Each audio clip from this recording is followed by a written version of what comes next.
everyone doing? How's your Thursday going? Is it Thursday?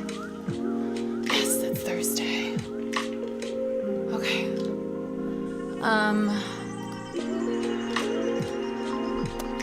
Thanks for coming back. Alright. So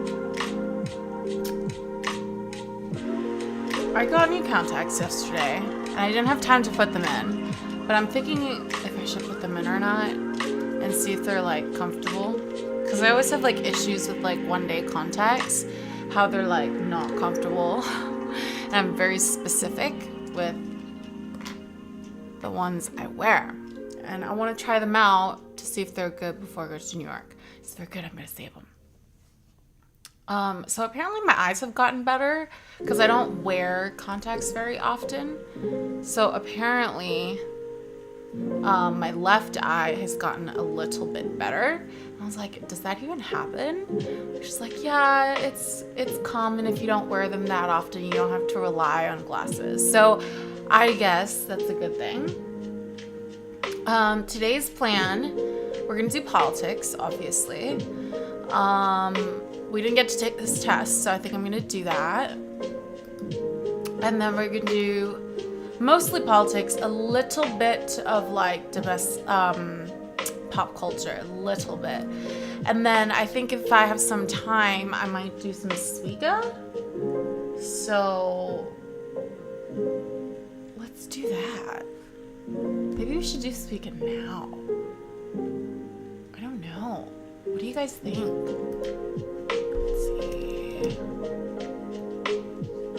Let me see if I pull it up now. How do I... Hi, TM. How are you doing?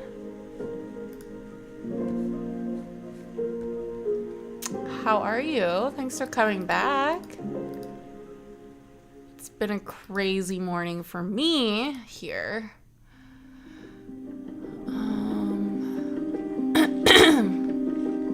So I was talking to my friend about streaming, and I used to do more gaming. And I'm like thinking like maybe I should go back to my roots a little bit and game a little before I hop back into politics for the day. But I do have to say that I have to lower this.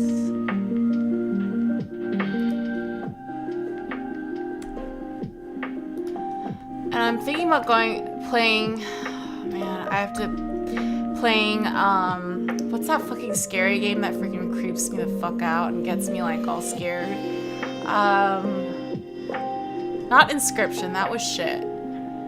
Outlast. You just got home from a meeting and now at the desk getting some work done. Saw the notification and had to see my favorite person. Aww. Thanks. That's nice.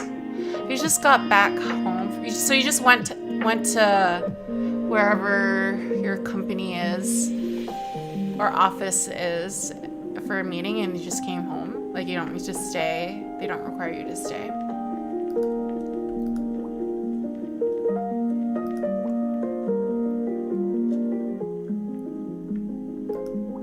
Hey Zeus, what's good?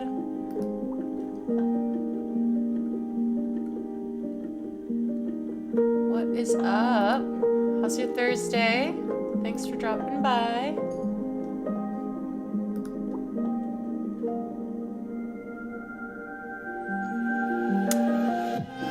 I figured I'd start with a little bit of gaming. Oh fuck, I fucked that up. Because I haven't done any gaming in a while. So I figured I'd start off with a little bit of gaming and then go into the politics of everything. I make the rules. My rule is that work is better done with mostly naked. Hey, if that works for you, and if that ups your efficiency, I don't see why not. Oh, I hate how that bounces. Good. What is the goal of that game? So the goal of this game, do you see this little ring of fruit on the right-hand side? Is to get the watermelon. That's the goal. And they've updated the game. So I've gotten a watermelon before. And it was on stream. I don't know who witnessed it. One of you guys witnessed it. But I've gotten watermelon before. But since they updated the game, I have not. They've made it harder. So that's been one of my goals, but I haven't played this game in a while. I've been so focused on politics that I'm like, I need to get back to my roots a little bit and maybe play some like horror games too. Don't say bad words. What was supposed to be one of your goals? That not what is a fruit version of 24 yeah, that is one of my goals too. Not to swear, but that is gonna be hard when I'm playing a scary game. Right now I'm settling for not swearing as much. Is a fruit Zeus is a fruit version of 2024 game. It's the same game. I haven't needed to update it yet, but it was like when I first started streaming, like late last year, they had updated the game. So I'm still working on getting a watermelon. I've gotten so far as like the green melon before watermelon, but I've always like busted out like before I can merge two light green ones before I can get a watermelon. So, TM, how's you been lately? I've been good. Today started off rough. I'll say that. I forgot to plug in my phone. I fell asleep. My alarm didn't ring. It was the whole thing. But I'm here, so that's good. Now, one of my other goals that I made on stream was to not order out as much, but it's been kind of hard. Faux show. I haven't had time to like kind of not really meal prep, like almost like meal prep, but like not exactly. If that makes sense. Do you guys meal prep? I used to meal prep like really good, but I also used to have more time on my hands. More time to work out, more time to like eat properly, cook food properly. You know what I mean? Like staying healthy and in the best shape of your life takes a lot of time and effort, a lot of time that I currently do not have. So I'm not quite there yet, but it's okay. I will get there.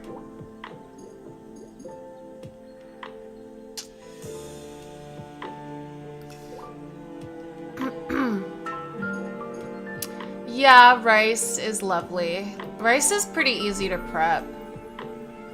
I love rice.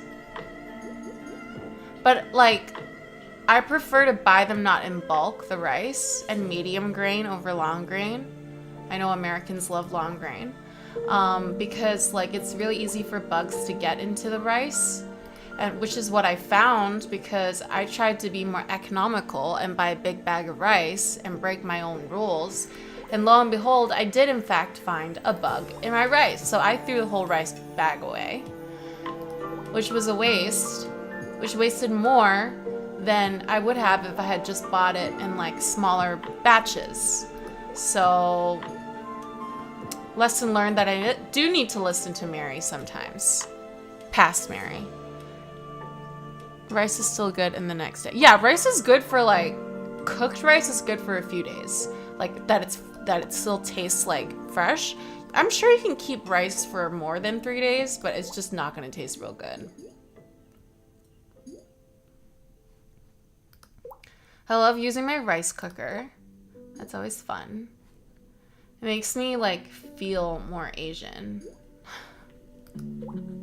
Rather than just cooking it on a pot on the stove. I'm trying out meal prepping more this year. Will update when I fail my New Year's.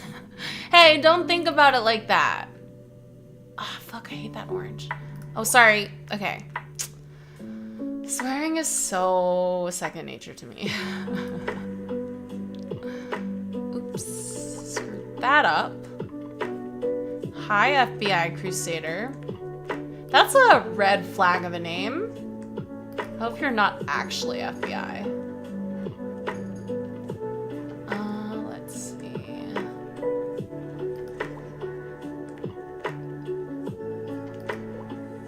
I'm just playing Suika here, trying to get back to my roots. When I first started streaming, I was playing more like games. I was gaming more. But then like politics kind of ramped up, so I focused more on that. Where are you tuning in from? But surely a red flag. A red flag for what?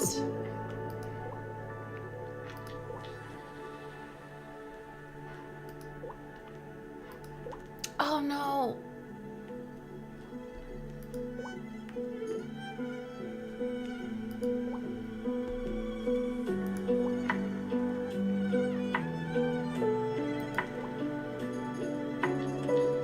See, this is what I mean. I've gotten so far as this, but like I need to make more of like pineapples and the pink ones, and then merge the two light green melons to make a watermelon.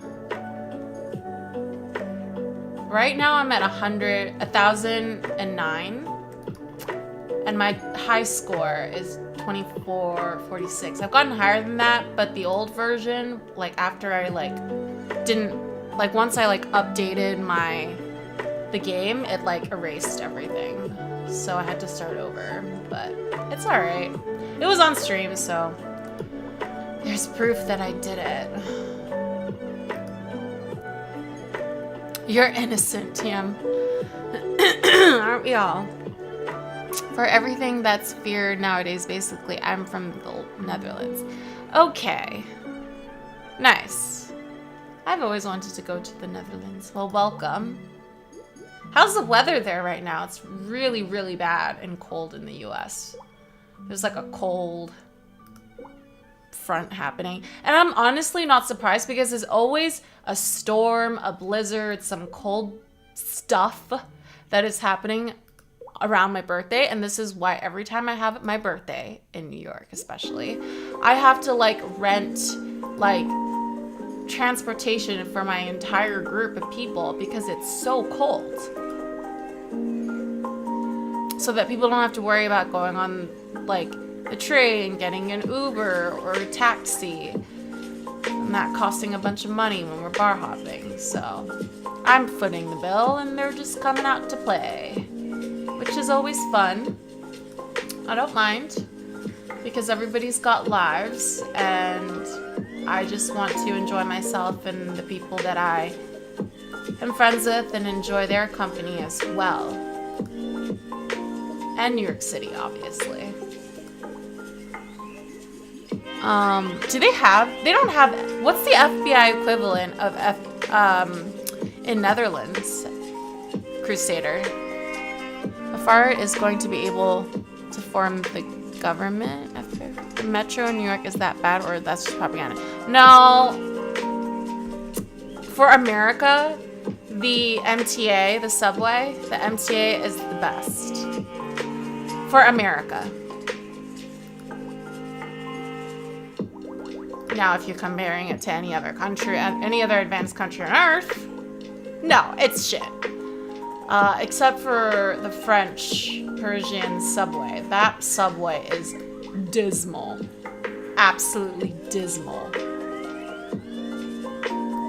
Misery. No, I actually like, they've been, like, renewing the New York subway a lot, so it's actually not that bad. I think people are just exaggerating.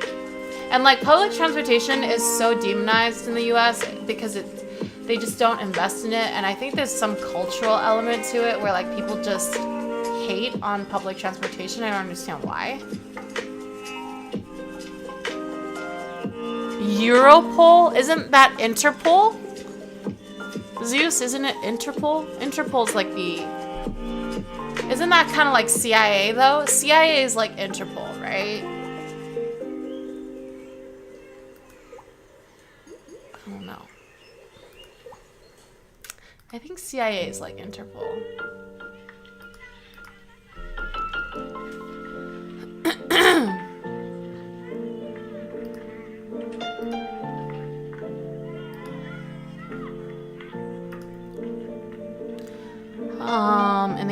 In Canada it's RCMP, right? Royal Canadian something.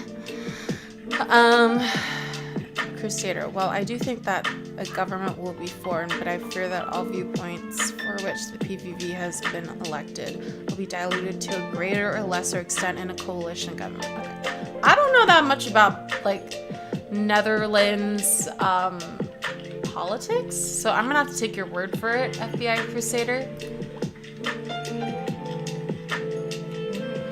Okay, we got to watermelon. Now what?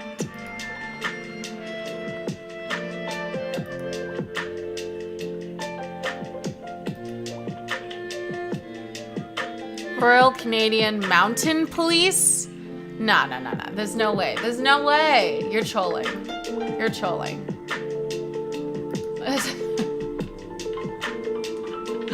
There's no way.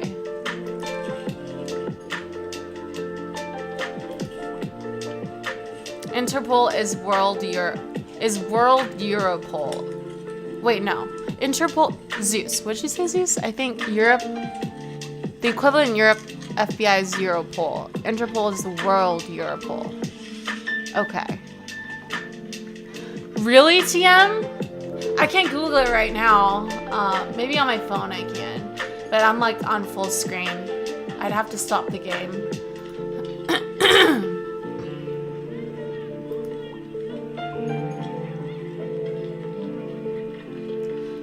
That's crazy. That's crazy that I've never heard Europol. What's the British equivalent again? I always forget. MI6. Wait, no, MI6 is like CIA. Because, like, FBI is domestic. FBI is Federal Bureau of Investigation. So they handle, like, murders and things like that happen in different states, you know? That cross state lines. So it becomes a federal case. CIA is like espionage. You know, like overseas stuff. Central Intelligence Agency. So that's why I'm kind of like, there's a difference. Scotland Yard. So Scotland Yard is like the FBI, and MI6 is like the CIA. Right, Zeus?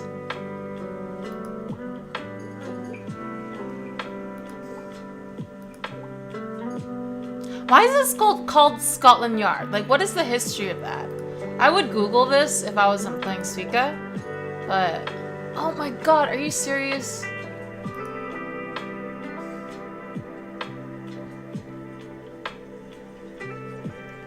What am I going to do? No.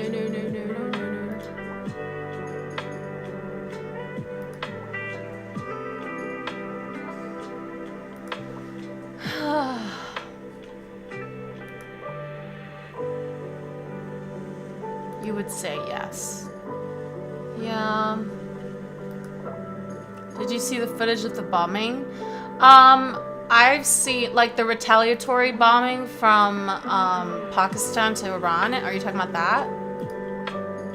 I have some tabs pulled up, but I haven't had time to, like, I was gonna watch it on stream with you guys.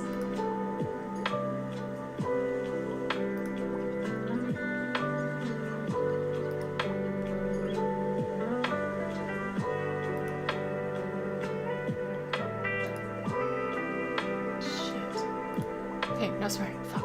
No. Oh.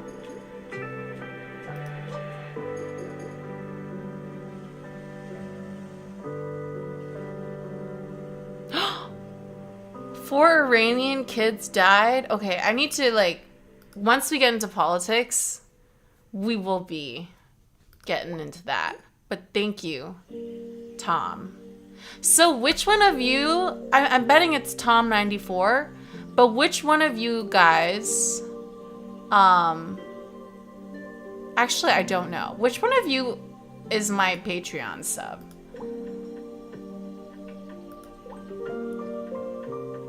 The Toms in the chat.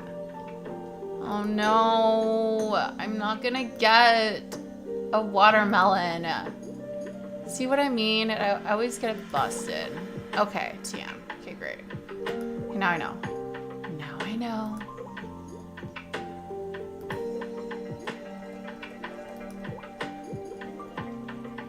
Are you serious? How is that not touching?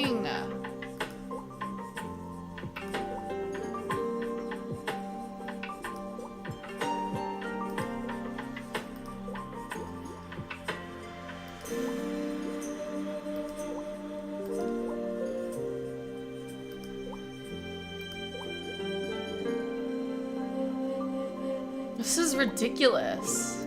How have I not gotten a watermelon yet? Okay, now I have to get rid of this pear, Asian pear. But how am I gonna do that? Oh no, that's gonna bust. Crud. Crud. I'm gonna have to make up like non-swear words.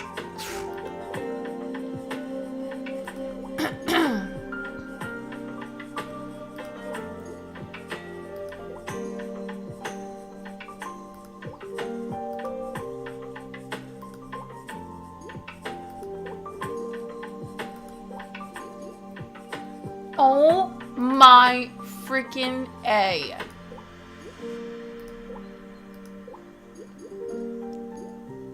Oh my gosh. Oh my gosh. I'm incredibly frustrated.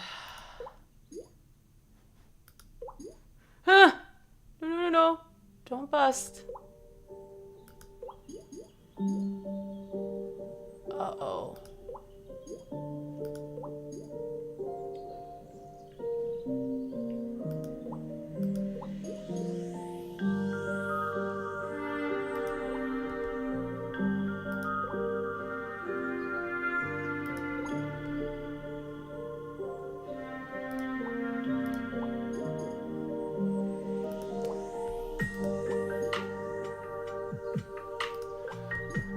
I can't. Ugh.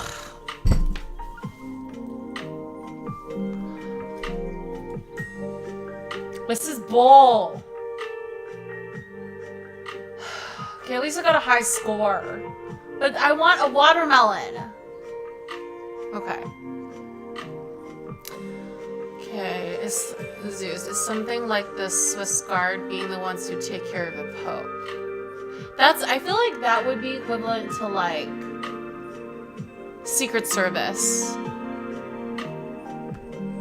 Okay, we're gonna play one more game and then we're gonna go into politics. Alrighty. Shouldn't have done that.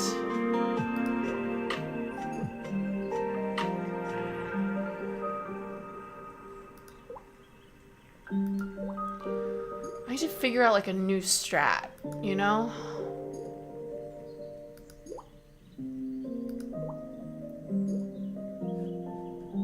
So I saw Moist do this new game that looked really fun. I don't know if I'm thinking about if I should. It's like this laser game. I think he was like playing games on Steam where like bad rated games on Steam, and that game actually looked good. And he did give it a positive review. So I was like, it looks fun. Maybe I should play it. But I'm not sure yet. Do you guys know which game I'm talking about? It's like this laser game. And you have to like make it through in time with your team. To get to the next level. This game, Suika? Yeah, I haven't played Suika in a while.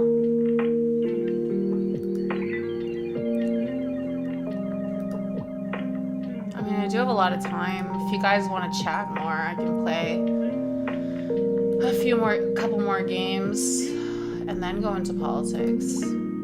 But that's up to you guys. I'm still trying to get that watermelon that I have not gotten since I updated this game, which feels like a mistake, but I do like that my scores are being recorded now, because in the previous version, my high scores were not being recorded. So I would only know like the general high score.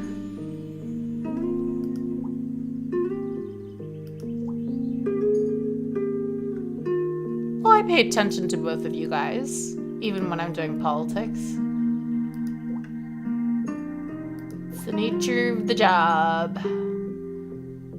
Gotta be able to pay attention to both.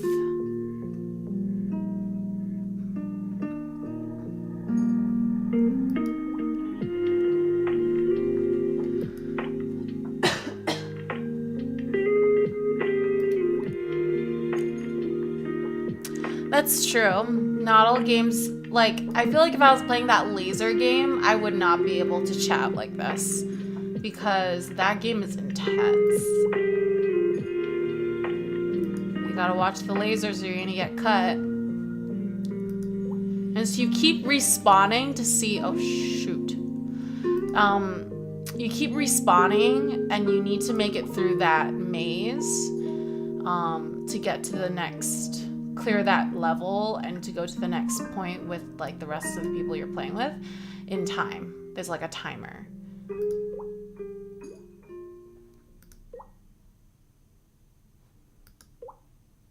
So there's stakes, but like it's like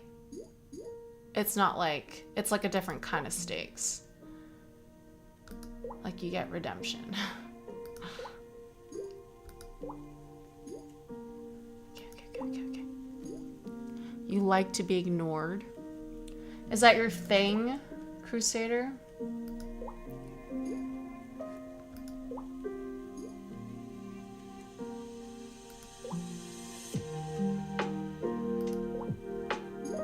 Whoa.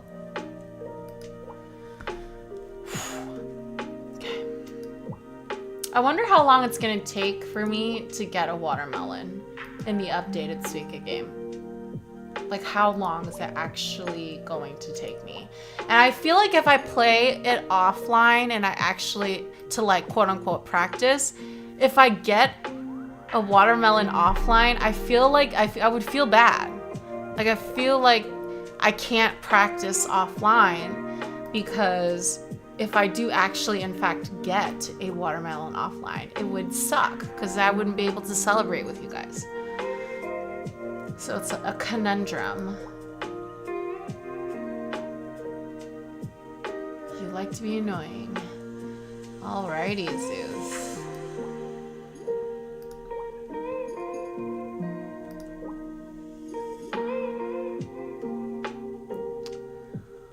Huh.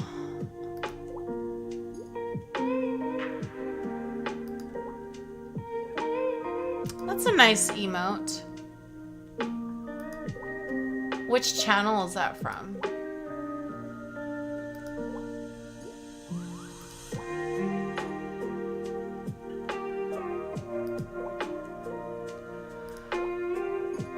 So I've added a Monday night stream to my sketch. So it'll be Tuesday, Thursday, Friday, and then Monday night streams. It's from Twitch. Like a standard one that everybody gets.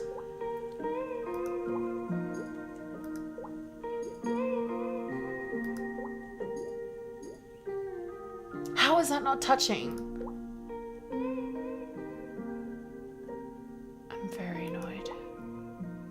can't swear because that's like New Year's resolution, right? Why is it bouncing?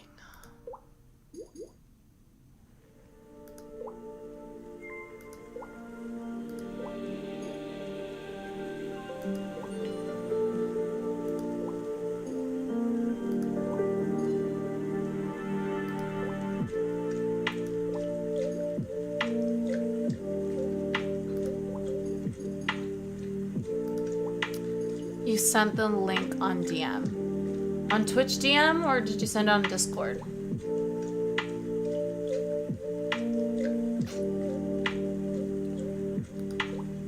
Oh, I think I messed up there. Yeah, I did. Ugh. I think I messed up.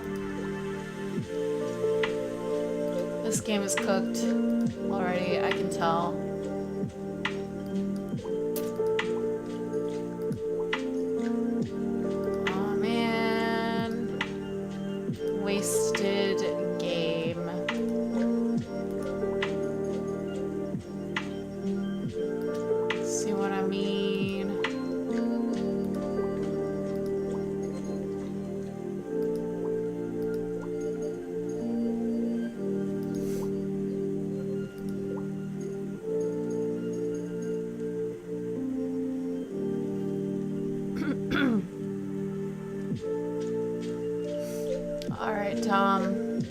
Ha. I mean, there's like other ways to contact me, so I mean, I wouldn't know. You have to be more specific. Some people like to use Discord more. There are people who like to use Instagram. So yeah, that's why I asked.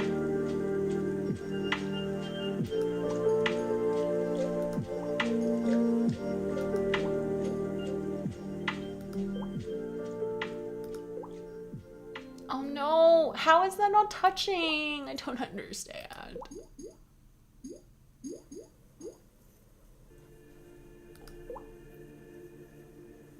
Is this game erroneously giving me false hope?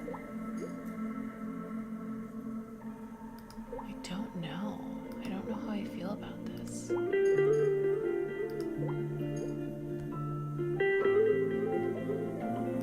Can't put it in there because it's gonna bust.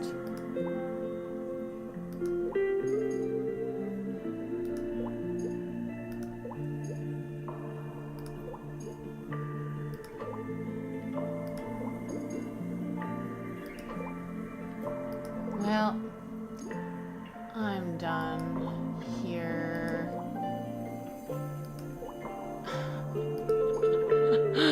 How is this not busting?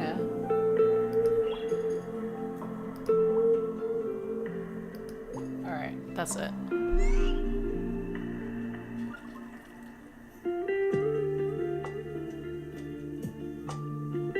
The meta term. The people who I know that are like online, they know what meta is. The Asian bunny meta. Dude, she's crazy. Do you think her boobs are real?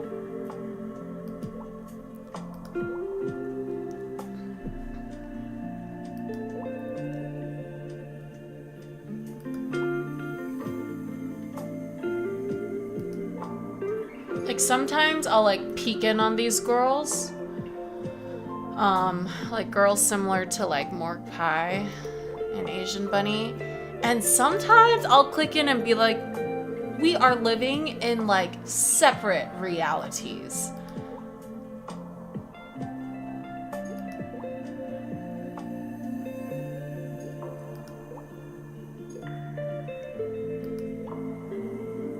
Asian Bunny, Zeus, that's who Tom and I are talking about. She basically interacts with her chat with her boobs out, and she has really nice boobs and she's pretty. And I don't know if she does like you know how like some channels like that, they do like sub goals or donation goals and then they do something for it, like, hey, like if I hit this sub goal or donation goal, I'll change into an outfit, or take off this, or do X or something. No, I don't think the Asian bunny meta means that. But maybe I could be wrong. Maybe you're right. I'm too busy thinking about politics than paying attention to smaller metas. Like, I'll know, like, big metas, like the whole morgue pie situation and the censor bar meta.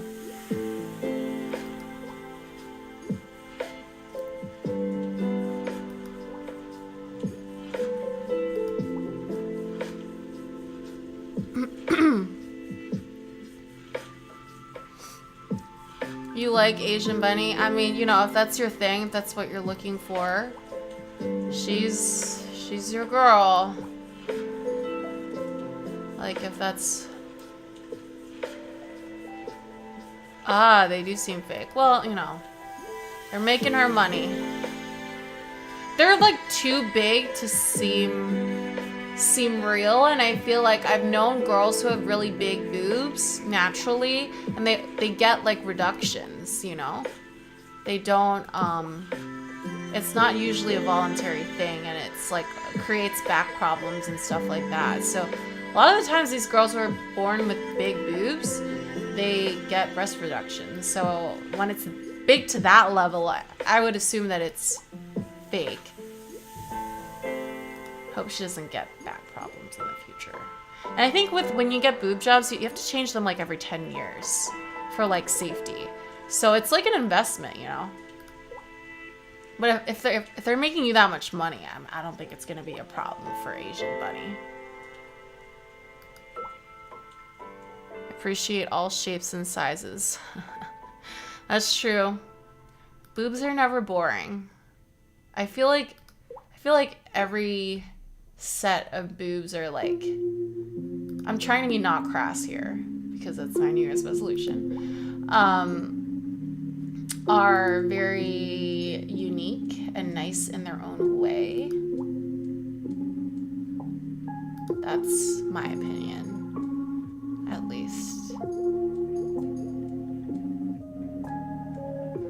It's not they are too big, as they aren't proportionate to the body, and that is what was a red flag for me. Yeah, of course. I mean, nobody has boobs that big unless you're like 1,000 pounds. Does that make sense? Like if you're like 800-pound sisters, like even they don't have boobs that big, do they? 600-pound life girlies. What Zeus means that he prefers tight, medium boobies. Tight. Dang, guys.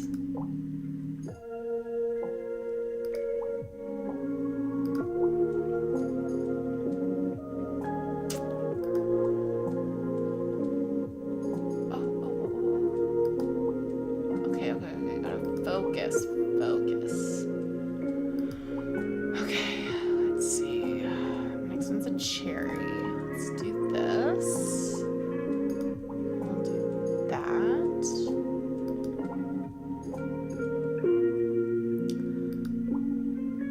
I mean, Zeus, is Tom correct about your preferences? But didn't you say you like? You're into Asian bunny right now? What does she do? Like, doesn't she stream for like hours and hours? Like, what does she just like stand there and shake them? Like, I don't get it. Or does she just constantly talk to chat? Like, I don't understand.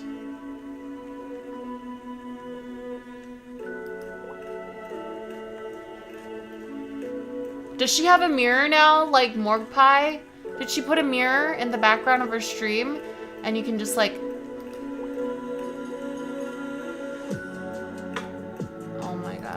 These girls are hardworking. I'll say that.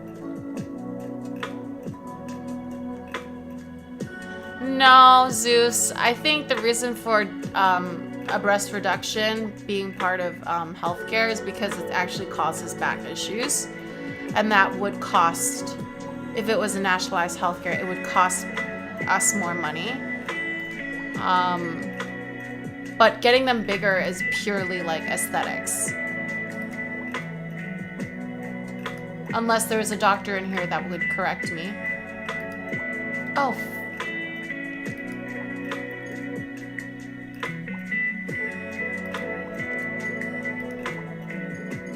I'll send you in DM a clip of her. Okay. All right. Man, every time I tune into one of these girls, there's a new thing going on.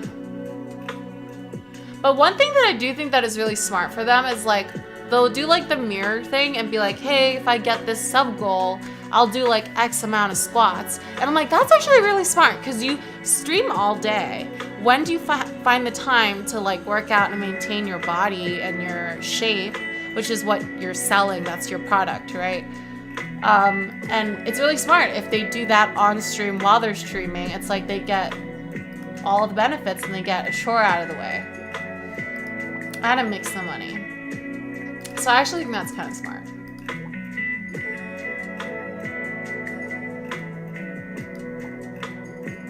Hi, Funeral. Welcome.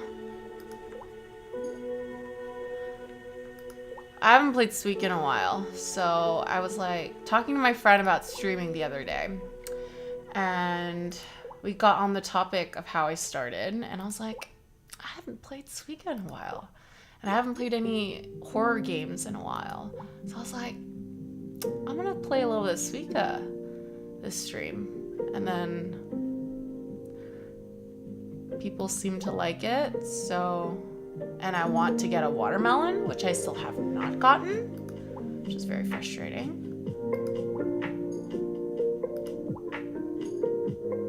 But we do have to go to politics at some point, guys. But I will let you know in advance when we do that. But yes, we do have to get to that because there is important stuff going on in the world, especially in the world of foreign policy. And I want to take that test. I haven't taken that test yet. And I'm not going to be like, oh, 100% like that test is accurate because I know how inaccurate tests can be, especially in the way they're crafted because I studied them in both graduate school and undergraduate school. But it's just fun. You know, it's fun to see like where other people think you stand. But there's no nuance to it.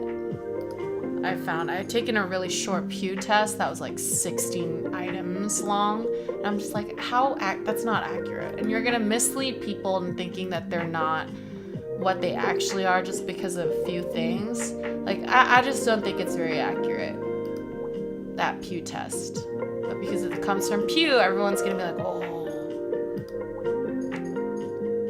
16 items to determine where your political leanings are on the spectrum is just not inaccurate. Like, that's just not. It's obviously not good enough.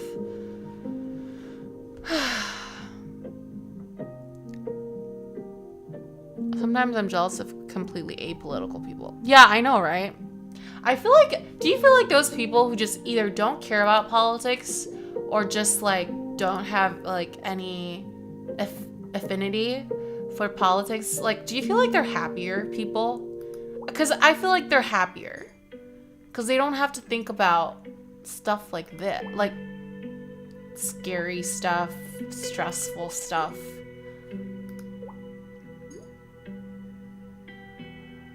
Yeah, there's like a test that was like 48 questions, and then there's like a long test of that version that I showed when I started the stream for like those like 400 items long. That seems like more accurate, but I'm not gonna take a 400 question like test just for the lulz, you know? If I was an 8-hour streamer, yeah, maybe, but I'm not. Fudge. Screwed this up, guys. I screwed this up. How have I still not gotten a watermelon? So much easier before. Come on. Come on.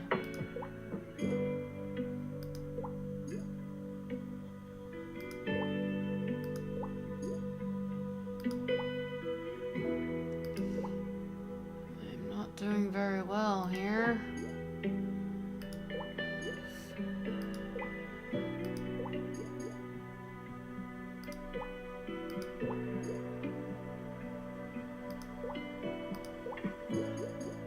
Oh!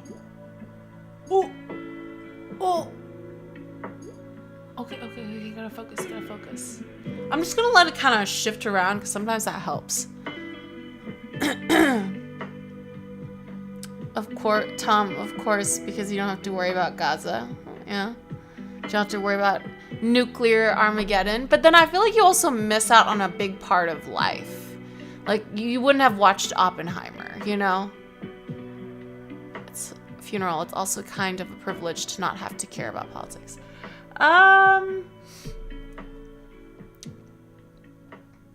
Like, if you're thinking of it from, like, a rich person perspective, I feel like they still have to be kind of a little bit involved in politics because of tax purposes. But I'm thinking about more of it as, like, if you're, like, working 3 jobs, trying to support a family and you're a single mom or a single dad, you just don't have time. Like, that wouldn't be a privilege, right? Like, that just would be, like, you just don't have time to care about that because you're just scraping to get by. And God forbid somebody gets sick. And now that's going to get me really upset about the healthcare system in the US again. Oh, is that a mistake? Was that a mistake? Oops.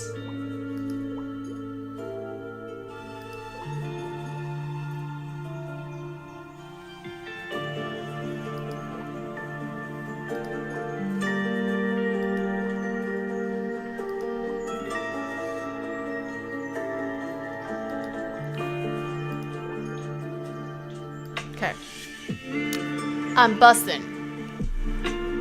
How have I not gotten a watermelon? Zeus. White men in the West have that privilege, to be honest. Yeah, because they're on top. They don't have to really care. Alright, we're going to do one more game before we go into politics.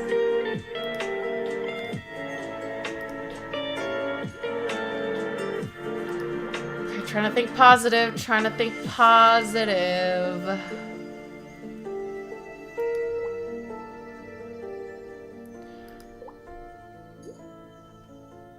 I still haven't decided if it's a privilege or if it's like not a privilege. Like it's because your circumstances don't allow you to. I guess if you're middle class and you don't care or don't have time to care about politics.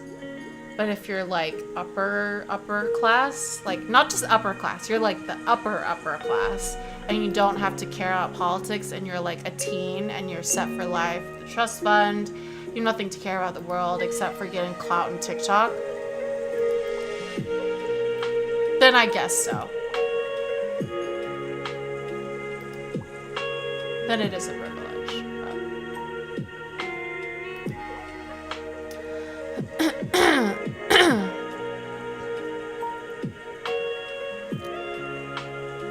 Zeus, and if we really want, thing can change pretty quickly. Well, in America, unfortunately, I wish that was the case, but like what we're going to talk about later, Bernie Sanders, Congress like shut down his bill to like condition aid to Gaza. I mean, to fucking Israel. Sorry, I'm swearing again. And they just blocked it. It's ridiculous. It's so hard sometimes not to get jaded. But I guess that's the price of, oh God, I messed up. That's the price of democracy. And that's one of the things that authoritarian countries, kind of like China, criticize and kind of make fun of the US for is that we can't get anything done. And change doesn't happen. And it doesn't happen fast enough to make a difference, or when it's necessary to happen, when there's an emergency, because democracy takes too long. But then the other argument is that that's the price of democracy, and it just depends on if you're willing to pay that price. And for me, I am willing to pay that price for democracy, because I don't believe in authoritarianism. Did you paint your hair? No, I didn't. I did not paint my hair. Why does it look red? It kind of looks red. It's because I didn't... Okay, let me turn on my low light comp.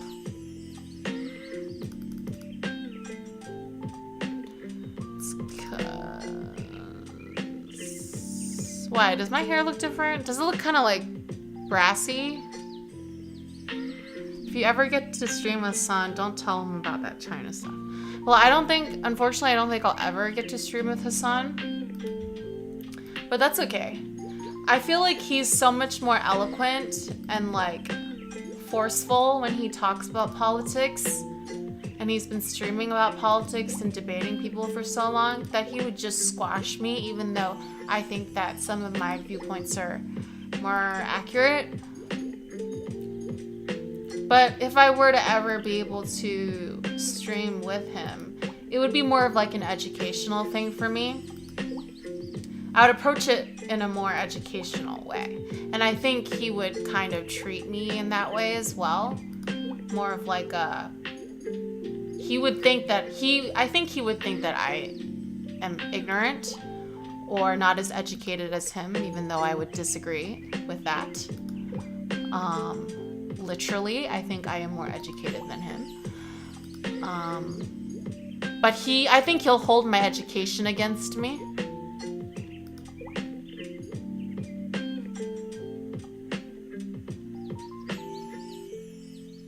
Yeah, that was funny. I did, but didn't he get some guy to translate for him at the end?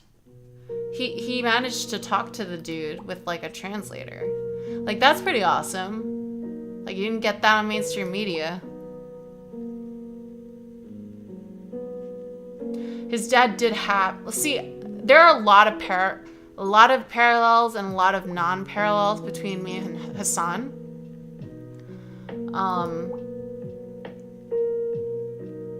So I think me and Hassan have more things in common than we don't. But for the sake of content, like being on his stream, we would only discuss things that we disagree on. You know? So like... And like, the boys are fighting. I'm going to talk about it later, but the boys are fighting. And I mean, the lefties, the big lefties on the internet, they're fighting. Again, infighting, that's a big thing. Like I've been saying for the past 2 streams that the left has a big problem of infighting. And we are indeed with this whole Houthi Yemen situation that I will talk about later. Specifically with Vaush and Hassan and the Majority Report. Tom, he would get arrested if he went back to Turkey. That's his theory.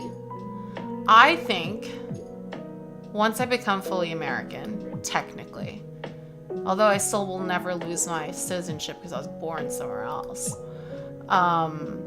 in Hong Kong, I think if I got bigger and had more notoriety, if I ever were to go back to Hong Kong, I might have some issues, even though my family is, like in China, they don't care how wealthy you are or how much influence you have, or if you were born there or not. Like, if you just aren't pro CCP, you just, you know. So even given my situation, if I were to get more notoriety from streaming, I would probably have an issue going back there.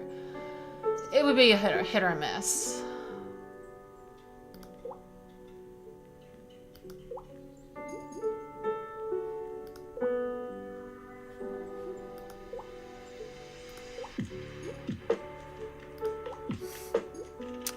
Not his theory. It's true. He can't go back. None of his family members can. Oh. In what sense? Like, did the government say that he's not allowed back or he'd be arrested or what? Jack Ma had problems in the... Exactly, Zeus. I was about to say that no matter how rich you are, like Jack Ma was the richest person in China, I think, at one point.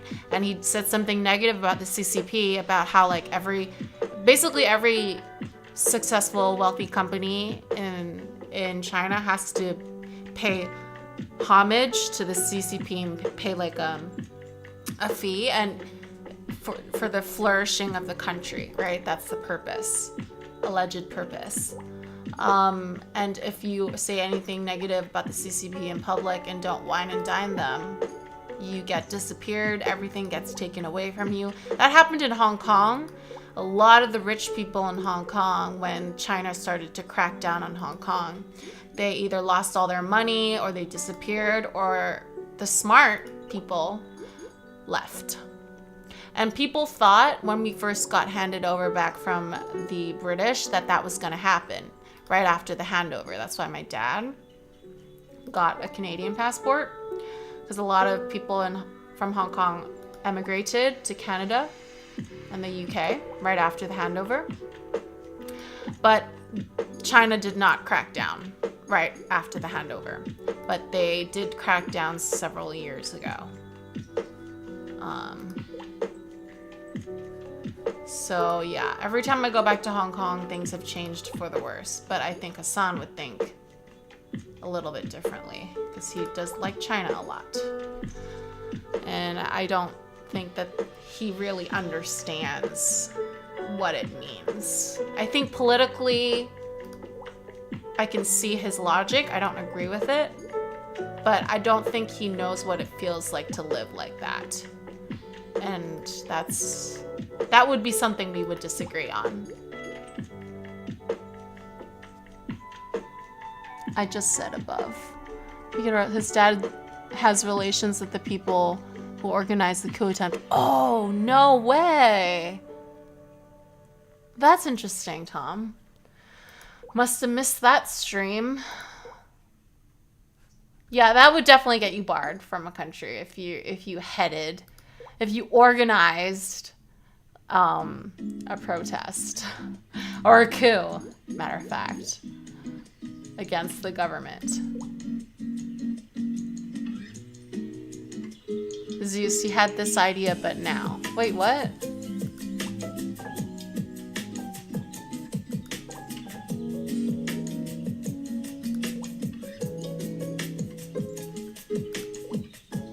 Oh, man.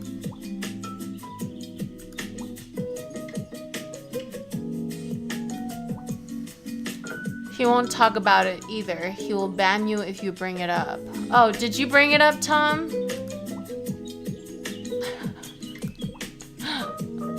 How do you know?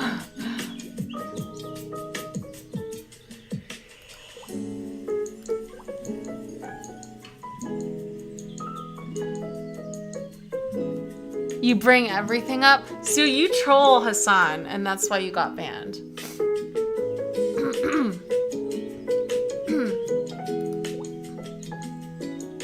Let's see.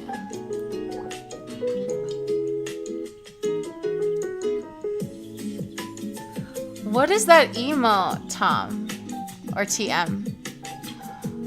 I had this idea, but now I searched. One part of Hong Kong was part of the Portuguese Empire. When was this? When? And which part of Hong Kong? Are you talking about Macau? Macau was, I think, belonged either to the Spanish or the Portuguese. Both Macau and Hong Kong are SAR, Special Administrative Regions. But Macau has always been a bigger part of China, that like culturally.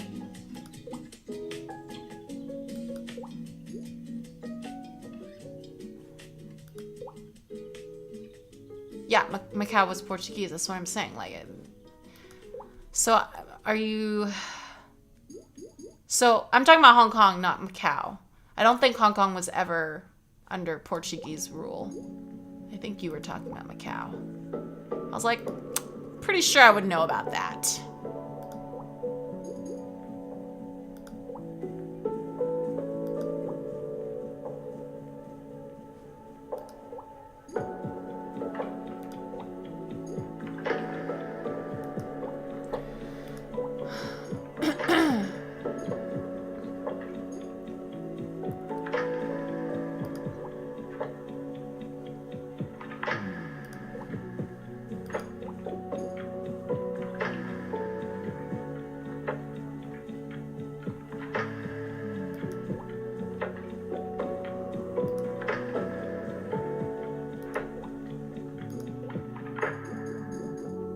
Watermelon! Oh my god, I got a watermelon!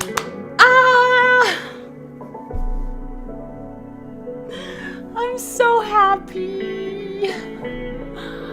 Finally. And I didn't even crack 2,000.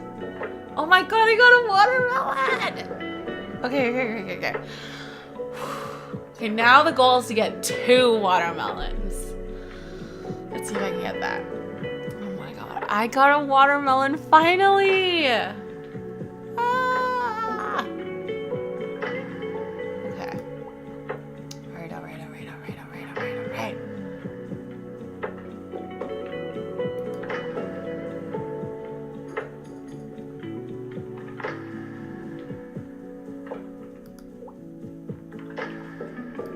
My sister is coming tomorrow. I'm so excited.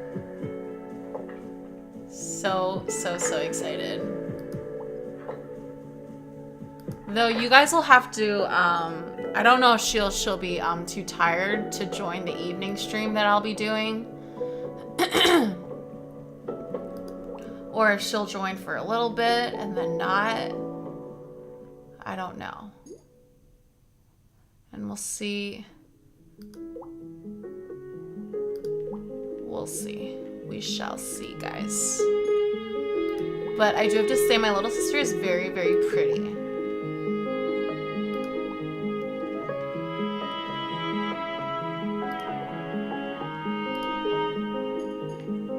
She's kind of like the hot one of the family. She's like the Kendall Jenner of the family. I'll say that. I always talk my sister up. I don't know if she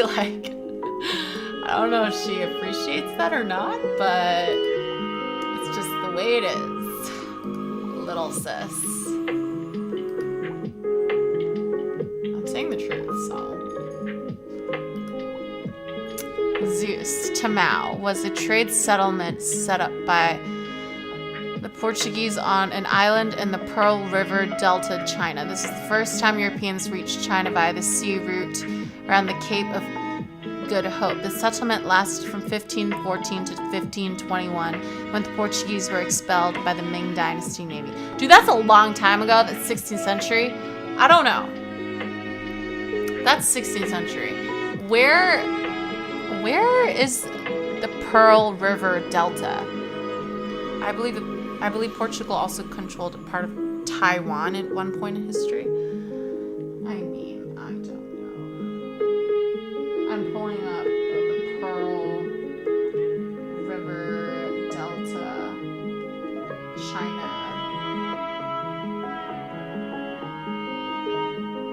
There's a Pearl River in Mississippi.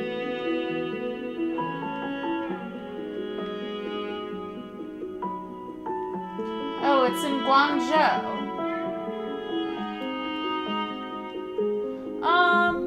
So it's in between Macau and Hong Kong, that delta that you're talking about, Zeus. Wait, so let me read your thing again.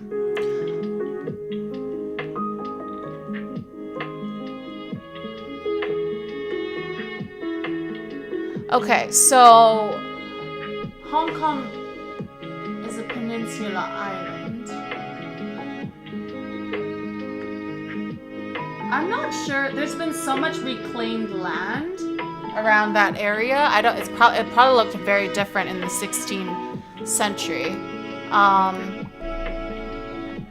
And Hong Kong definitely was not Hong Kong back then. So I would not know, because it's literally that delta that you're talking about, Zeus, is in between both Macau and Hong Kong. So I would still lean towards saying that it was never Hong Kong. It was still technically Macau. Just given, like,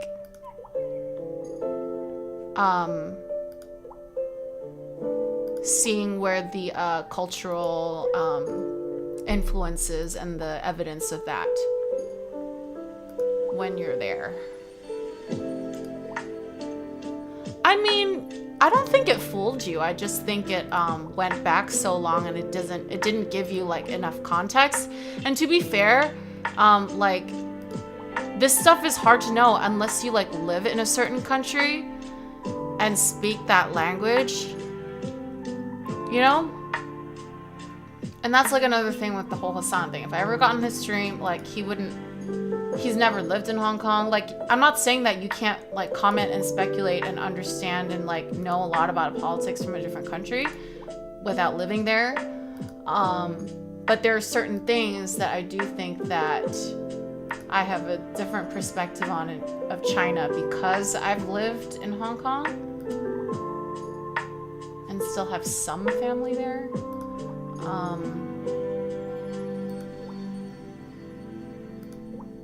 He has this like idealistic understanding of China, and he kind of buys into a lot of the propaganda, which is fine, whatever. It's his prerogative. But he is the biggest lefty streamer online, so, you know, it kind of does matter a little bit. But he has this rosy picture of China when it's not true. And I've experienced it firsthand. But some people might disagree with me. Zeus, basically what you're saying is that the area at the time wasn't part of Hong Kong. With the past of years, the territory of Hong Kong have been changing. No, that's not what I'm saying. So where you're saying, if Google Maps is correct, I can't read Chinese, but I put in Pearl River, China. So there's mainland China, then there's Hong Kong, and then there's a second part of Hong Kong that's connected to the mainland. But there's like Hong Kong Island, which is a peninsula, an island called Victoria Harbor. And then it goes, it's like, so let's say this is like the end of the mainland China. It juts out here, there's like a set of islands, is Hong Kong. And it goes in here, that's the Pearl River Delta that you're talking about. And then there's Macau right here. And there's like a ferry that connects Macau and Hong Kong. It's like a 30-minute ride. And the Portuguese owned Macau, the British owned Hong Kong. So what I'm saying is that what you saw on Wikipedia in the 16th century, I think you said, that the Portuguese controlled and got to that part of China, they probably went into that little delta, because that was also one of the reasons why Hong Kong was so valuable, is because it was it's easy access from ships. It's like major trade, you know. I'm sure that's why the Portuguese acquired Macau.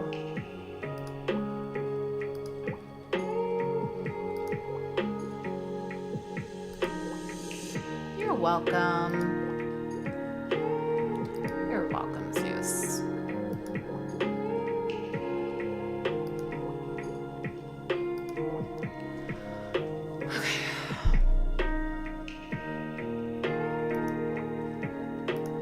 I can't believe we got a watermelon.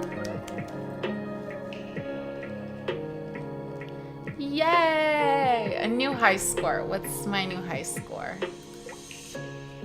My scores. 27-29, and I got a watermelon on stream. This is what I mean. I couldn't practice off stream because I was afraid I was gonna get a watermelon and then I wouldn't have it on record.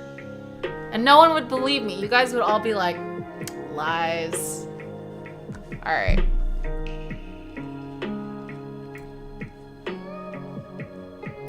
Okay, let's see. How do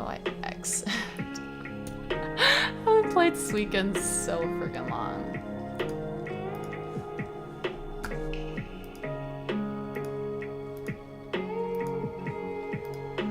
Alright. So, do you guys want me to do the 45 question test first, or do you want me to get into some politics and then go back? Yeah, I'll keep trying. The next goal is 2 watermelons. It's gonna be really hard. You want me to do the test? Okay.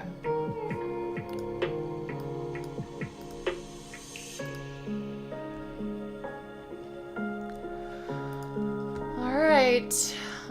You'll be presented with a series of statements. For each one, click the button with your opinion on it.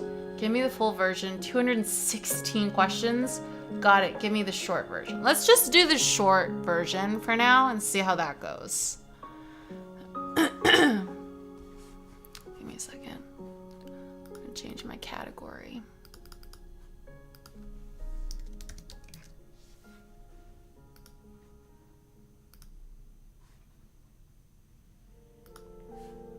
Okay.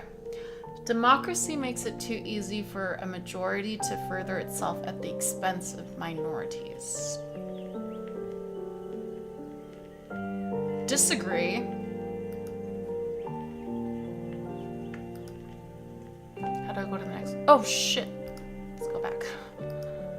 Okay, disagree. It automatically goes to the next question. A better world will come from automation, science, and technology. I'd say I'd agree. But we have to be careful because the first thing that's gonna go when automation takes over is low-wage jobs, right? So we're gonna have to figure out a way to take care of low-wage workers and not leave them behind. So I would say agree, not strongly agree just yet.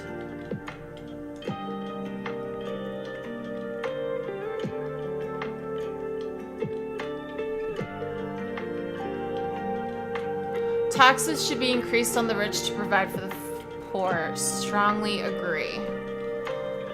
At the current situation in America. Okay, this is for American politics, okay?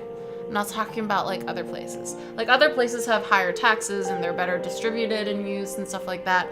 So that would warrant me having a different answers. But this is just for America.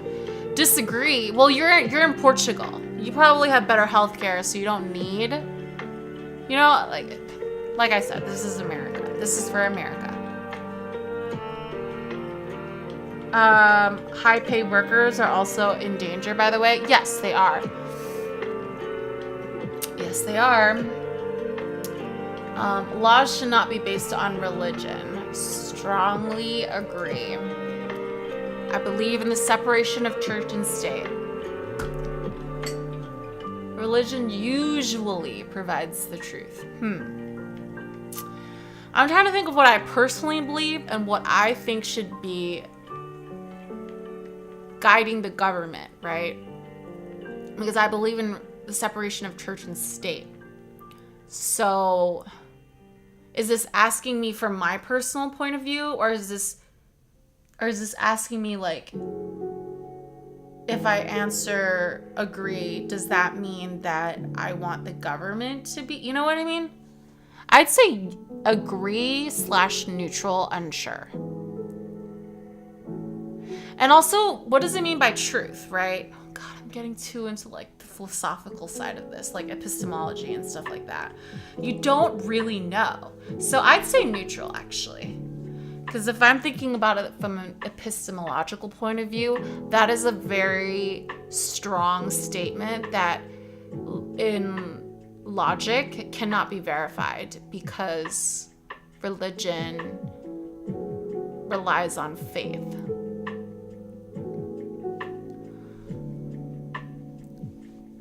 Immigrants can never really adapt to our way of life. Disagree.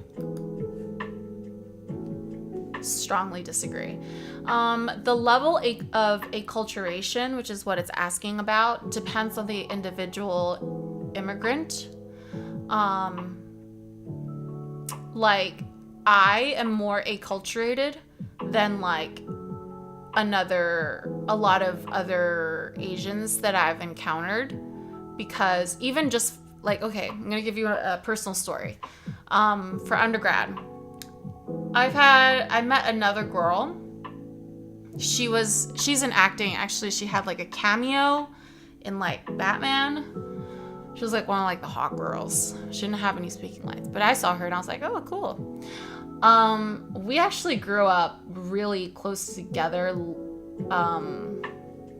geographically. Like, I grew up on the top of the hill and I went to the international school, and she grew up like in the middle part of the hill and she went to a local school. But we both ended up, for some reason, at the same liberal arts, Upper East Side, New York undergrad college, and she majored in acting. I did not.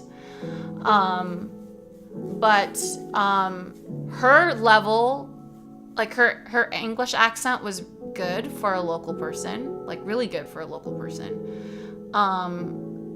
But mine is perfect. I came here with a little bit of a British accent, but mine is perfect. Like, if you just met me and you didn't know anything about me, you would not think that I was an expat. Okay?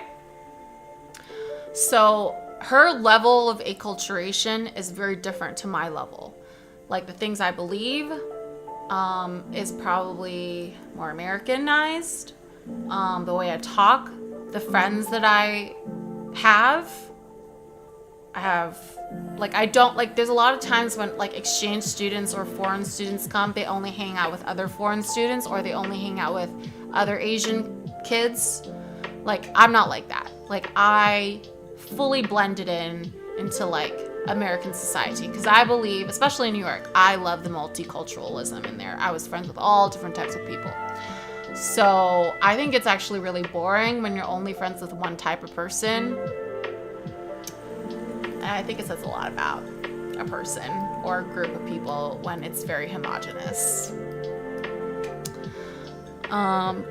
Political, you will not change. It depends on age or the way you are raised. If you were raised in a traditional way on your country, if you move to another country, it would be very difficult to adapt to a new reality.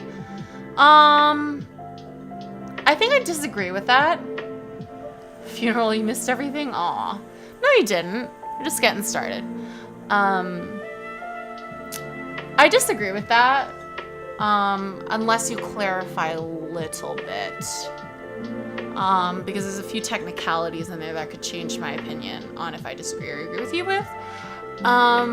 Zeus, because if you move like I did across the world with no family, I definitely changed my political points of view, because back in Hong Kong, people don't get, there's a saying, if you're a good person, basically, you don't get involved in politics. Politics is too, like, people don't talk about politics because it's too hot button of an issue. We don't have freedom of speech, blah, blah, blah, blah.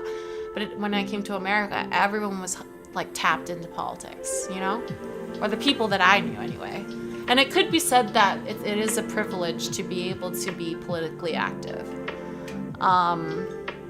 If I put a step in America, I'm literally a communist, so I will never adapt to the American reality.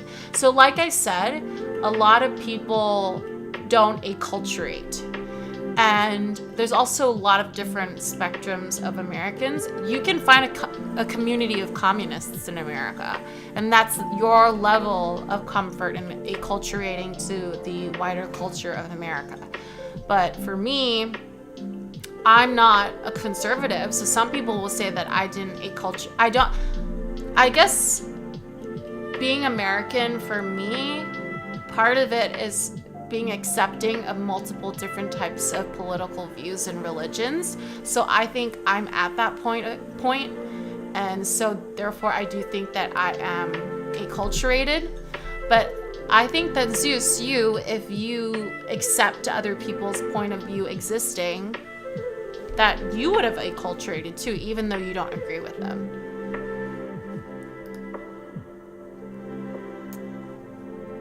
Let me pull up what acculturation means for you guys so you understand what I'm talking about. Because it's a college word. And if your first language is not English, it's hard to understand it. Assimilation to a different culture, typically the dominant one. So the interesting thing about America is because it's supposed to be founded on the Constitution, which means no national religion and multiple different, like, freedom of speech, different beliefs, blah, blah, blah, blah. You know America. Hi, Zach. Welcome from Mongolia. I have not had somebody from Mongolia come in yet, so welcome. And because Iran attacked Pakistan first, they retaliated. I will get into that after I get through this 45 question survey. I will be covering the retaliation from Pakistan to Iran. But that is a good question. I hope you stick around for that. All right, question 7. Having independent nations with the risk of global conflicts creates a large threat to humanity as a whole. Disagree. The government should have access to the emails of suspected terrorists. Strongly disagree. I'd say disagree instead of strongly disagree, because I do think that there needs to be some degree of like, okay, this is coming from a little bit more of like, in Hong Kong there's CCTV, in the UK there's something called CCTV, which is like public like cameras and everything's recorded. If you're an American born and bred, you're always kind of anti-surveillance state, right? And I kind of agree with that too. I don't think that there should be a super aggressive surveillance state, kind of like in China. And America kind of hides it better, but the government says that they're not like surveillance state because they know it's unpopular. But I think there needs to be a degree where the government has some sort of way to thwart terrorist attacks that I'm sure that they do and don't tell us because they freak out, especially in New York. Zach, are China with Pakistan or Iran? I will be watching. Well, I would not be surprised if China is with Iran because they both do not like America and like to thumb their nose at America. So I would not be surprised if they united in each other's interests as long as those interests is against America. But from what I know about China, that's the extent of their loyalty. Their loyalty is to the flourishing of the Chinese people and to China, the People's Republic of China. I don't know why they insist on calling it the People's Republic when it's not really the People's Republic. It's getting me agitated. So I'm going to say disagree here, not strongly disagree. Because I do believe in CCTV. A lot of the times, like in murder trials in the US, if there had been more like surveillance in public, they would have been easily like acquitted or convicted. And it's a lot easier in the UK, I found, because they do have CCTV. Funeral leech, I'd choose unsure or agree. Okay, that's fair. That's definitely very more individualistic of a culture. But also in the UK, it's an individualistic culture, but it has like an element of that collectivistic mindset. Zeus. China has conflicts with India. India is an enemy of Pakistan, so it can become tricky. Yeah, definitely tricky. Geopolitics is always tricky.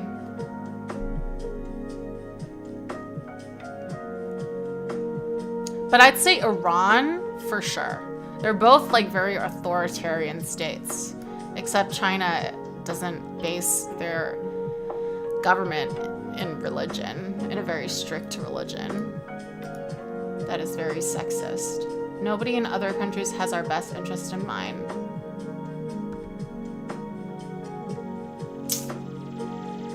I'd say neutral. They don't have a responsibility to have our best interests in mind, especially because our country is the superpower of the world. Like, we kind of have a obligation to think about not only ourselves, but the best, like what's going on in the other countries, but we surely shouldn't be the policemen of the world. We should be the only if needed step in kind of thing. And like, it gets really tricky, right? Military and intervention, because like maybe the people don't want our help. So I think it depends on if something's going on and if the local people are asking for the Americans to intervene. I think that's a green light for America to intervene. But a lot of Americans are very isolationists and are like, no, we should get out of every single other country's, like every other sovereign country's politics and just leave them be. I don't agree with that at all. If that was the case, we should just not spend a lot of money on military.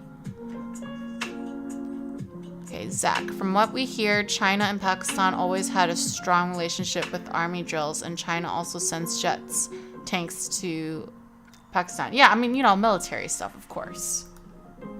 Military sales, I mean, the U.S. sells a lot of our weapons to, I don't know, people that don't have our best interests at heart. A country must be sure to take all measures to enforce its laws. I guess, but some of the laws I don't agree with, which is a very American thing. And I think that some laws need to be overturned or amended, which is also a very American thing. So I don't know if I should say agree or neutral. A country must be sure to take all measures to enforce its laws. I would say agree for the laws that I agree with, but then that turns the law to be subjective. I don't know. I'd say neutral. If the laws are democratic, yes, strongly agree. Yeah, it's just, there's a lot of archaic laws, in the American system. Like, when Roe was overturned, now abortion is illegal in Wisconsin, I think, because of a law making it illegal in like the 18th century or something like that. So, it's really weird here. We should be more accepting to other cultures. Strongly agree. The national government can't understand what the people need. Strongly disagree. They can, they just choose not to. A lot of the times. Religious organizations often provide better assistance to the poor than the government does. Disagree. The laws, what did you say? Okay. Government-owned industry is usually a bad idea. Usually, I think I'd say disagree.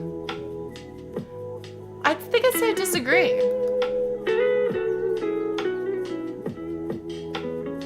Yeah, I think I'm being very technical, but I mean, it's important with politics to be technical, and that is why I think people shouldn't put too much weight on these online tests. It's fun to do, but like they should know by themselves with their own research and own consumption of information. They should like form their own opinion and identify with wherever they want to identify with, This is just like somebody else's barometer of what they think you are.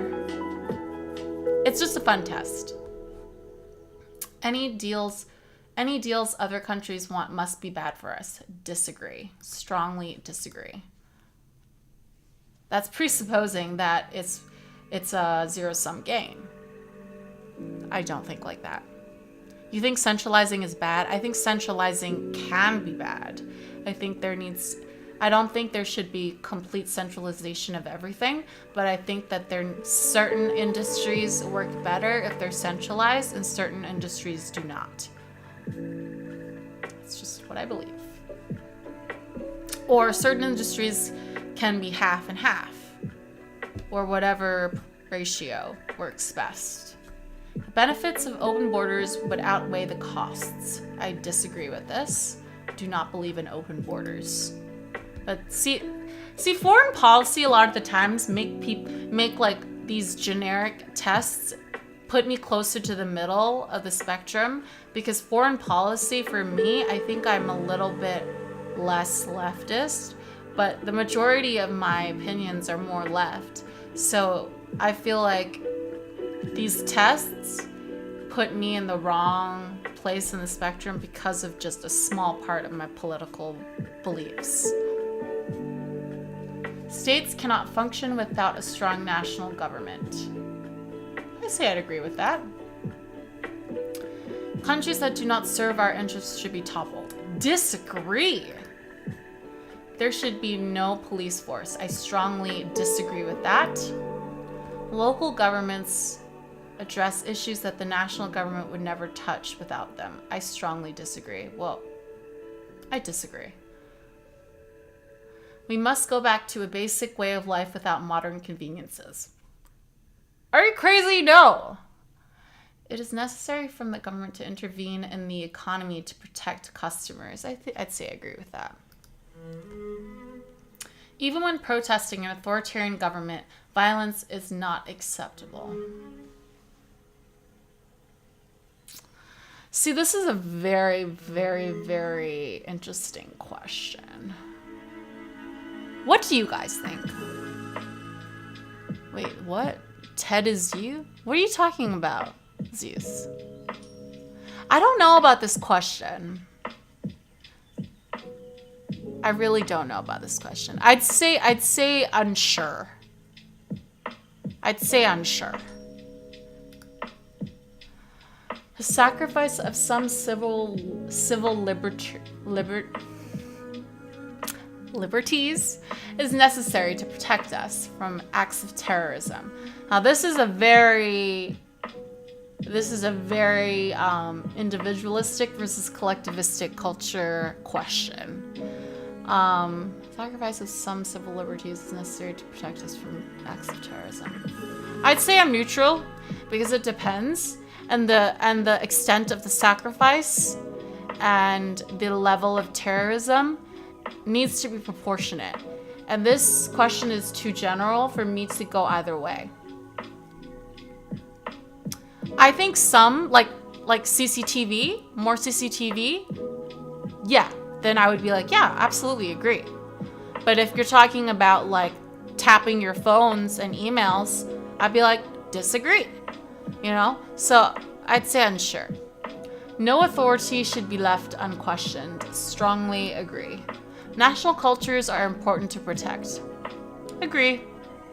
I'd say agree. And in the case of the US, we're a mishmash of of different cultures. So that's why it works.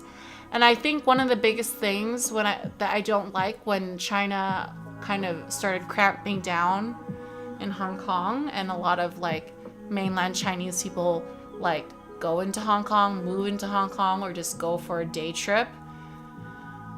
They don't respect our national culture, and it's really annoying. Both do they not respect our culture, like they'll like take a dump on the train in the pristine train stations that we have. They'll just squat down and take a dump. They don't respect our national cultures and like mannerisms and like rules, social rules, and they're clamping down politically. They're taking our freedoms away. So there's multiple angles in the way that the Chinese, both the government and the people, are doing to Hong Kong that I hate. I could go on a rant. But this is why I'm saying agree to this. Catering to popular opinion is detrimental to a nation. I'd say I disagree. The whole point of government is representing the people, right? So if the people want X, then that's how it should be. Our culture would be better if other cultures mixed in more. I'd say I agree with that. There is no higher power. I'd say I strongly disagree. I am personally religious. I don't know about you guys. Maintaining family values is essential. I'd say I disagree with that. Essential to what? Essential to living, staying alive, being a moral person, or essential to a government, a good government? or a government, period? This is not a very good question. So I'd say I disagree. It's always the family values politicians too that like have like these like scandals of like cheating or like abortions, murder even, drunk driving. You know, it's always those types of like, or like scamming people. It's always those politicians. It's never like the people who are like liberal and like aren't espousing family values. They like never have these like, you know, personal life hypocrisies. Okay, question 31. Nobody but me can adequately represent my views. What? What do you guys think about this? I'd say neutral, but like, what does this mean? Nobody but me can adequately represent my views. But what does that mean though?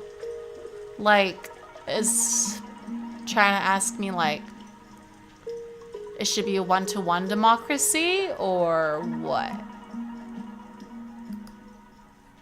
I'm gonna say unsure. Because if you're talking about like a president, like I think there can be presidents that accurately represent my political beliefs. You know what I mean? Or a candidate, at least. Strongly agree I'm unique. Well, aren't we all? We're all unique. Testing products on animals is ethical. I'd say neutral because it's a necessary thing. I think it should be made more humane, but we don't have an alternative. The alternative that we have is testing on humans, which we do. But it's more expensive and people don't want to pay more. I'm okay with paying more, but people don't want to pay more. And it's also more dangerous for humans. So it depends if you're a speciesist or not. I think that's a word. We do have, like for drugs, you do have to go through a human trial phase. But for like makeup, let's say, you have to do like, you can just do like animals. So I'm gonna say neutral. Border protection is important. I agree with this. People should think of themselves as citizens of their nation rather than their state. I agree with that. A nation usually needs a military in order to survive. Strongly agree. Strong states weaken a nation. I'd say unsure. This is a very American quiz survey because like America's very unique in that it has states. Okay. Nations should cooperate whenever it benefits them both. I'd say disagree because nations should cooperate even if it doesn't benefit them. It might benefit the world as a whole. So I'd say it's disagree.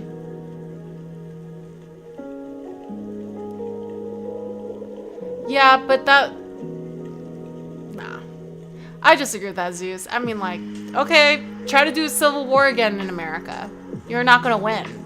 Like Texas, wanting to do civil war, Florida, civil war to secede. Good luck. Good luck with that. Democracy is the worst form of government except for all the others we've tried. I agree with that. Countries fall apart with constant war. I agree with that. Those who do not work should die. Are you kidding me? This is what like evangelical Christians would and conservatives would strongly agree on. I am strongly disagree on this. Traditions are of no value on their own. In and of themselves. I think I disagree with this. I know, right? They're like, if you don't work, you're useless, you're a moocher, you should die, blah, blah, blah. And then they're like, oh, but like, I don't believe in euthanasia. And I believe women should give birth to dead babies and go through labor and not have a baby at the end, but still like give birth to a dead baby that's died in their womb, and still risk sepsis because you're carrying a dead thing that's rotting inside of your womb, risking you losing your ovaries and your uterus so that you can no longer give birth to new life. So this is why I hate it. Hate evangelical Christians.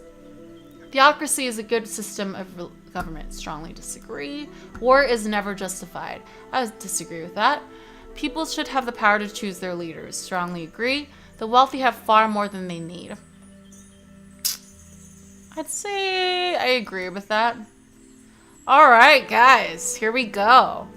My 9 axis of results. So this test presupposes that these are diametric opposites and that they're black and white. You can't be a little bit of both, right? You're either one or the other. And this test doesn't tell you like what party you're in, what label you would label yourself. This is just on these 9 axes. So unitary, federal versus unitary. I'm 75% unitary? I would think I'd be more federal. What? What does that mean? Why doesn't it tell you? Oh, it says closest match. Libertarian communism? Fuck no. I hate those two things. I hate libertarians and I hate communists. I do not think this test is accurate. This is so fucked. How am I authoritarian? I don't get it. All the questions that I've answered are clearly not authoritarian. And I believe in like government like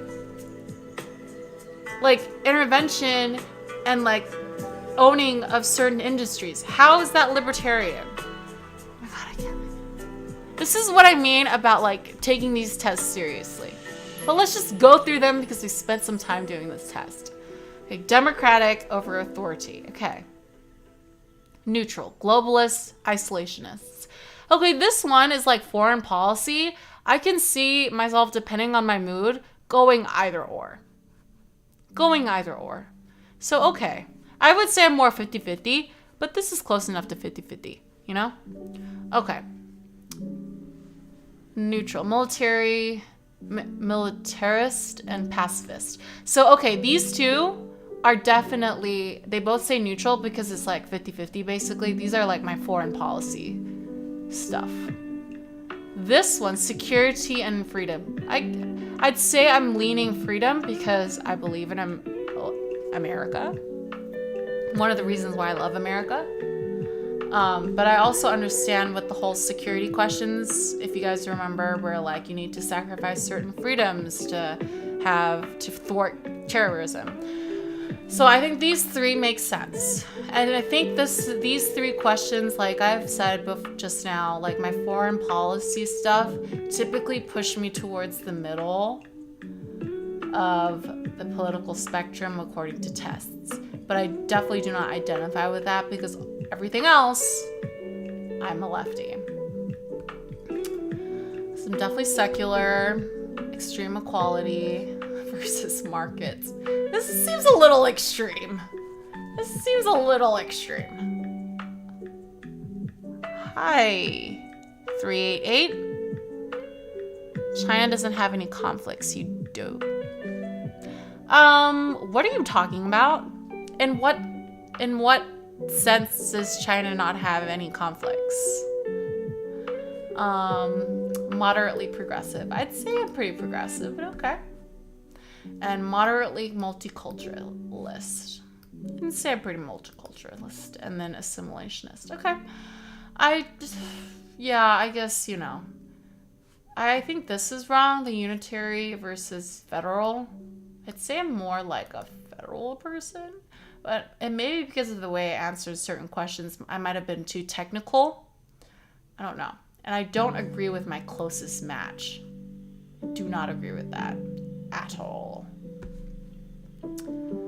I hate those 2 groups are probably the 2 groups that I hate the most. So I think Funeral 388 is trying to get around like banned words. So, all right, let's get into some politics here. Let's move on now to Pakistan, which has confirmed it's carried out missile strikes inside Iran, targeting militants of Pakistani origin. Earlier, Iranian media reported that several missiles had hit a village on the Iran-Pakistan border in the Sistan-Baluchistan province. A number of people reported to have been injured. It comes 2 days after Iran conducted strikes inside Pakistani territory, saying it was targeting anti-Iran groups. Pakistan's Ministry of Foreign Affairs issued a statement about its military action inside Iran. It says it used specifically targeted precision strikes against Pakistani terrorists. Which is more than what we can say for Israel. Who've based themselves in ungoverned spaces inside Iran. It says it had shared evidence. Yo, 388, you can't just come here and be like, based Iran, based China. You gotta come in with some receipts, bro.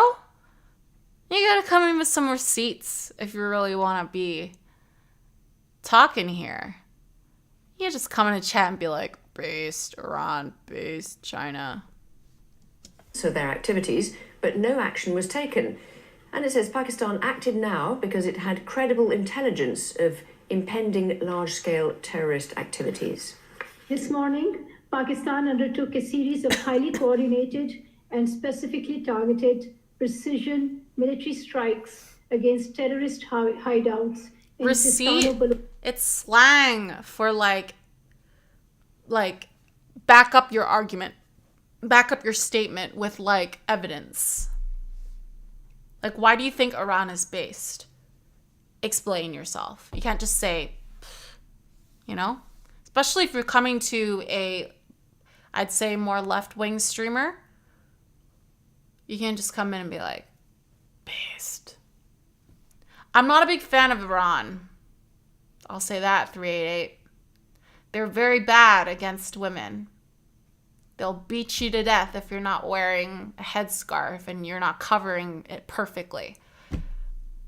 If you don't have an escort, they have a morality police that is based on a bunch of men, based on a religion. Like, that is ridiculous. I don't think that's based at all. Then how are you saying Iran is based? Okay, this is what I'm going to get into as well as we get into it, because the girls and the boys are fighting. In this sense, the boys are fighting. And by this, I mean the big lefty streamers and media people, they're fighting because the majority of them are saying one thing and then Vaush is saying another thing. And I'm just like, dude, the girls are fighting. I'm going to pull up that Vaush thing after we just touch on this. Province of Iran. A number of terrorists were killed during the intelligence-based operation codenamed... How can you be far left and be like based China, based Iran? Are you a communist? Are you authoritarian? Like, then I could be like, all right, I guess you are very far left.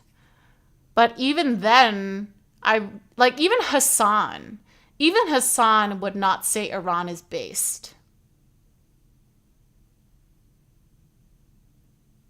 Okay, Vaush is not a liberal. He is, I think he says what does he self-identify as?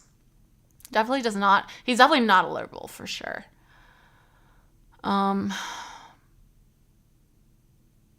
I don't know. I always talk about this and how, like, I don't understand why the lefty have to be like, if you're not as left as I am, you're a liberal.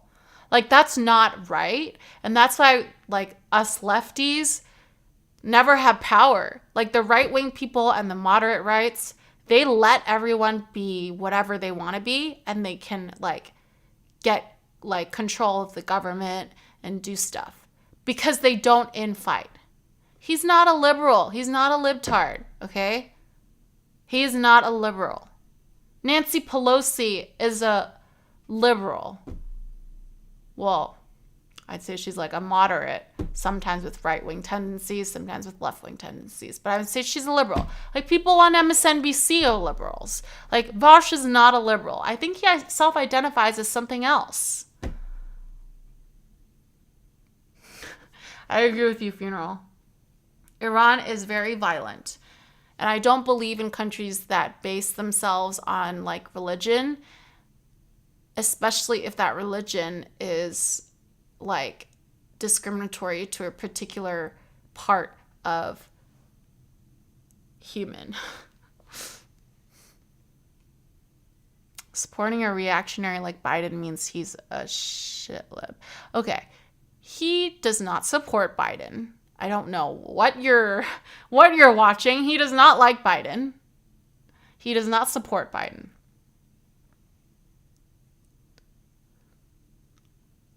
That's all the Islamic world, you dork. Yeah, then the Islamic states are no good. I agree. But I don't think Iran is a representation of all Islamic states. I could be wrong. But you gotta bring receipts. Yeah, exactly, Tom.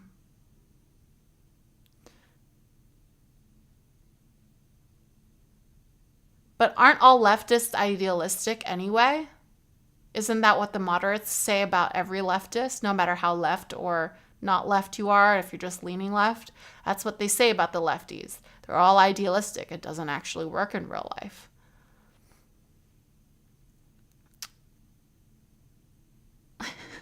Tom. How Hassan catches strays even in the smallest streamer community. Like, he's not wrong about that. He catches strays no matter what. That's so funny, Tom.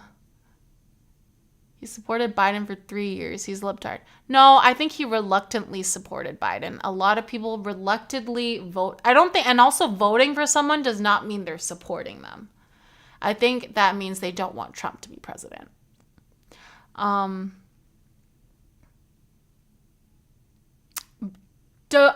my knowledge right now, I think Pakistan is nuclear armed, right? And Iran is trying to get nuclear armed. Is that correct? Or are they already nuclear armed because the nuclear agreement thingy fell apart?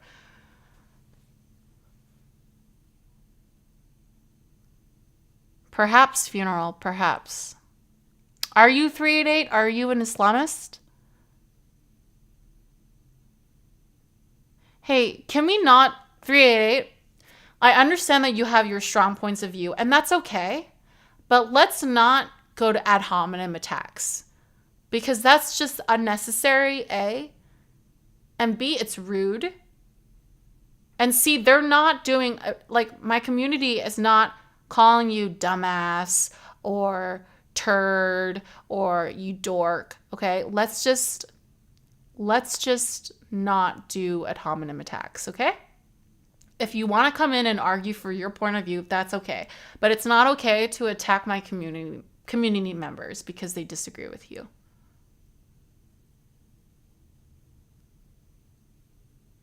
No, 388.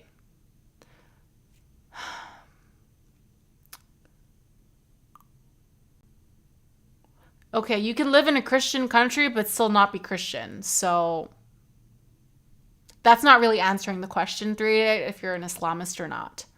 You can be an Islamist in a Christian country. Where are you tuning in from? I don't think a good Christian, would just come into a chat and start calling people shitheads and dorks. It's not about religion. Also, you are missing the geopolitical importance. What am I missing? Tell me what am I missing without calling me a shithead or a dork. Talk about the actual issue. You are unaffiliated, okay? So you don't identify. Are you an American? Are you living in America? Are you talking about this geopolitically from what angle? Like, give me some of your history of who you are, because that's what everyone here is wondering about you. You're saying these things, but you're not really helping yourself in your case because you're not being very clear. You're an atheist? Okay, then you should have said you were an atheist instead of saying, I live in a Christian country. It doesn't matter what country you live in. And there's no country, what country are you talking about that's a Christian country? Are you, Is it the country's laws are based on Christianity? Which country are you talking about? Do you live in the Vatican?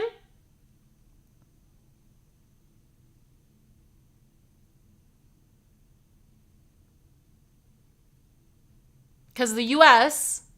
is not, the majority of people in the U.S. are Christian, but this is not a Christian country, technically. It is, there's separation of church and state. We do not rule. We do not make our laws. The Constitution is not made around Christianity. One of the biggest reasons why people left the UK and ran from the crown is because there was no religious liberty. You live in Serbia. Okay, is the Serbian country, is the country of Serbia, the laws, is there no separation of church and state? So you're looking at this from a Serbian point of view. That's already a negative for me because I hate Novak Djokovic. I hate him. I think he's an arrogant SOB. So that's already like a down thing for me. Sarmachar. This morning's action was taken in light of credible intelligence of impending Stop calling people large-scale idiots. terrorist activities against Pakistan by these terrorists. This action is a manifestation of Pakistan's unflinching resolve to protect and defend its national security against all threats. Let's go straight to Carrie Davis, who has been monitoring events there. Zeus, So I Carrie, do bring not us up like to date with the very latest Djokovic. on what's I been hate going on between Djokovic. Pakistan and Iran. Do you like Djokovic, So 388? early this morning, we had a statement from Pakistan's foreign ministry confirming that Pakistan had launched attacks on what they say are terrorist groups operating inside Iran. Djokovic is a little bit of a political person, okay? He doesn't take the vaccine. He thinks the vaccine is like false or like he didn't want any of us. That's why he was banned from all the Grand Slams until recently, because he was taking a political stand and wouldn't take the freaking vaccine. And like endanger everyone who loves tennis and all the other professional tennis players who will play alongside him in tournaments. Like, that's like super selfish.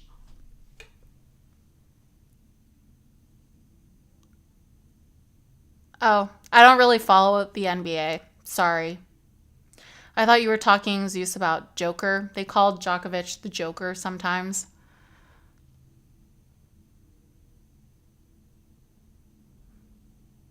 How old are you, 388? The IQ test, don't even get me started. It's such a biased test. And limited test. Exactly, funeral. Iran. This, of course, comes after Iran admitted yesterday that it had also carried out attacks inside Pakistan's borders on militant groups operating inside Pakistan. This is a bit of an ongoing discussion between Pakistan and Iran. There have been a lot of accusations over the course of years that Pakistan and Iran both accuse the other of harbouring terrorist militant Are groups you a male or inside the female? borders that then come across the border, carry out attacks, and are then able to go back across, which makes it difficult for the nation's security forces to be able to go and get justice. So that is the backdrop to all of this. But the other thing to bear in mind is that Pakistan and Iran had, up until a few days ago, pretty cordial relationships. But at this point, that has deteriorated fairly dramatically. Straight? So we have had reports as well from Because Iran. if you are, I state have a tip media. for They you. now say that 9 people are believed to have been killed in this particular strike that was carried out by Pakistan. What's really interesting in the language that Pakistan is using is that it's talking very strongly about targeting militant groups, not talking about targeting Iran itself. It's very similar language, in fact, almost mirroring the same sort of thing that was said by Iran's foreign minister yesterday in Davos when he was talking and saying that Because Iran... they don't want to go to war, obviously. Okay, so 388, if you ever want to like date somebody, if you're a heterosexual, if you get mad at a woman, don't start calling her 0 IQ loser or a dork or an idiot. You will never get laid. I'll say that. And if any of your future partners, girlfriends, whatever, wife or whatever, gets a hold of the things that you type online, that is not a good thing.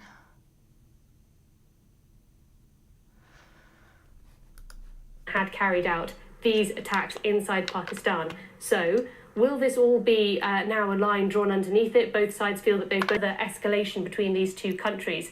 Bear in mind, the backdrop to this as well is that in the course of the last few days, Iran has hit targets inside Syria, inside Iraq, and then inside Pakistan. It seems to be trying to show a display of strength, showing that anything that it considers to be a threat is a target. So how will it feel having been hit, or at least having had a hit happen inside its soil? Even Do you if like that was Andrew not targeted Tate? At Iran and its military operations. So that will be the key question here. Pakistan in its statement said that it referred to Iran as a brotherly nation. Well, that brotherly relationship is really under some strain.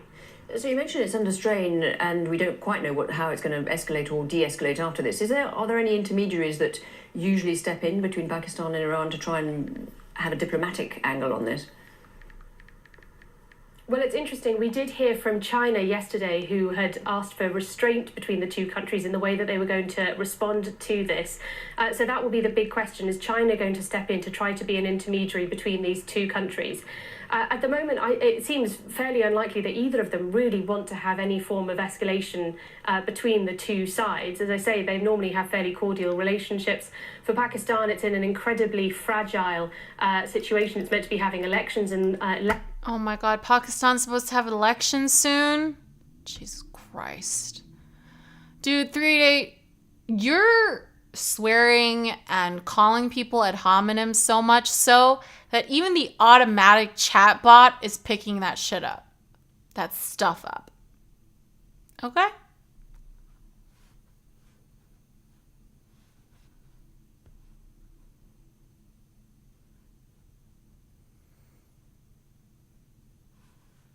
Okay.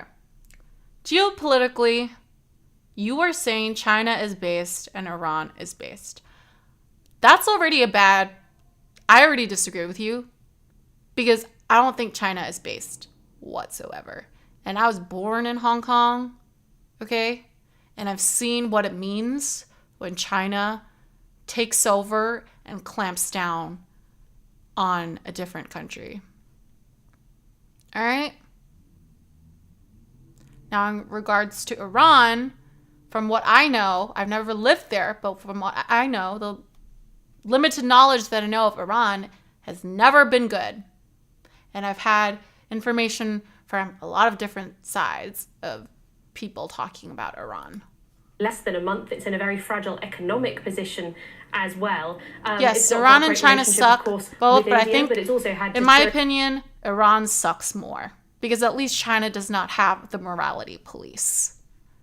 Rating relationship, and at least China as well, manufactures really goods for the rest of the world. With Iran on another border too, and for Iran, of course, we've heard of multiple issues and things that Iran are dealing with around the world, different attacks, but they both suck. And it also dealing with attacks on different fronts.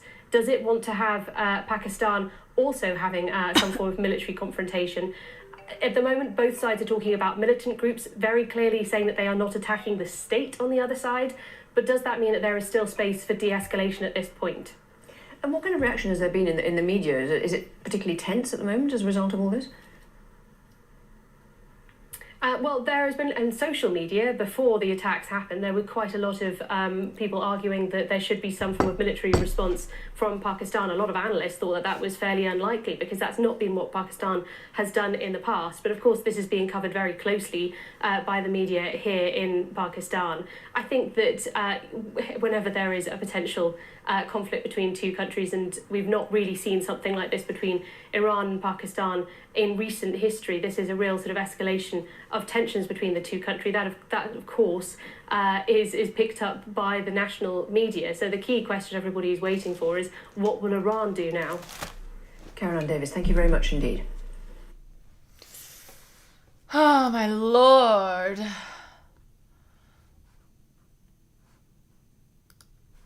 Let's get some more analysis here with our international affairs editor, Kedavan Gorjestani. Kedavan, welcome to the programme. Who are these militant groups that both sides say they're targeting on the other side of the border? These are two groups that operate in regions that are along that border between Pakistan and Iran. It's a very long border, 900 kilometers, as we see there. So there is Balochistan, which is in Pakistani territory, and there is Sistan and Baluchistan, the province that is. Okay, guys, is Pakistan technically Central Asia? And Iran looks like it's kind of part of both.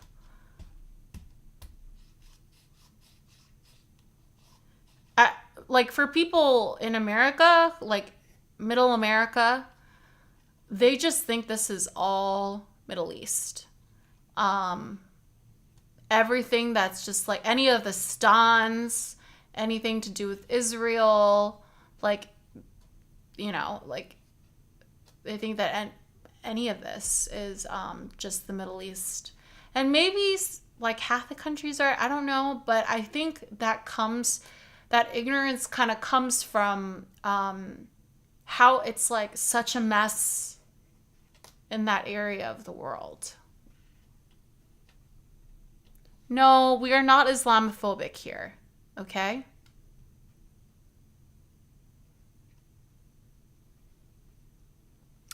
I put Pakistan in my head of India, Asia, because the sea. That makes sense. That makes sense, Zeus. Stop treating my life? What does that mean?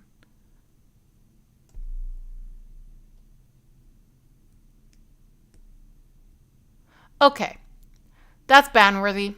I disagree with it. China is making Hong Kong worse. I'm a Hong Konger. And yes, it is misogynistic to be pro-Iran because of the way they treat women and the rules, like unequal rules that they have for men and women.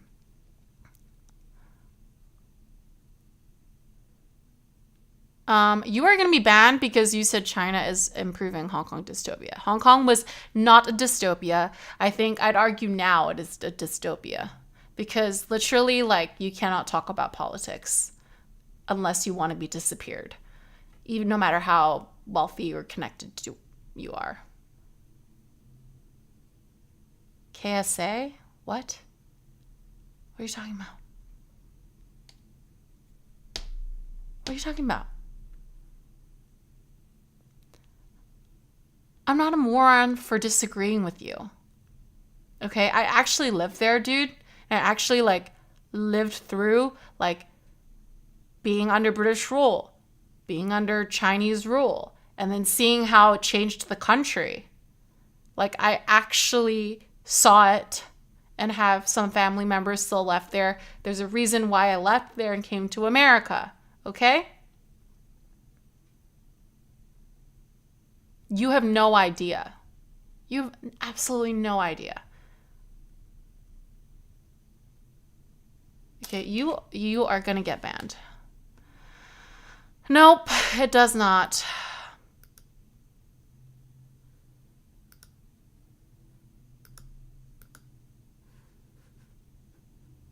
All right, he's banned, guys. Banned. Yeah, fuck that guy. He literally just came in here to just hate on everyone, hate on you guys, call you guys like bad names without coming in hot, guns blazing with no receipts. Like he could not defend his position. He just kept calling you guys and me at the end, calling you guys bad names when you were like, actually no, because of X and Y. And he's just like, no, because they're based. Why are they based? No evidence. Well, if he comes up with another user, he'll keep getting banned. In the Iranian He clearly has too much time. Like, what time is it right now in Serbia?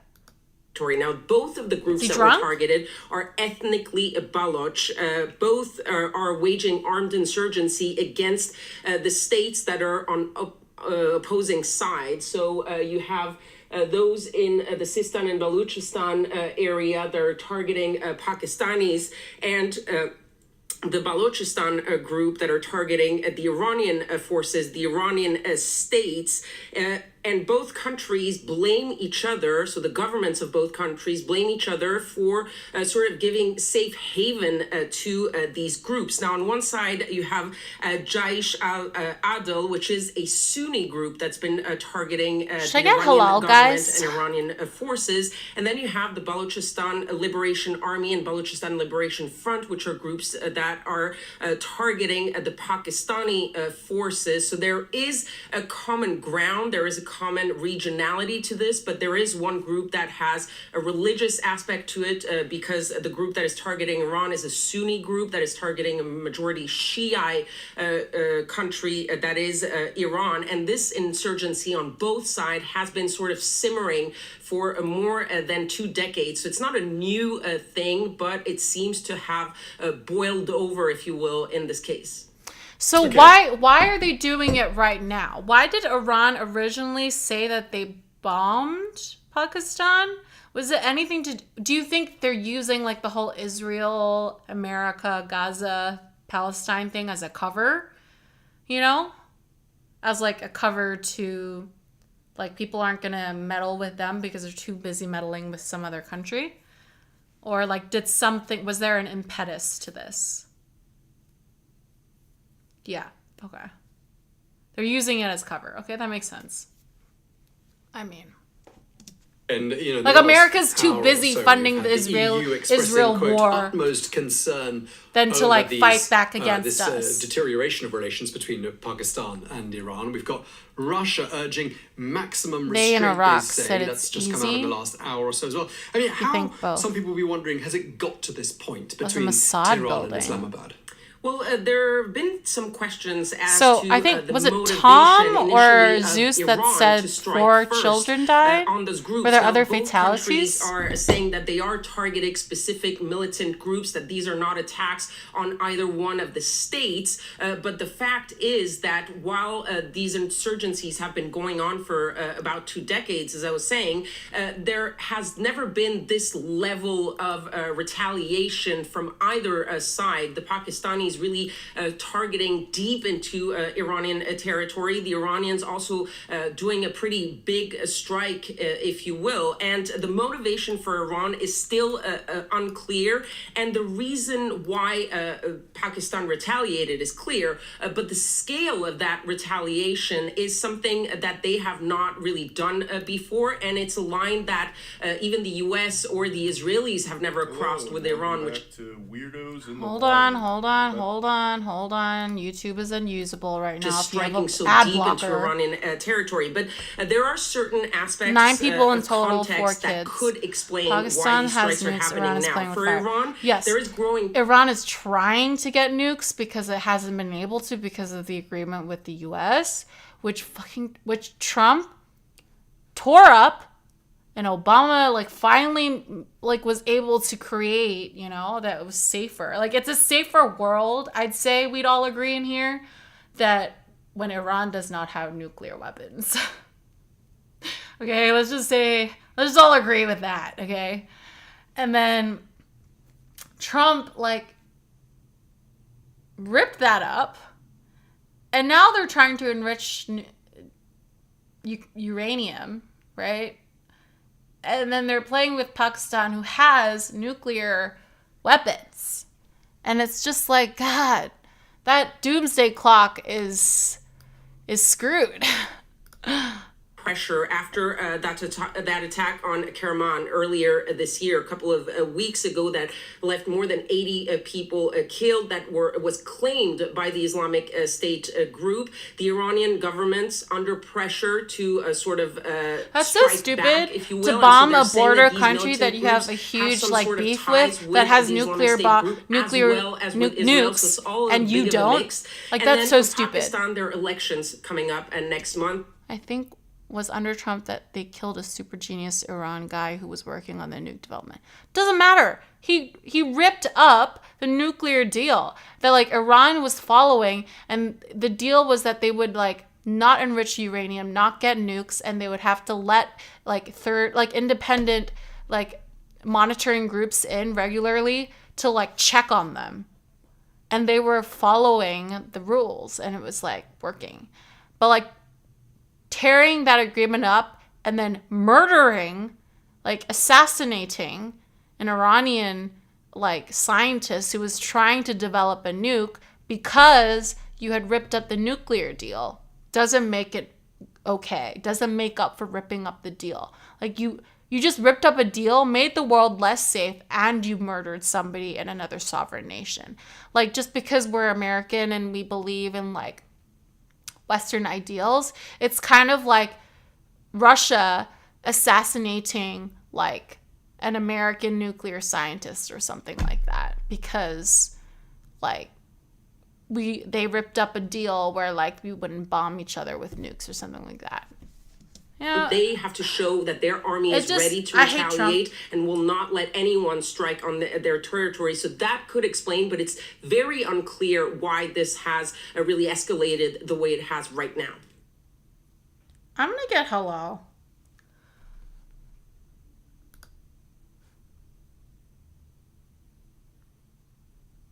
Wait, I just saw something.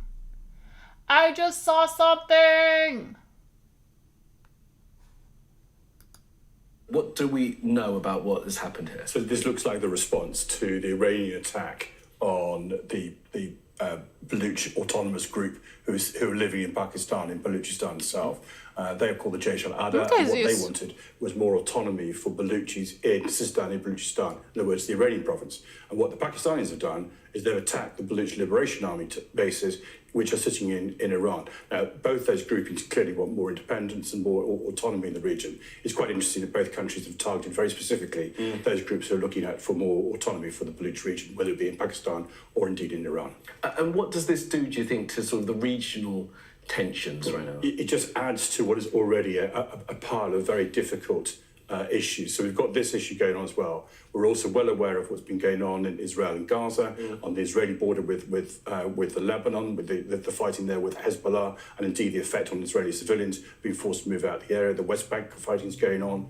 Iran has reached out. It's attacked into Baluchistan, as we discussed. It's also attacked into northern Iraq. It claimed it was attacking a Mossad base. In fact, it appears to be a Kurdish intelligence base, and the Kurds have got a claim on part of Iran as well. And it also attacked ISIS in Syria, and that was in response to ISIS's terrorist attack in Kerman on the 3rd of January, which killed over 80 people.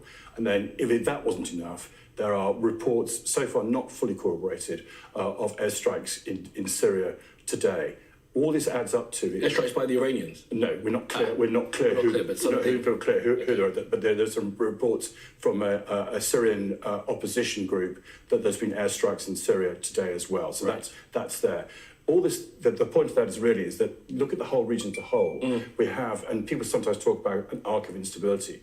We have a whole series of issues ongoing at the moment, all of which are capable of gross miscalculation. Yeah. Now, if I just use the example of Syria, Syria has got US bases in there, it's got Russian bases in there, Iran uses it as a transit place, there are large-scale criminal drug smuggling gangs. At any stage, if one of those countries reaches out to attack one of the opposition there, it could make a miscalculation. The other point about it, I think, is psychological. If people believe the way to deal with issues like this, cross-border issues, is by the use of force, it makes the use of force more likely, which means that it's then much more unlikely to be able to have negotiated settlements, diplomacy, and everything goes with it. If force becomes, if you like, the coin about one which we calculate these things, that becomes very difficult for people to deal with. Well, but of course it is. Like, we're humans. The ultimate price to pay is with your life. And that's why geopolitics will always be part, no matter how far from the Second World War we get, will always be a part of the calculation. Because the ultimate price to lose is your head, is your life. Like, diplomacy can get you so far, but at the end of the day, that's why I think that it's important for America to maintain the most powerful military on earth, because that's the last thing that stands in line when all diplomacy fails, is our military might. And that, that makes me a little bit less of a lefty, in regards to foreign policy. But I think that's just being realistic. I think it's yeah, the military is important. We do have inefficiencies. We need to support the troops, like the veterans when they come back more. I think there's a lot of misspending, and the Pentagon has failed audits for so many years. There's a lot of holes in the military. And I don't like the military industrial complex. But at the end of the day, the military is necessary, and it's important that we maintain the most powerful and most ready and experienced military on earth, because that's how our freedoms are protected, and that's how our civilians are protected. That's why we're listened to. But we might be moving towards a multipolarity world where China is the second superpower. But also, one of the reasons why I think globalization is a good thing, is that it's not a perfect thing. I mean, it's a bad thing, like when you see during COVID, right? A lot of things has been exported overseas in regards to manufacturing, so we ran out of resources. But in terms of preventing war, I think globalization is a good thing. But in terms of like when there's a pandemic, which happens maybe once in 100 years, globalization makes things very difficult. But at the end of the day, if you ask me to vote if globalization is a good thing or not, I'd say it's a good thing because it helps prevent war. I think if China and the US were not such major partners in trade and how reliant they are on each other with their economies, we would have gone to war already. So that's why I think globalization is good. USA needs to take care of the injured veterans. I agree with you, Tom. I agree with you. We do not take care of our veterans as much as we should. You know, they're fighting for our freedoms, fighting for our country. One thing that I hate is like how like the right has co-opted being patriotic and co-opted being pro-troops. Like you can't, a lot of the times if you're a leftist and you talk about supporting the troops, people are like, what the fuck? Like when did it become like non-patriotic to be a lefty? Like when did it become you can only be patriotic if you're a right-winger? You know what I mean? Like, I hate that. I think we should take that back. I think we should be like, hey, you guys aren't really, you're pro-violence. You're not really pro-military. You don't even want to support the veterans. Like, all the right-wing people in Congress, they didn't even want to pass bills to, like, help veterans until, like, Jon Stewart came out, who was a liberal, or 388 would call a libtard, if he didn't make a big fuss out of it, and then they passed it. So it's like right-wing people aren't really pro-military, but for some reason they get to campaign on that. Okay, Zeus. China's serious becoming a real threat in the economy side. Of course they are, by controlling key companies in foreign countries. Yep, they are definitely using their soft power to control a lot of the world, especially Africa. In the military side, I think China is still a decade away of being a real threat for America. Yeah, China's military, they have a lot of numbers. That's one thing that China is very good at, is having a lot of something, but having a lot of people is not the same anymore as back in the day when having a bigger army means they're better. Like, now we have bombs, now we have air power, now we have, a lot of different things that make up for having a bigger army.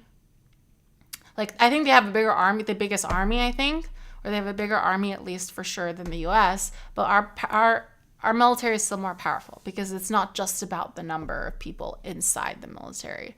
Of course, it's important to have a certain amount of people, but it's not just about the numbers because we have bombs now, It's kind of like dragons in Game of Thrones. We have dragons now, We have air superiority. If you don't take care of the veterans, then you are a traitor, not a patriot. Patriot. Yeah. Yeah, I don't traitor, maybe not. I think it just means that you're fake supporting of the troops. And because they don't like like any sort of government program. They don't like, they see it as a weakness to need help from the government, but you're fighting for the country. Like, it's super weird. Like, this is why I'm not a righty. It's why I'm not a libertarian either. Unlike that test that we took earlier. I'm not a libertarian. Libertarians don't believe in any of this stuff. They believe in the free market. Unfettered free market. They don't take into account people's innate human propensities.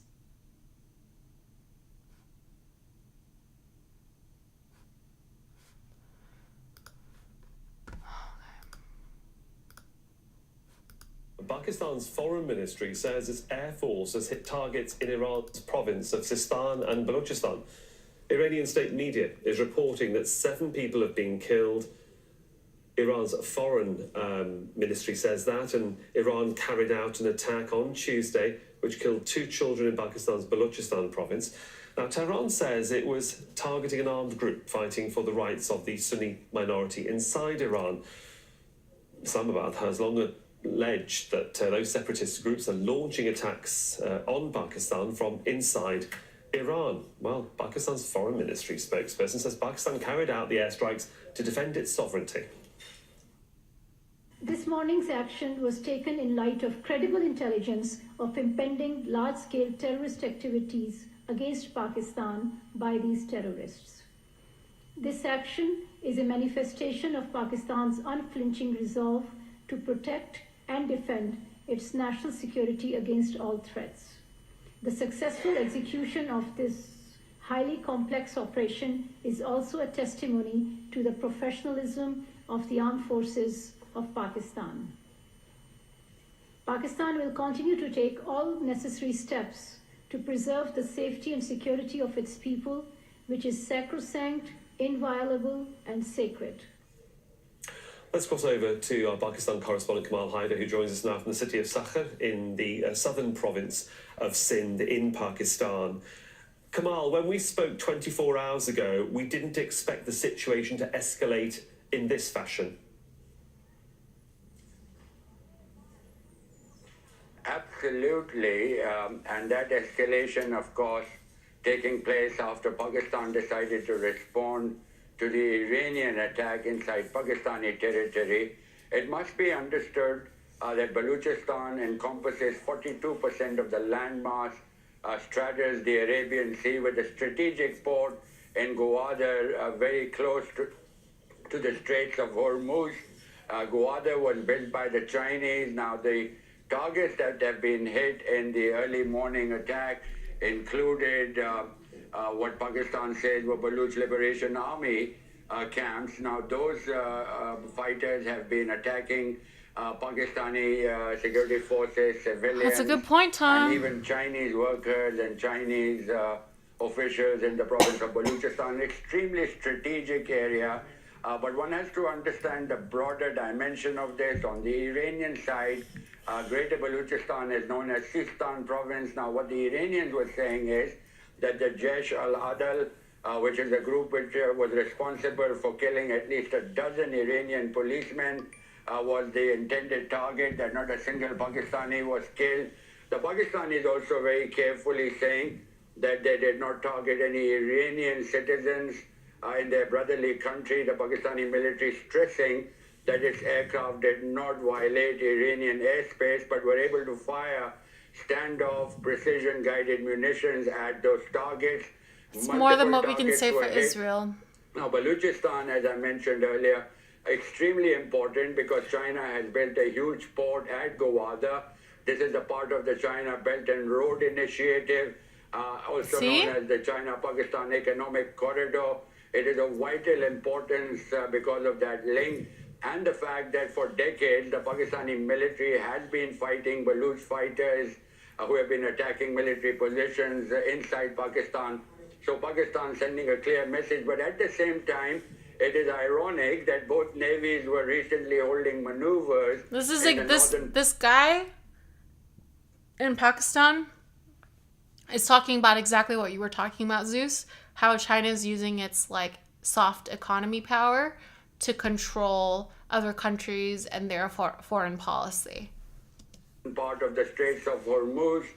Both sides met in Davos, where the Pakistani Prime Minister, of course, has now called off his visit, and they were discussing the threat emanating from armed groups inside Afghanistan, which was of mutual concern. Pakistan raised the issue with the Iranians about the Baluch Liberation Army camps operating on their side.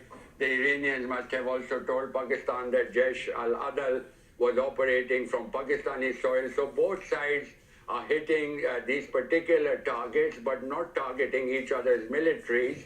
And that, of course, would be a significant escalation if that was to happen. But at the moment, a measured response from both sides, and both sides. That's crazy that the Chinese own the largest electricity company in Portugal. Like, that's insane. Carried out by the Pakistani airspace. How can that not influence the Portuguese government and their foreign policy? Like, that is insane that they were allowed to buy out the largest electricity company. How did that happen, Zeus? And when did this happen? Basically, the 2008 crisis, the government had to sell.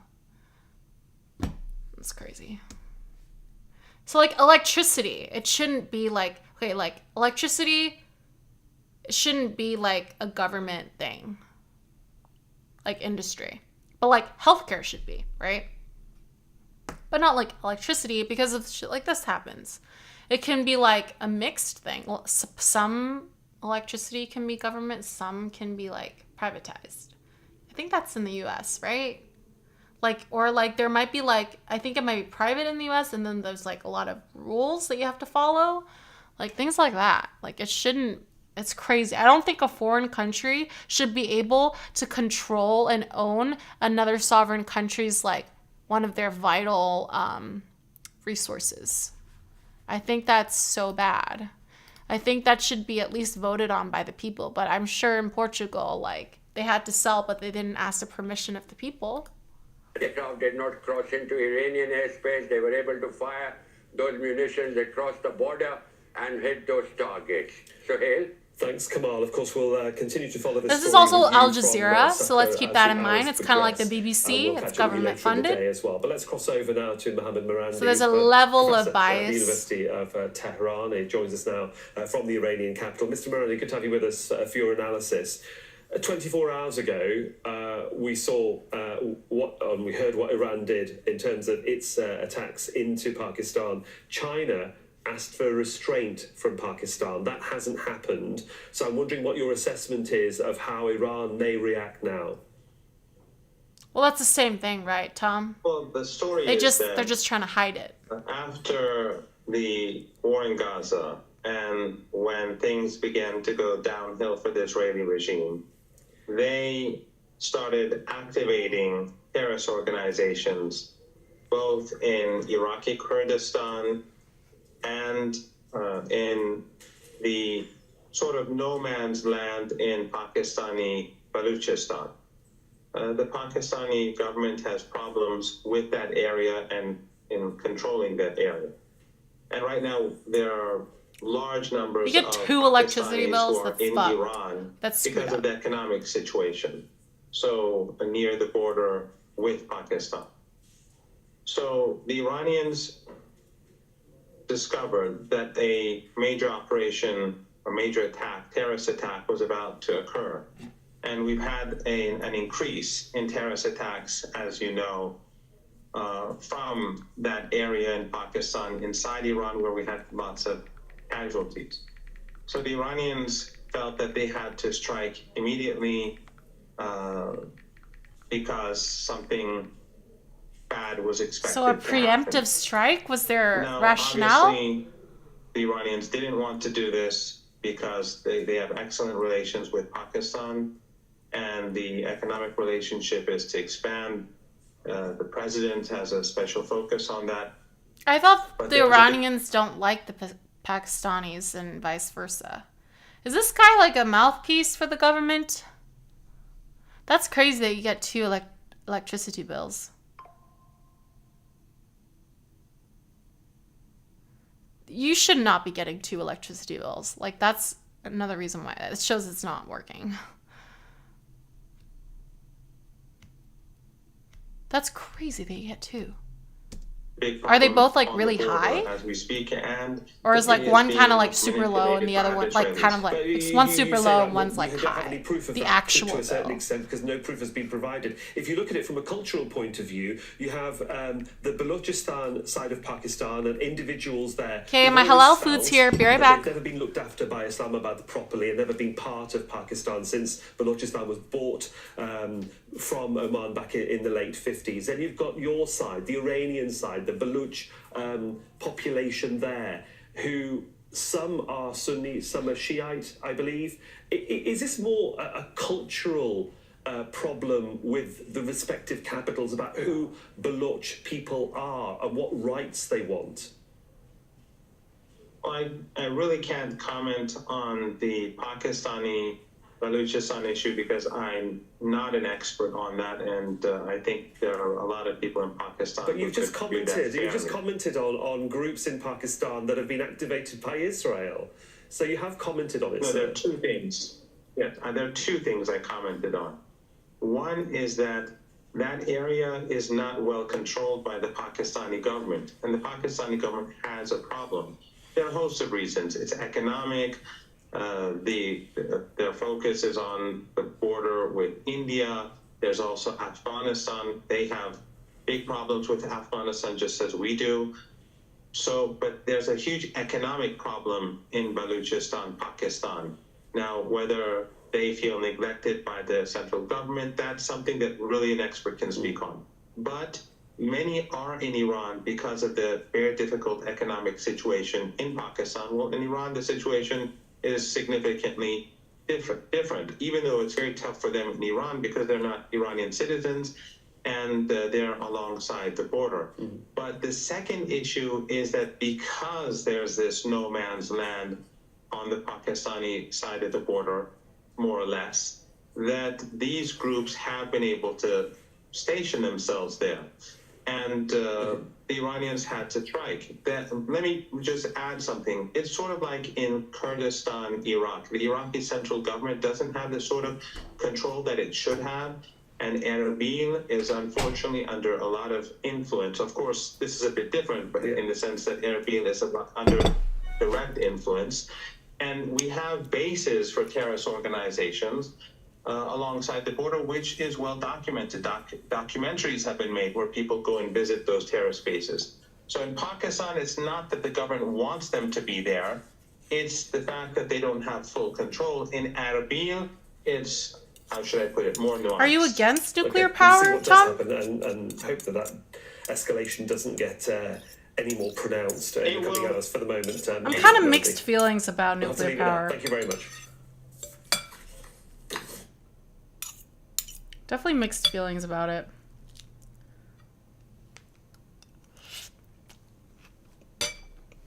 Let's get some more analysis.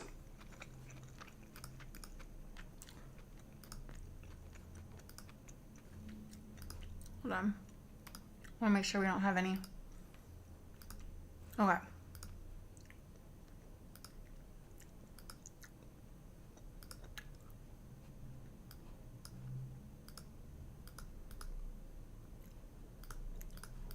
This is a story that we've been wanting to state.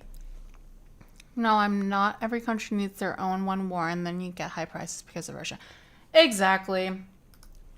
We need a way. Every country, every sovereign country. That's a really good point. Every sovereign country does need to have a way of producing their own fuel, electricity, because, like you said, war. So, like, especially if, like, you rely, or maybe, like, or maybe, like, Europe just relied too much on a country where they know they're politically, like, not aligned. Like, or at least make sure that you align with a country where you want to get their electricity or buy their electricity or whatever, that you're not going to go to war politically. Wait, what? Special in a country like Finland where you can literally frozen in Europe? You're going to have to rephrase that, Zeus. for quite some time. Obviously, we had domestic politics and our own elections to kind of think about, but this could end up being one of the most consequential elections of this year whenever we look back, 10, 20 years from now. Let's go ahead and put this up there on the screen. There was a major election in Taiwan between a couple of parties. You had the KMT and you had the DPP. The DPP kind of being the party that the Chinese foreign ministry and the Chinese population and government was warning the Taiwanese, you should not vote for them because they are not. China is so stupid. Like, you're like warning them, don't vote for them or else. And like, people in Taiwan just want their freedom. When it's kind of like in Hong Kong, when you have the taste of freedom, when you know what freedom means, and another foreign country comes in and says, no, fuck you guys. No, F you. You shouldn't vote for freedom because you are technically ours. People aren't going to listen to you.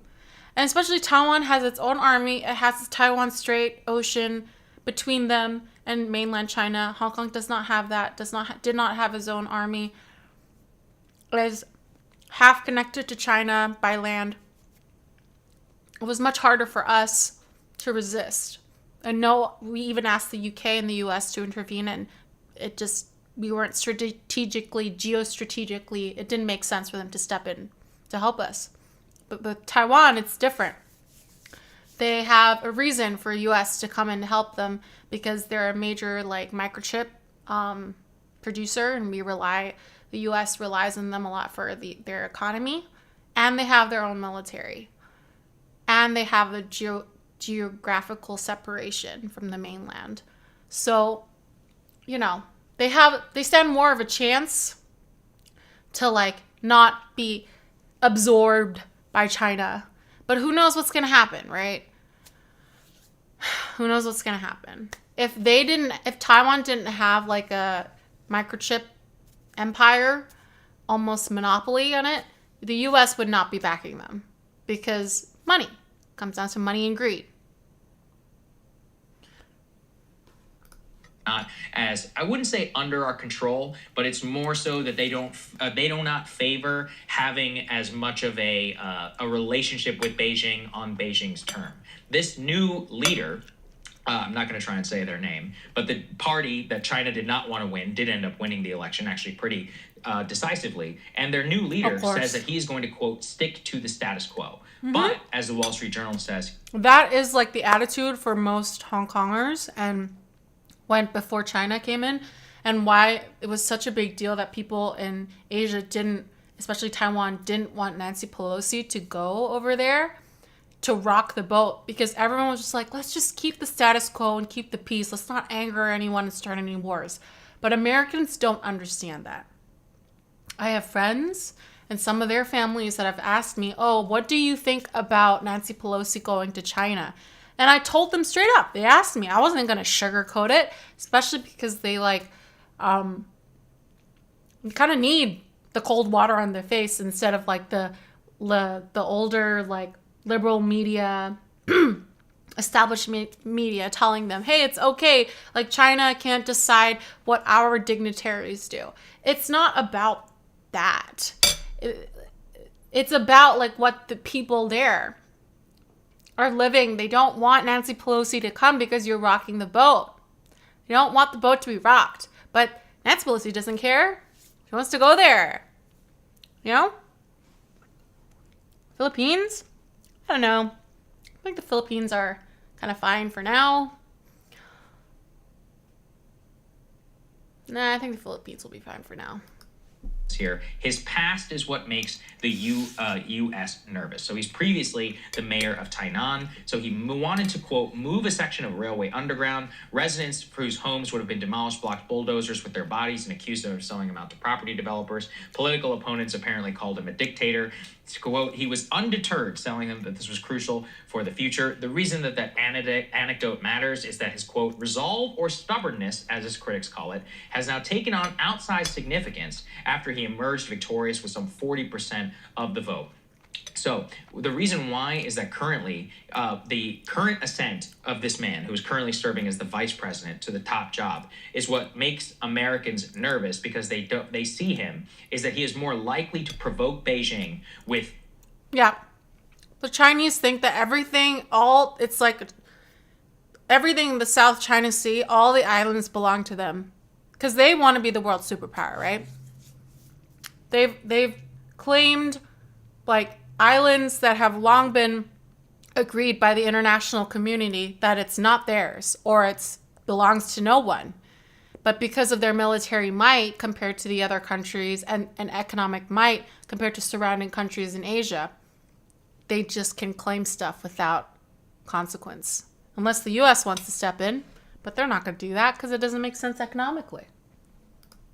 Quote, envelope pushing rhetoric and draw the U.S. into a dangerous confrontation. Beijing obviously also doesn't like him because he has openly been, kind of spiteful of Beijing. He's kind of rallied the Taiwanese populace as independent from Beijing's like extension of foreign policy. And then I know which island you're talking our about. Taiwan policy is very complicated because it's one of those where it doesn't make any actual sense unless you like have to go back to the beginning where they call themselves the Republic of China, but then we recognize them as China at the UN until we had the opening of China, and then we no longer recognize them as China. So we passed the Taiwan Relations Act, which says that we have relations with Taiwan, but we don't recognize Taiwan as its own country. And yet all of our diplomatic relationships with Taiwan treat them as their own country. We have visa relations and all that. In terms of our defense, we have the strategic ambiguity posture as spelled out in the Taiwan Relations Act, where we do not...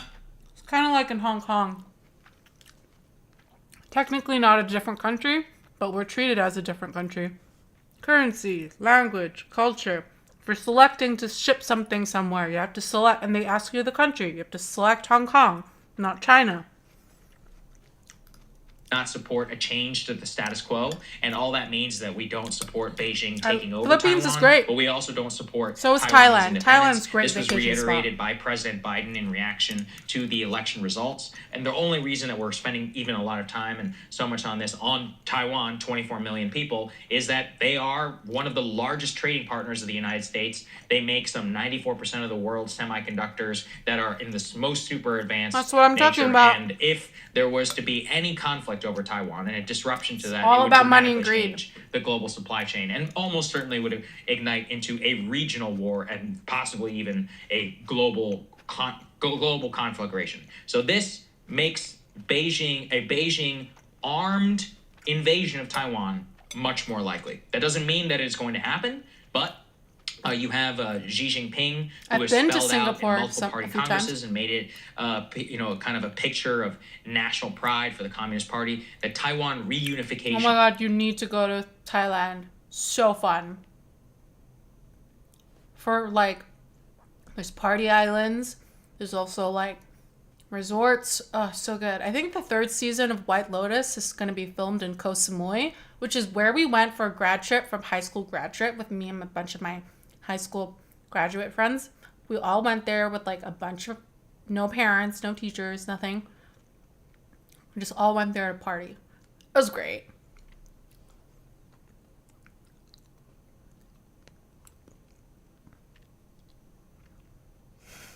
Depends where you go.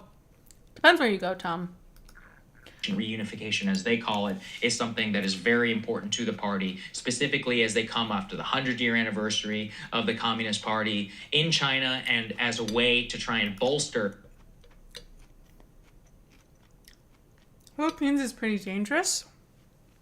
Like, guns are pretty common there. Personal security and stuff like that. Thailand's a little safer, but a lot of pickpockets. It's still a pretty poor country, but they're more pacifists. Due to their religion. They love their king. Not the king's son, though. Kind of sagging Chinese nationalistic pride, which we're about to get to in a little bit. I'm curious for your reaction. Yeah, so, I mean, the bottom line here is while the U.S. may frame our concern over Taiwan about the international rules-based order and democracy and sovereignty, blah, blah, blah. Like, I think if anyone believes that at this point, you have to have your head examined, because it is very clear we don't care about any of those things. What we care about is what you said. 90% of the most advanced semiconductors are made in Taiwan. Now, why we allowed that to happen is a whole other story, right? And basically points to the utter failure of neoliberalism, where it was just about, oh, where's it cheapest to produce and where can people make the most profits, and it's a global economy. And the theory of that case, in part, was that this was also going to keep us safer. This Not was many going to jobs integrate in the world. Philippines. This was going to allow peace to A lot prevail. of And instead, Filipino women have to work as helpers overseas to make enough money to send back to their families.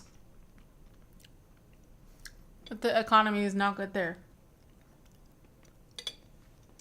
in this instance, you can see very easily how it could push our, leaders who are clearly not afraid of starting wars in any place in the world into a direct conflict with China, which no regular person in the United States of America actually wants.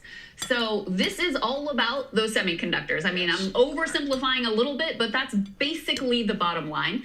That's why the Biden administration pushed through this CHIPS Act to try to spin up semiconductor production here in the United States. So we would have at least some domestic production. That takes a long time. That's a very uncertain future. We are nowhere near far enough along that path to feel comfortable about where we are at this point. And then at the same time, Sagar, you've got to have China looking at the way that we are basically fools getting humiliated in every corner of the globe, and the way that we are completely overstretched, and saying, hey, they don't look like they've got a real strong hand to play right now, so maybe now's the time to act. I mean, that's true. How much that's have we overextended ourselves in Ukraine? If I was now China, I would attack Taiwan now. Congress. And, our foolish leaders and presidential candidates and contenders and top, Biden and Trump and everybody else. Oh, of course we can afford wars wherever we want. No problem. It's no big deal. It's complete and utter insanity. I have zero confidence that any of these psychopaths actually want to avoid any sort of conflict. They seem to be totally happy to risk World War III and global conflagrations in every corner of the world. So yes, Wait. Tom, really? I was just in Philly and I really liked it. I guess maybe I didn't see that part of Philly. Should make you extraordinarily nervous when you see these potential tensions ticking up. Yeah, I'll put it this way. Let's put this up there, just, again, to bolster some of this, just to talk about how people across the globe are looking at this. Chinese kids have homeschooling when they're in foreign countries? What? Taiwan's presidency. Nope. All the rich Chinese people know how how screwed up the Chinese education system is and medical system and all that kind of stuff. They all send their kids to the U.S. for higher education, even North Korea. I think Kim Jong-un studied in the U.S. before he went back to North Korea and became the supreme leader. What they basically show is that this is going to lead to a series of kind of diplomatic, interesting standoffs. The very first one actually just happened a couple of days ago. And bear with me, please. Let's put this next one up there. The Pacific Island nation of Nauru has severed ties with Taiwan in favor of China.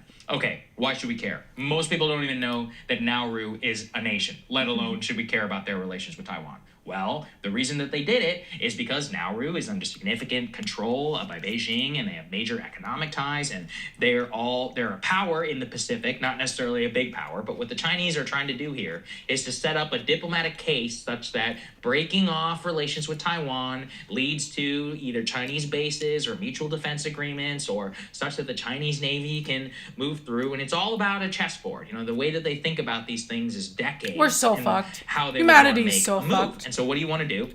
I want to make sure that all the I hate when China and US fight. I just hate it. Because they treat it like one nation's loss is the other nation's winning. And they can't just both be happy about both of them winning. They have to be no, we have to be the most powerful. No, we gotta win. Why can't they just co-op? You know what I mean? I hate it. And I feel so torn because I feel like I'm tied to both countries. People in the region no longer either invested in Taiwan, have any relationship with Taiwan, and don't care about Taiwan, or at the very least have decided to side with Beijing and to look the other way. This is a whole part of why the South China Sea conflict has now mattered since the mid-2000s, and why they've been moving in that direction. Now, as you said, this has nothing to do with democracy, and I would never make a case here about that because, let's be honest, this is about our 8th largest trading partner and probably the most critical piece of land in the entire world. Which is not Israel.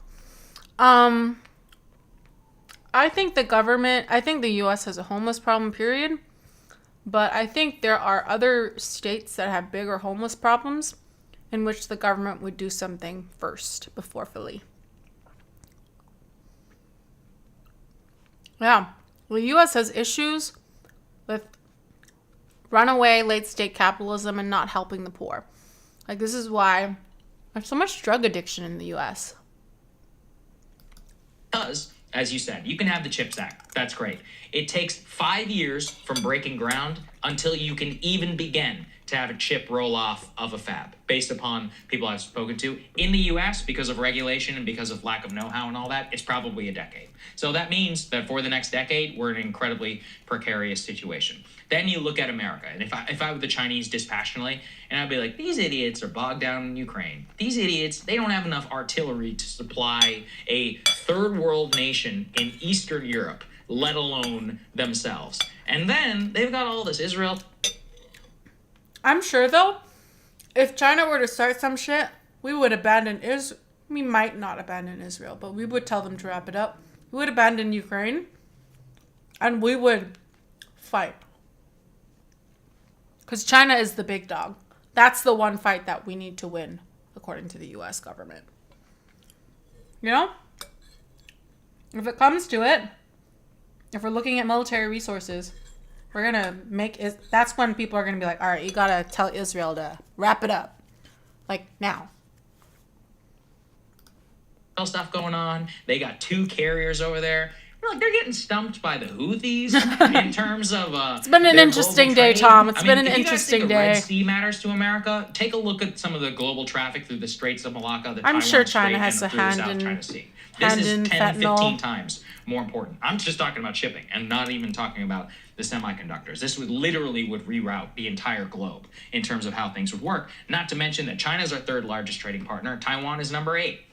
The amount of economic damage and all that would suffer as a result of this is just incalculable. My only point is that this level of precarity and some kind of war in East Asia would be catastrophic. And what's even more interesting to me is, I sent this actually, I'm not sure if you got a chance to read it, is that Kim Jong-un and North Korea also appears to be preparing for something happening in East Asia. They're changing their constitution to say that they're re-changing it so that currently their declared enemy is America. They're changing it to South Korea. They actually have a huge influx of dollars into the North Korean economy right now because the Russians are buying so many weapons from them. They appear, according to some military analysts and others, to be preparing for some sort of war in the region. That's crazy. What?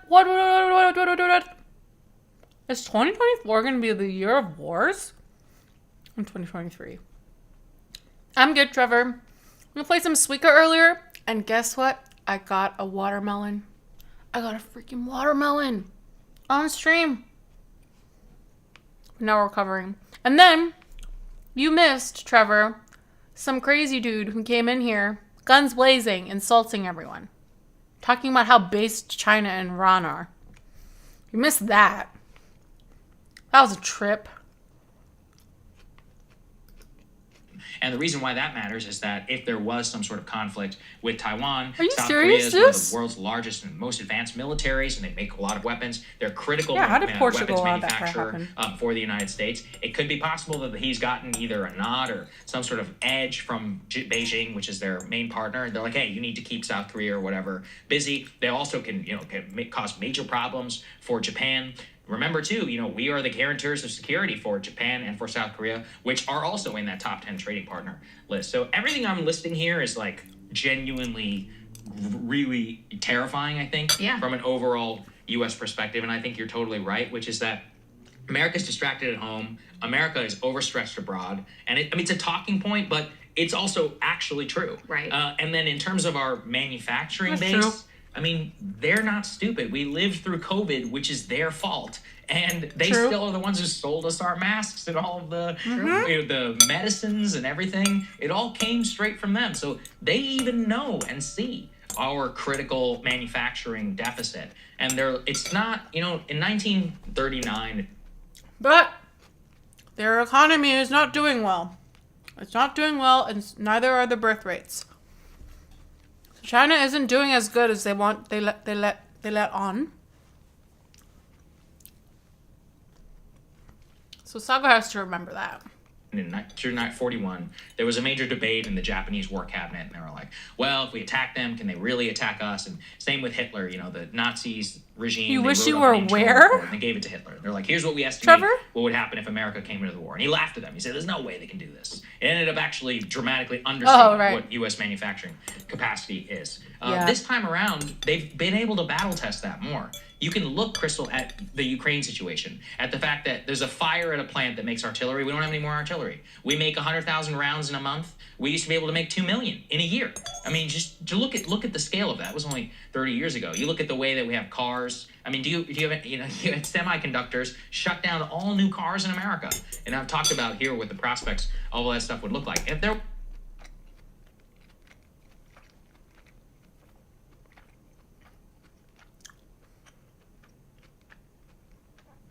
Sugar, I am sure, just like in World War II, if China declared war on Taiwan and we had to step in, what's that law where they have to they mandate every factory starts to create, has to manufacture, war stuff? What's that rule? They used it in World War II. They're gonna do that again. So it's not gonna it's gonna be a problem, but it's not gonna be that as big of a issue as what he's trying to portray it as. We do still have some manufacturing capabilities in the US. And if we'd use that emergency rule, forget off the top of the dome what it's called, but when you're at war, you can use this rule where you mandate that every company or a manufacturing plant, not martial law, they have to start producing weapons or whatever is needed to help the war. They can no longer produce cars, or unless cars are needed. They can no longer produce toys or clothing. That's what people were asking the government to do when there was a mask shortage, to use that rule. I don't remember what it's called off the top of my head. Yes, they used it during World War II, I think. So that's what I'm saying. Sagar is making this point, and he's like, nothing's manufactured here anymore. That's true. That is true. But if push comes to shove, the U.S. has survived multiple world wars and has come up on top. I think we have a resolve in the States when it comes to world wars, and I sure hope that we do. Or else I'm taking me and my friends and family and running. That's why I'm keeping my other passports, not just my American passport. Oh, by the way, to all the 7 people watching, I highly recommend getting a passport. I thought getting a passport is standard in the world, but I heard that that's not a thing, that a lot of Americans don't have passports. Get a passport wherever you are, just in case you need to run, okay? You need to fly somewhere. You never know. This world is crazy. People are still fighting geopolitical wars. When are we ever going to get to the first level of civilization, the Kardashev scale, before we destroy ourselves? You know? So just get a passport. There was some sort of conflagration. We could go back to rationing systems. They could take our laptops, our camera equipment away from us. Same in the US. We can move with just our IDs. It doesn't matter. If you need to get out of Europe, Zeus, you need a passport. Okay? And all the EU countries in war are usually going to be on the same side of the war. You need a passport just in case you need to fly to the other side. Let's say US and China, God forbid, goes to war. The world is doomed. whoever's looking like they're gonna win, that's where I'm gonna go. And I'm gonna use my passports, okay? I'm taking my friends and family with me.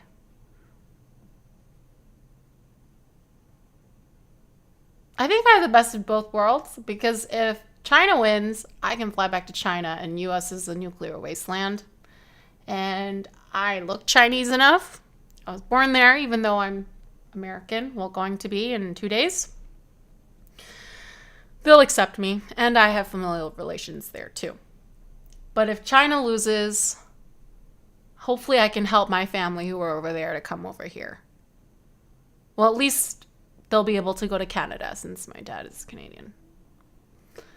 Technically. I mean, everyone's trying to stay safe, but you never know. All of our leaders are like fighting geopolitical wars, you know? I think all the citizens are just like, let's just not have war, you know? Yeah, I think I remember you saying that. I get a lot of, in the summer when I'm really tan, I get a lot of Filipino or Thai. Sometimes I get Malaysian, but mostly Filipino or Thai, especially in the summer. And my camera washes me out. I'm actually pretty tan in real life, but I'm really pale right now because it's winter time. But maybe I can, hold on. I have a picture of me as a baby. Okay, so here's my family.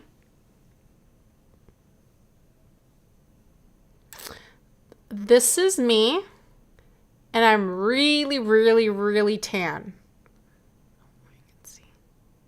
I'm really tan, and I have black hair. Well, very, very dark brown, and I'm very, very tan. Oh, I miss my family. I miss my family. Just a couple countries, and we all know who they are, so just stay in a safe country who doesn't want war with anyone, just to be safe. Go to, like, Switzerland or something. This is hard to invade. Can you remind us about the horror story of your house? The second floor? No, Tom!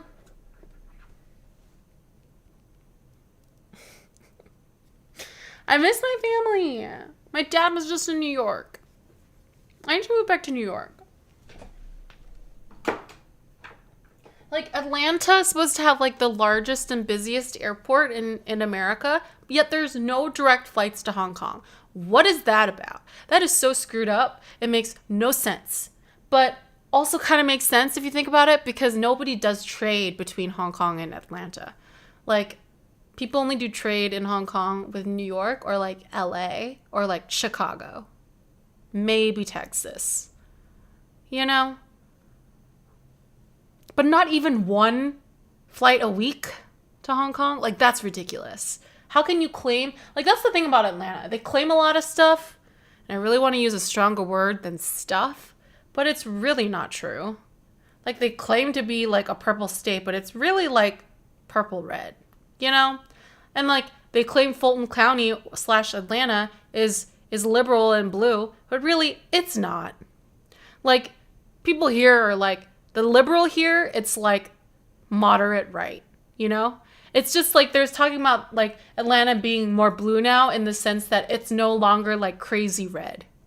Like Atlanta lib, Atlanta blue is like New York moderate right. Like that's what they mean. A lot of the things that Atlanta claims, it's not really true. I'll just say that. Well, the desert. Yeah. And no, I am not going to do the horror story. Maybe if I'm thinking about playing Outlast again, starting off where I ended, maybe tonight, I don't know. Maybe then you'll get the horror story, Tom.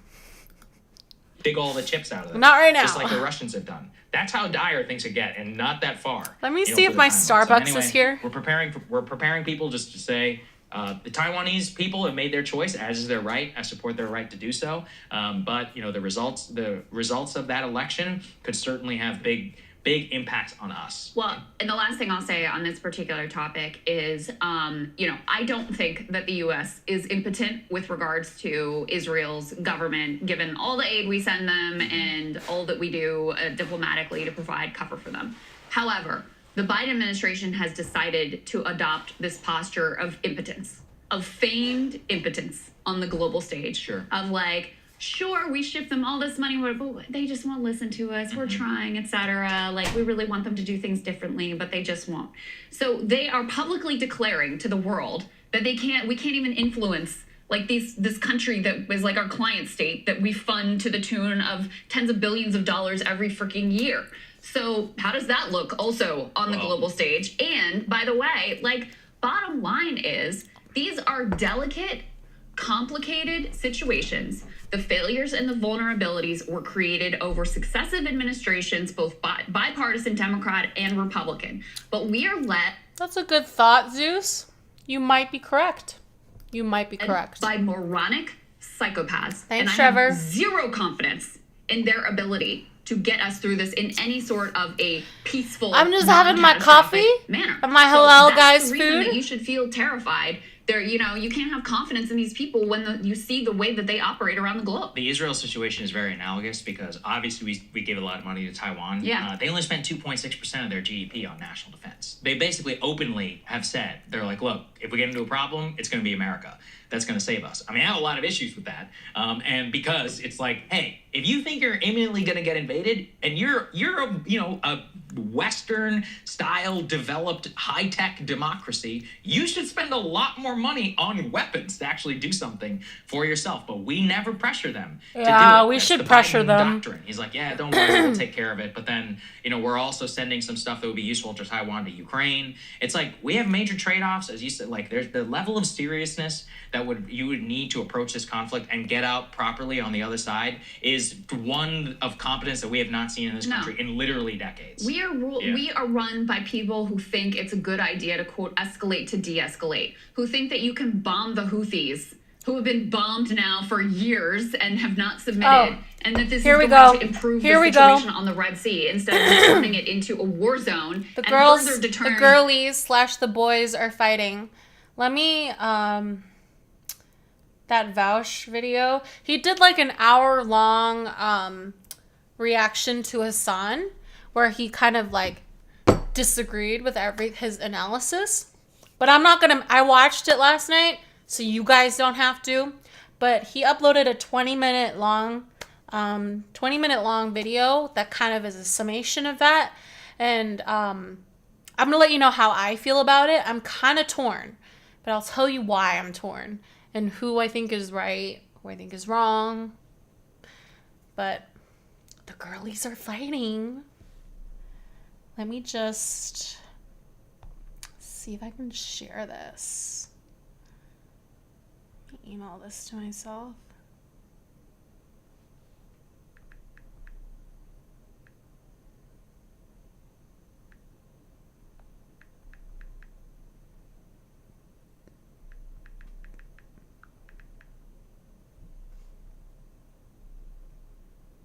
Okay. I just emailed myself. Cool.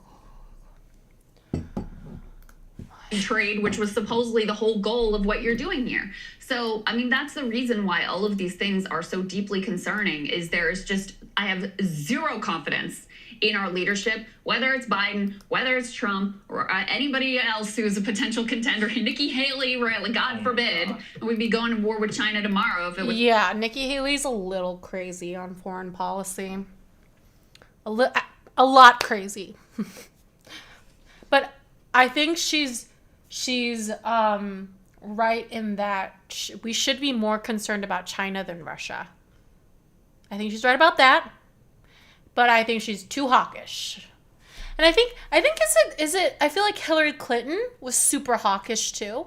Do you think it's like you know how like Ron DeSantis is wearing heels because no person below a certain height has become president? Do you think that they tell that for women? In order to become president, you have to make up for being a woman by being super hawkish. Do you think that's the thing? was up to her and Iran, by the way. So that's the reason why this is so concerning, is because you can see the way that U.S. officials now and over years, every opportunity to make the wrong choice, they make the wrong choice. Hey guys, if you like that video, go to breakingpoints.com, become a premium subscriber, and help.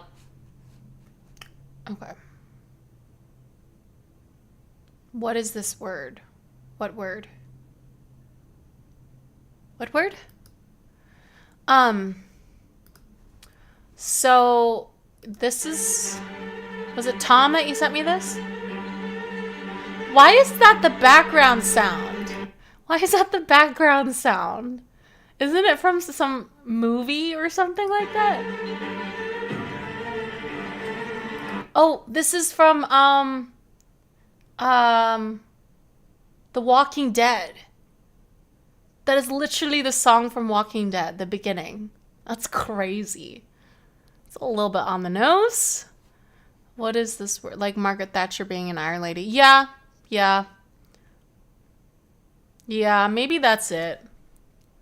Maybe that's it. She was way before my time, but I haven't heard good things from her. Where is this? I was like in Philly in December.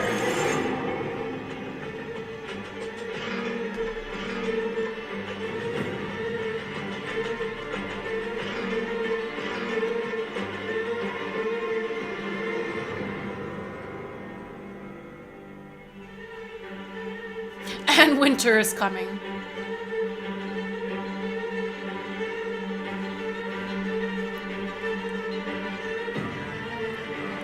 Some of these people probably aren't drug addicts. They're just homeless.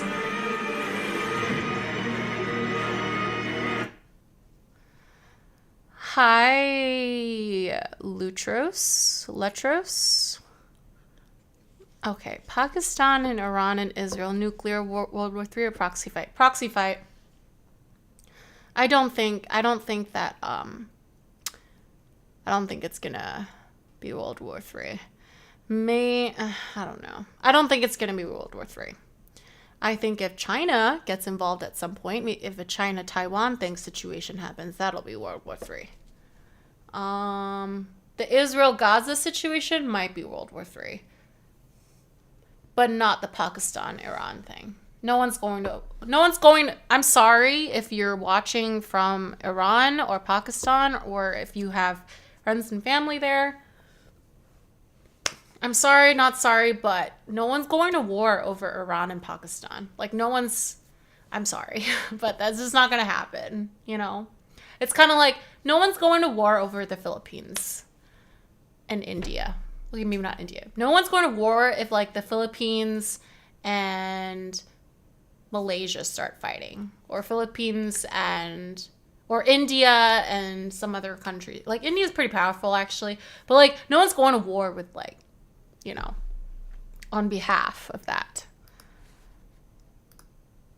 All right, the girlies are fighting. So we're going to watch this because I think it's pretty relevant. And it was actually pretty illuminating for me because I was exposed at more, like, because like what Vash says, the majority of leftists have one sort of viewpoint. And then Vaush kind of has this different viewpoint, and I hadn't heard it before. But after hearing him kind of explain it, I'm like, okay, like being charitable to him because we're all on the left side, you know? We shouldn't be infighting, which we always do. So I'm trying to be charitable to him too, because I'm a fan of Vaush as well. But I don't agree with all of the things he says. But he has a good point, and I think people should hear it because a lot of people will hear Hassan more because he's the biggest lefty streamer. Hi, FKO7. IfCow7. Lutros. Philippines' interest to Taiwan, I'm our getting, alliance. Like, raped over the... I'm not sure what you mean. India never stronger. Thanks for the follow. Lith Hobo. I can't see that far. I should put on my contacts. But thank you for the follow. I don't know why my sound is not working for the follow thing, but I will get that working at some point. Alert box.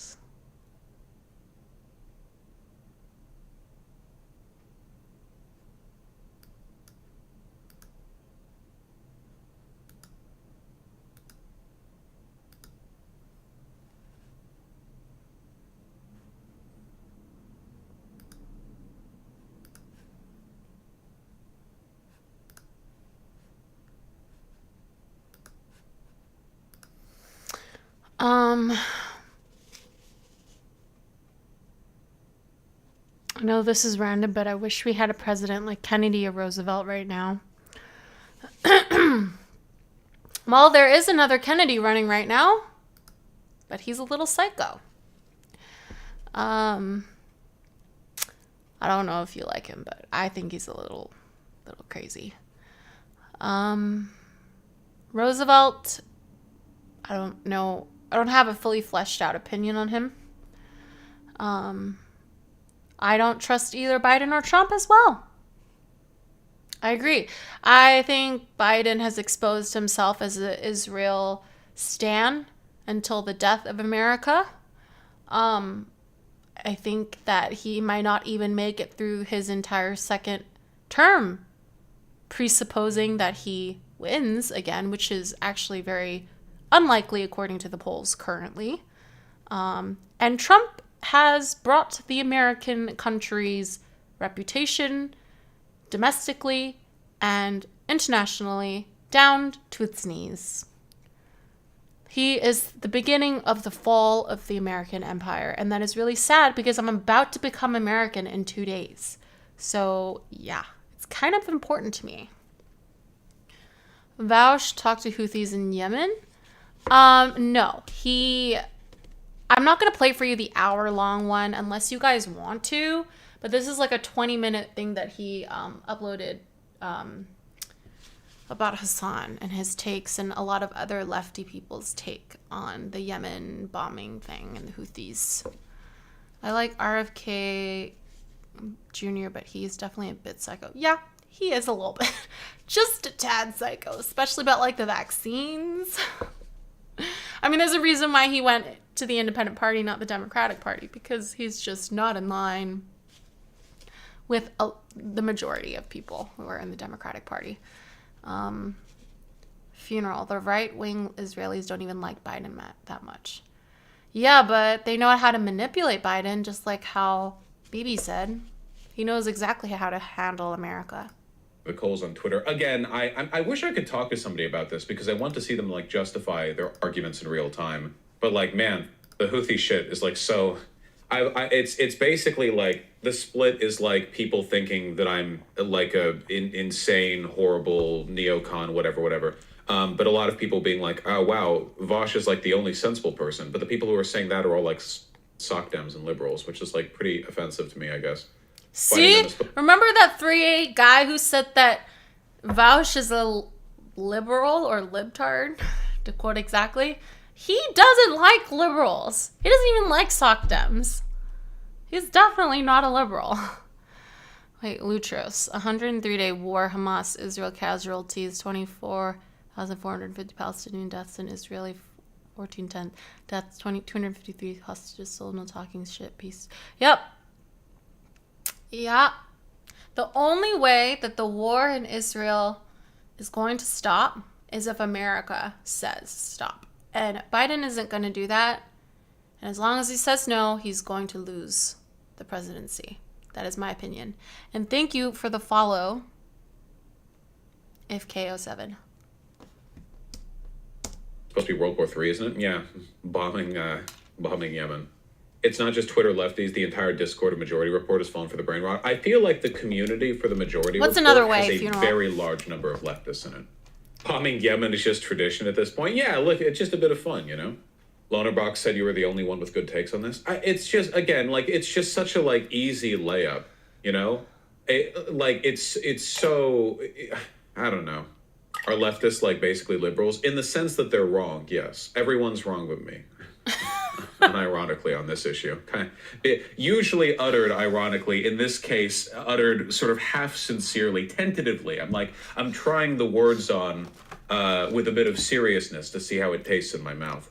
My main problem is that it won't really deter the Houthis that much. Well, that we'll see, right? Like, that is a meaningful So basically, question, what he is saying is that he thinks it's justified for the US and the UK to bomb the Houthis in Yemen in honor of international trade. And I'm like, but what he says is that objectively, that it's not okay to F with international trade. There was a UN vote, all that kind of stuff. And I was like, okay, fair. However, there is a reason why they are doing this. It's because of Israel. And there's an easy way for the US to tell Israel to stop. And therefore, the Houthis would not have to keep doing this, or they would not have the false or true justification to say that we're doing this on behalf of Palestine or Palestinians. So then they would be exposed if they really didn't care. Or if they're really just doing it to like make the lives of Israelis and Israel harder. You know? I just think they're both right and both wrong. Both sides. I think that Vaush does make a good argument in the sense that the left kind of always falls into the trap of like America bad, America bad, America bad, especially in foreign policy, because of our trauma from the Iraq War. But like I said, my foreign policy is a little bit out of step with the left. But I think I'm being sensible about this. And right before Russia invaded Ukraine, I remember Hassan being like, there's no way that they're going to do that. That's just silly. That's self-sabotage. They're not going to do that. Only Vosh and I were the only ones. I wasn't streaming then. But Vosh, I remember thinking, Vosh and I were the only ones. Even the liberals I talked to in my life were like, nah, that's not going to happen. But only Vosh and I were like, yes, it's going to happen. What else are you going to do with all those troops lined up at the border with all this XYZ evidence and all these things that were proving that this was an invasion imminent? He was basically the only one who said that. And Hassan had to apologize and say that, yeah, dude, I was wrong about that. Eventually, because people kept calling him out on it. So I think it's important to take Vosh's opinions into account. I definitely don't want to personally, like even if it's coming from fellow leftists, to get tunnel vision. I'm forming my opinion that they're both right and they're both wrong. I think there's truth in both sides. But obviously them being like both big leftists, disagreeing with each other vehemently as content, you know? Funeral. I mean, Hamas did say that they're going to attack Israel again. Yeah. Yeah.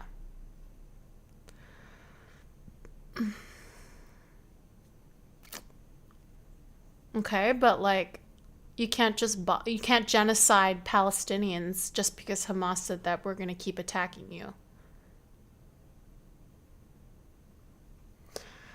If KO, I think personally the US could have and decided not to prevent the Ukrainian war. Probably. They probably could have done some inside politicking that we have, that the public doesn't have, like, is not privy to. Because US is the superpower of the world. If we wanted to, we could be like, no, stop, or else.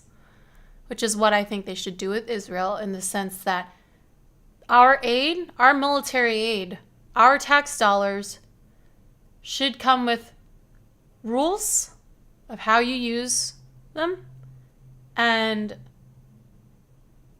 not to kill indiscriminately, follow international rules of war, the Geneva Convention, all of that.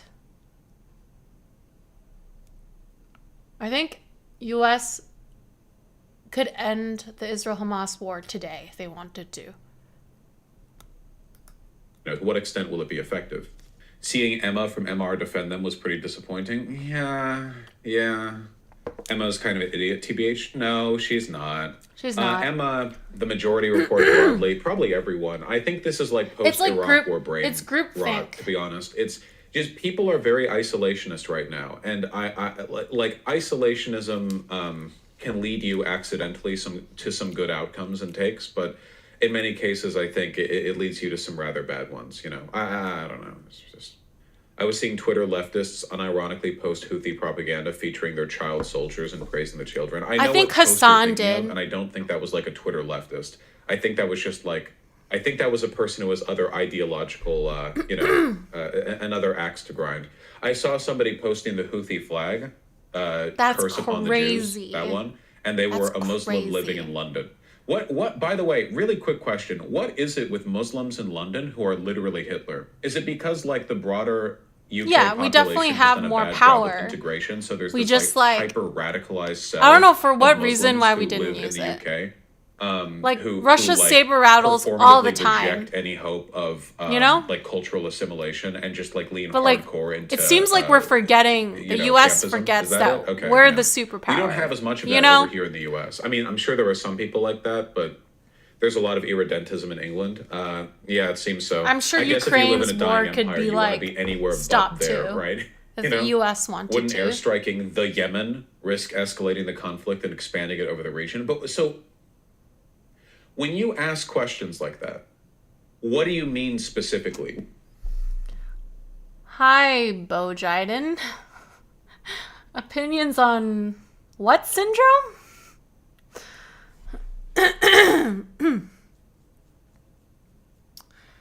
Yeah, the military-industrial complex is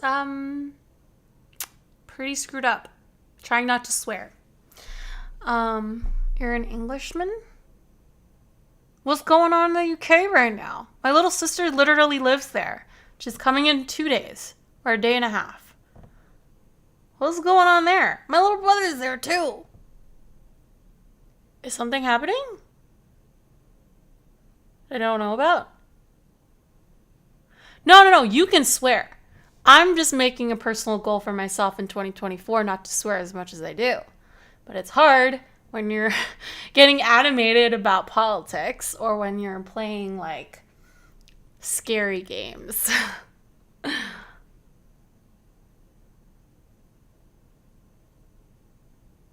So pro-Hamas people, that's what he's talking about. Tom, are you talking about Bo Jiden? I don't know what GYAT syndrome is. Yep. Sometimes you just gotta swear. When you say the conflict, what are you referring to? And when you talk about it expanding over the region, what are you referring to? You know? Like conflicts aren't like magic. Like there's systems that sort of guide the direction these things move in, you know? I guess a lot of people's understand. Okay, first and foremost, let's be clear. You know how people are saying that the Americans who are on board with bombing Yemen don't know where Yemen is? The Black Queen the Americans Industrial who aren't Complex? on board with bombing Yemen What also is don't that? know where Yemen is, okay? Most of the lefties who you see online who are saying shit like, this is just the American empire, like reinforcing Israel's desire. So there's not like a breaking news. UK there's been a terrorist attack in London kind of thing, okay? Don't scare me like that. I have family over there. You understand? Blah, blah, blah. Like, most of those people learned about Yemen yesterday. A lot of them are like 16. They have no clue. And because they frame literally all conflicts the exact same way, the Houthis become like an oppressed minority fighting off the great American evil, of which Saudi Arabia is an extension. And to a large extent, that is certainly the case for Yemen broadly, because we have assisted in the sanctions and the war effort, and we have allowed Saudi Arabia to engage in a genocide, or at least like massively destructive behavior in Yemen. But that's not really like an endorsement of the Houthis, you know? This is just the problem that we keep facing over and over and over again. Being a member of an oppressed group doesn't mean you're right about anything. It just doesn't. You can be right, but it doesn't mean Hi, you're Norm. right. There's nothing about suffering that makes your arguments What wouldn't I better, know much you know? about? Like, like the Confederates became an oppressed minority after we squashed them and engaged in like reparations. Does that make any of their whining about the lost war correct? No! Bully them harder, you know? Like, No, I said I don't know what you're history talking doesn't about. work like that. It's just a Bojiden? tendency some people have to automatically assign like righteousness to people who are in some way victimized. Notwithstanding the fact, by the way, that the Houthis are not really the victims in the context of Yemen's civil war. The Houthis have done some monstrously bad things to the innocent civilians.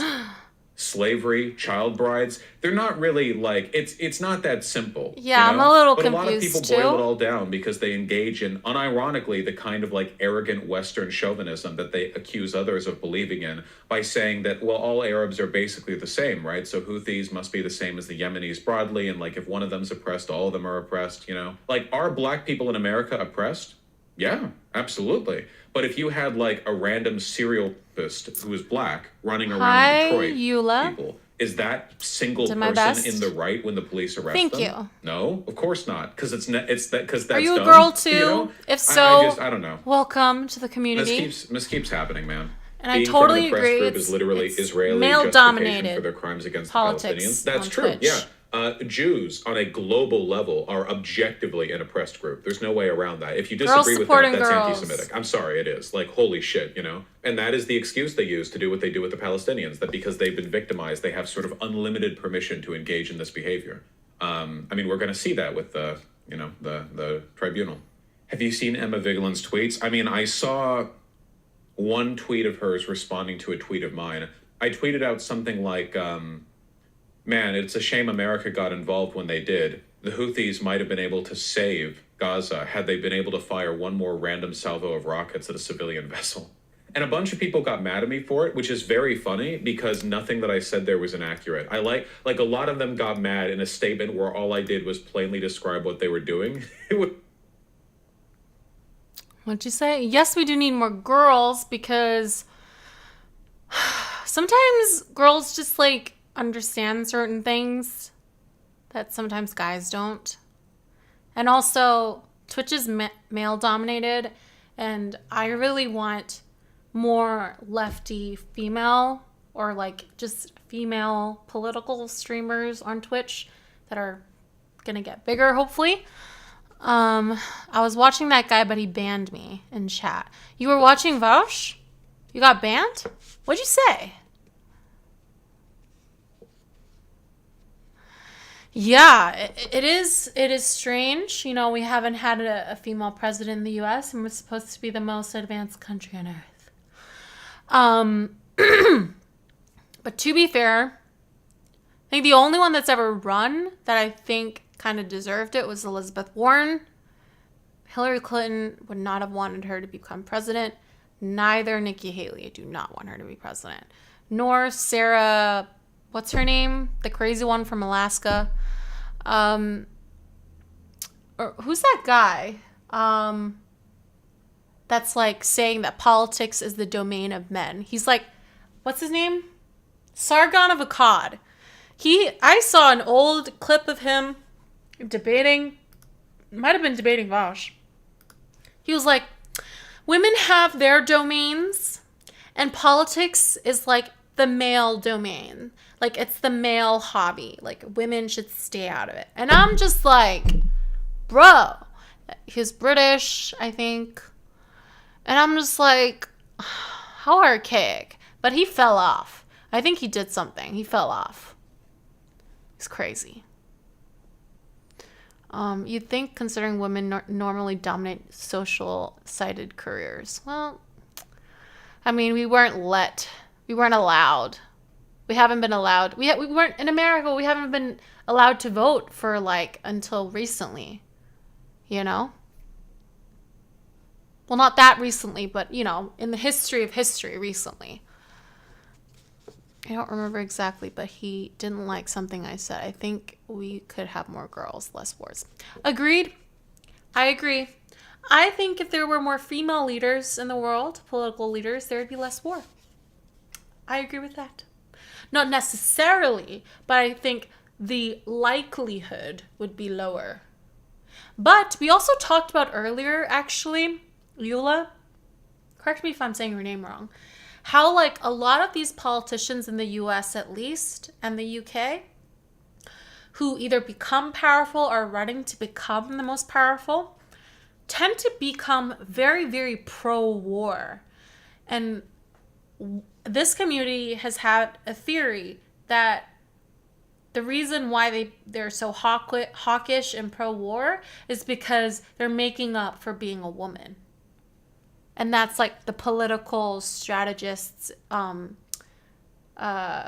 pushing them to be more hawkish to make up for being women. It's kind of like DeSantis wearing heels because no man under a certain height has become president. So it's kind of like that. That's a theory. That's our conspiracy theory, which I don't even think it's that conspiracy-like, to be honest. Pro-war is a no-no for me. Avoid if possible. Agreed. I think if anybody disagreed, they'd be crazy. They can go fight in the war then. If KO, I don't think it would make much of a difference, to be honest. We've had 4 in the UK.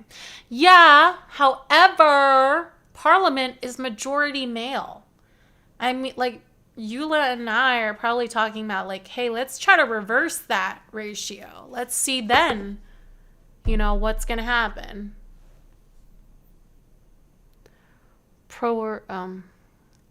Zeus is like the song, if I had more queens in the throne, we would pop champagne bottles. I don't know what song that is, but that sounds like a good song. Well, good lyrics.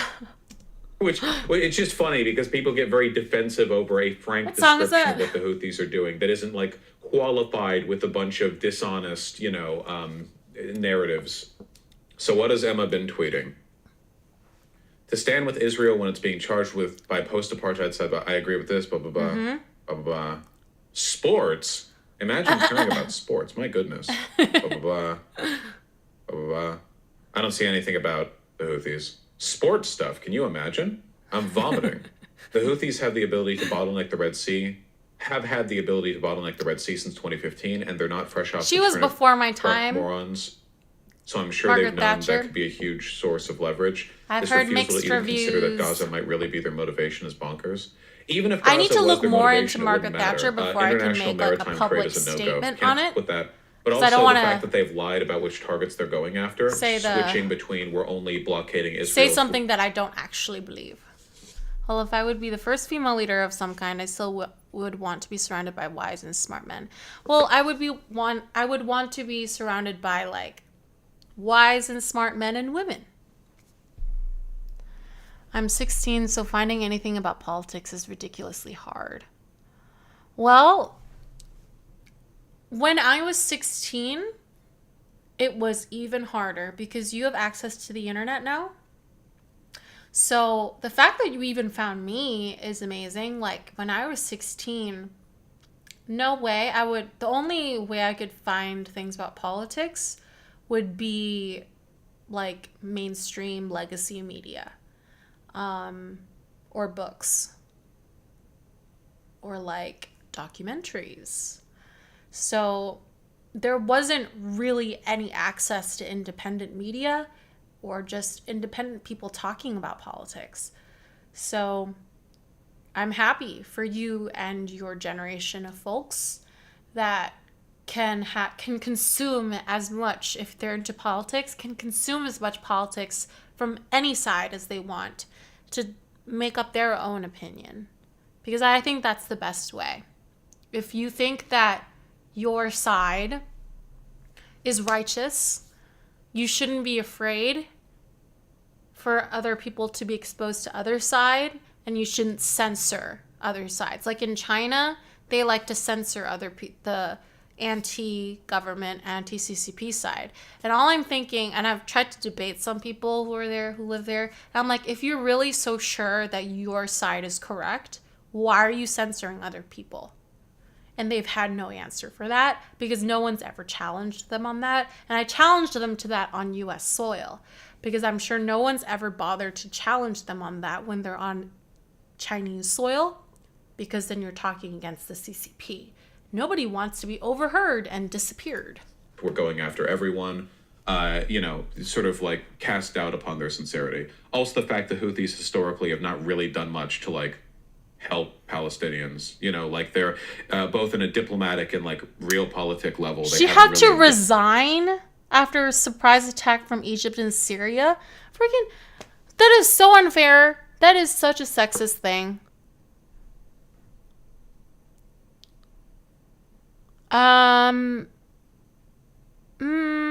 I think because I'm older, I'm not Gen Z, so borderline, but I'm not Gen Z technically.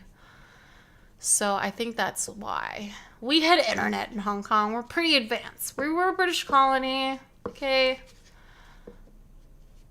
I think you're right, but I feel like sometimes it becomes a bit counterproductive. A lot of guys my age are going quite far. That's true. There's a lot of red pilling, right? Yeah, I guess that's like, one of the dangers of, freedom of speech and information. But ultimately, I think that is a sacrifice for freedom of speech. It's unfortunate and it's scary, but it's like putting your faith into people to like self-correct to like reality and goodness and stuff like that. It kind of just, wait, what? My grandfather always forced me to be interested in politics, so I grew up watching news with him, debating about everything that goes around the world. Aw, that's so cute. That's a good grandfather right there. Keeping his little girl educated and outspoken. That's a good grandfather. Yep. I did not get that. Gauge that much. We're very lucky. They're taking advantage of the situation in Gaza as a pretext, like they're using it as an excuse to bolster their cred, essentially. I don't know, man. I have what some may consider a dumb idea, but here it is. Stop the bombing of Gaza and the attacks in commercial shipping land. Why not try that approach? Can you imagine if there was an injustice happening and then somewhere else in the world somebody like robbed a bank, fired guns at a bunch of people, but like miraculously didn't hit them? This is where I disagree with Vaush. Because it's not completely... The argument that he tries to conflate this with is it's completely separate, right? Separate part of the world, no connection. But it's the same part of the world, region, area of the world, and they're related. So I disagree with Vaush on this area. I don't think it's an equivalent metaphor, equivalent example. And they were like, yeah, if you want us to not rob banks, why don't you stop that other crisis? Like, why should I take that at face value? Why should I care? Like, why would I do that? Why wouldn't I stop both things? And if America isn't going to stop the crisis in Gaza, which they're not because America's evil, then at the very least we can stop the bank robbery, right? Like, just because the crisis isn't going to be stopped doesn't mean I don't want the bank robbery to be stopped. Like, that's not... Yeah, but the bank robbery is not an equivalent thing because it's not just a bank robbery. It's like a bank robbery going on next door to you. And, like, you have history with, like, the other people working in the bank.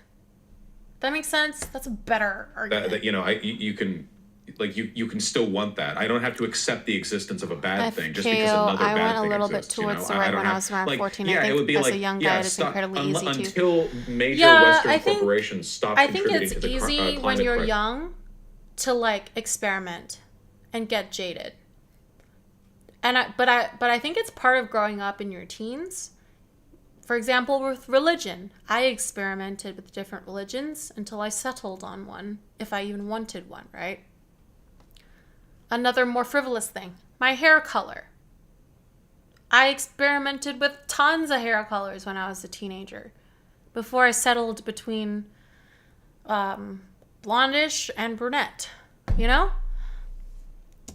crisis, I will be like bombing elementary schools. You know, if you hey, how about instead of stopping the elementary school bombings, you stop the I'm climate Catholic, change but crisis that's I'm not causing the crazy bombings. You know, Catholic. like it's just it doesn't. Shouldn't we try negotiating first with the Houthis? We asked them to stop multiple times. Yeah, but they're not bombing elementary schools. That's right. They're threatening international maritime trade, which is significantly more destructive than bombing elementary schools. Have they even caused a fatality yet? The harm in piracy is not the sailors that get killed. You could kill thousands of innocent civilian sailors and not even put a dent in the damage that would be done by disrupting international supply lines. You know? Yeah, I don't like harm, that. I don't present like. here, like people I don't like when they massively try to underestimate push the extent to which religious the world relies on this stuff trade. on people. They tried to kill people. They're just too. My family was never perfect. I don't think any family is. But one thing that I was very grateful to my family is that they never pushed any single religion onto us. There's 4 of us. And they just let us choose what we want to believe in, experimented in not believing in things. I know my parents, they're not super religious, but they do some sort of like rituals, like Chinese rituals, but they never go to temple. They just do like little rituals. And we'd like kind of participate in it, you know? But it was almost just like a holiday thing or like a tradition. It was never viewed as religious. We never read any texts or anything. So, thank you for the follow, 906. FKO, I'm atheist, but I respect a lot of the ideas that come from it. They didn't force me, but when you're a child, you kind of accept at a young age whatever was given to you. Thanks for the follow, Eula. Yeah, it is, it is hard, when people are indoctrinated since they're young. And that's why, if I were to have a kid, I would never send them to Catholic school. Not just because of the whole priest thing, but because I think it's a little bit indoctrinating. That's okay, Eula. Did it eventually. So I appreciate it.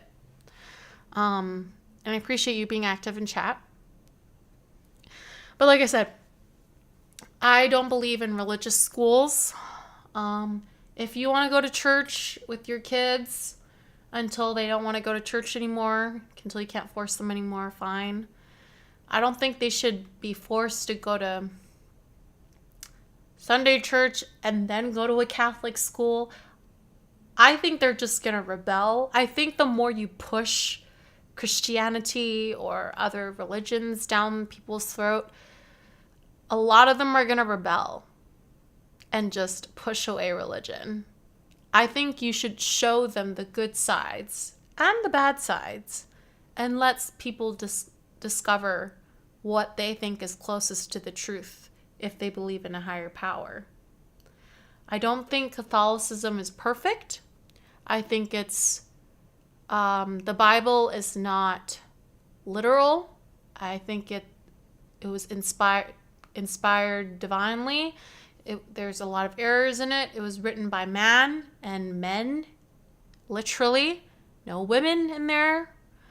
It was decided by a bunch of men what would go in the Bible, and was written by men which are fallible and lie and do bad things. So I just think that I was also grateful for the type of schooling that my parents put me into, because we had philosophy and religious studies class where they would just teach us philosophy. They would show us all different types of religions around the world, but they would never force anything down our throats. They would never favor one religion over the other. Competent. I mean, they I they literally did fire baptized and I rockets didn't at ask for it. ships, Now I you just know, have to it's say it's not like this for the rest of my it's life. not a point to their credit. They Well, have bad aim. Again, I can't help you with the UN is fine with this. baptism Everyone's thing, fine with this. Even Russia but and China is just harming because you're Israel's supplies, baptized, you the can only still way be they have. They're not harming atheist. Israel's supplies. They haven't gone Doesn't after a harm you. single ship that was like inbound to Israel. Doesn't harm you, Israel- especially if you don't believe in baptism. You can just say, like, literally, they just like chanted something as if it turned that water into a potion and poured it over my head. It's literally nothing. Like, you could think of it as, like, in that way, you know? Israel primarily trades with Europe, you know? They can't block I that haven't trade. read Dante's Like, they don't have control interpretation over of the that area. Bible, They're but south maybe I of should. Israel's ports, not north Maybe I of them. should. Like, they're just shut up, you know? But they're not doing anything to stop Israel meaningfully. They're just doing terrorism. You know, it's kind of like lends doubt to the credibility of their, you know, their crusade here. Another L for terrorism? Yeah, no kidding. What did campus think about the fact that China and Russia supports the strikes? There's no consistency. They'll deny that they support the strikes. They'll pretend they don't. The Houthis didn't happen in a vacuum. We, the US and UK, are kind of responsible for their existence. Sure, but that has nothing to do with that, right? Like, I agree, and I think that we should change our Middle Eastern like foreign policy, but that doesn't mean, like, no matter how many bad things we've done, that doesn't mean we have to then allow them to do a bad thing, you know? You can argue hypocrisy, and you should. Hypocrisy is present, you know? We should be stopping Israel. We're not. We shouldn't have supported the Saudis killing Yemenis, but we did, you know? That's valid. But at no point do you have to throw your hands up and go, well, like that would be like if you had a bunch of white cops in a racist city, right? A city that had a long history of oppressing black people. And like the cops tend to be really like partial, like they tend to let white criminals go, but not black criminals. And then a black guy starts like a bunch of kids or whatever. And then like the cops go in, you're like, oh, wow, you know, well, why don't you go after the other things? They're like, okay, well, yeah, the cops should go after other stuff as well. I agree. There should be like more equality, but you don't solve that by like letting the just get away. You know, that's just not, it's like the systemic critique of the behavior of the police can be carried out while also believing that in this How do you know instance, it's the same whether guy? it be by partiality or impartiality, this invocation. I'm sorry about the circumcision thing. I think that started off as religion, but also part of it is also now cultural. Like, I think a lot of Americans do it. A lot of them do it from cultural reasons rather than like religious reasons now. I think it's kind of changed the meaning. How do you know it's the same guy?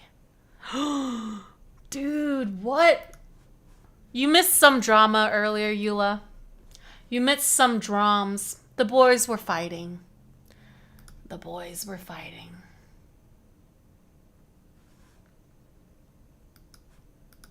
Of the law is justified. The cop can stop them immediately, or airstrikes cannot. Well, I mean, yeah, it's more complicated than a single guy being arrested, but our airstrikes can probably do something. Now, if our airstrikes end up being totally ineffective, that's a valid argument. Like, that's a valid critique. If this whole thing pans out in a way where we weren't able to meaningfully stop the Houthis, then I think that's a reasonable thing to sort of like invoke as a counter argument, but not the other stuff. It's not completely stopping trade. The other route takes 10 extra days. Adding 10 extra days is incredibly big deal.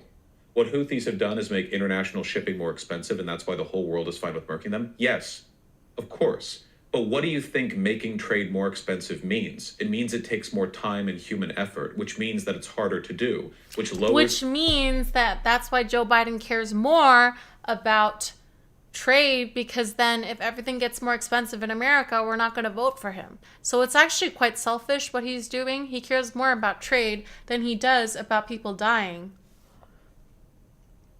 But also, like Vaush said, it is not okay to screw with international trade. So, like, both sides of the argument have merit on the left. I would not doubt that the CIA have strings in Pakistan. The CIA have strings in every critical country, especially Israel, let's say. They are also a puppet state of the U.S. I think that's why Biden is so staunchly pro-Israel, because it's like the Middle East stronghold of the U.S. There's the efficiency of trade, which means that the speed of like shipping vessels, like circulating their whole route, takes significantly longer, which means that fewer deliveries can be made. Making things take longer, making them more expensive is a threat, you know. Again, you might get your Funko Pops 10 days later, and the shipping might take a little bit more, you know, whatever. But there are people who rely on medicine and grain, antibiotics, their food supplies come in through import. And as those imports get more expensive, And exports get more expensive See? as well because all trade has gotten more expensive. That means that grain piles up in silos and cargo bays while waiting for prices to fall. People can't afford to pay shipping on But exports the reason or for imports. that is People the starve. war, which it's can a be big stopped. Deal. It's the The fundamental U.S. infrastructure. Is showing that it has the power to like bomb Yemen and the Houthis and tell them to stop and ask them to stop. They could do the same thing with Israel. So I think that, you know, both Hassan and Emma Vigeland and Vaush all have good points. I just think that they both aren't seeing the whole picture. Structure of the world.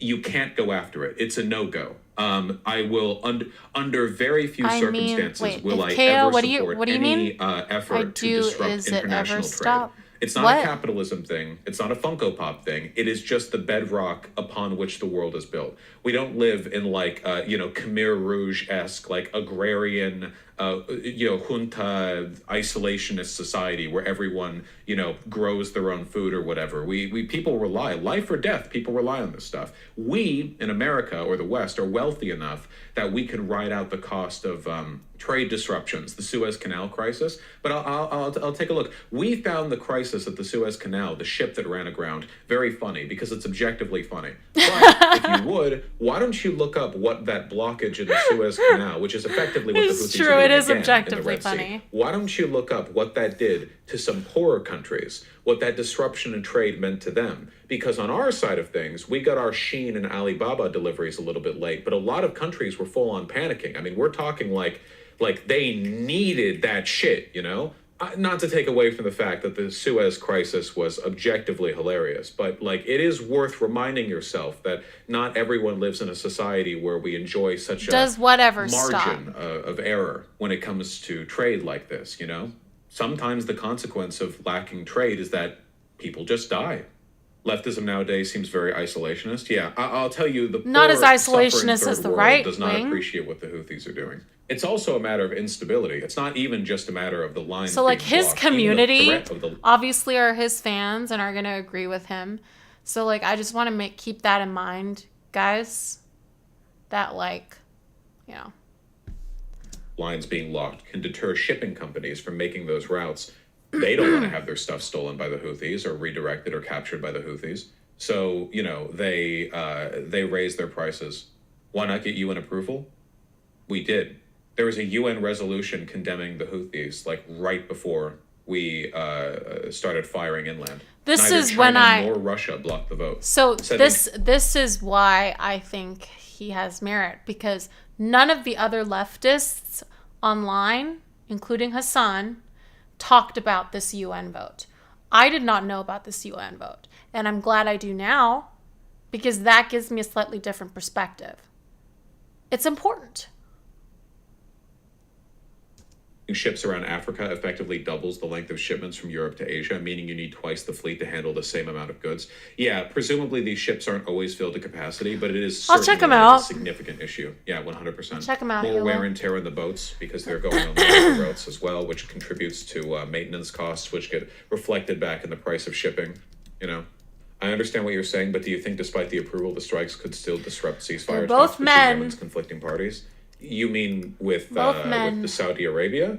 I don't think so. Saudi Arabia is putting on a show of denouncing what we're doing, even though they quietly approve of it. So I don't think so. Strikes risk escalation of conflict in the Middle East. Okay, what do you mean by that? Because people say the Middle East is a big place with lots of groups of people, with lots of complicated. What do you mean by that?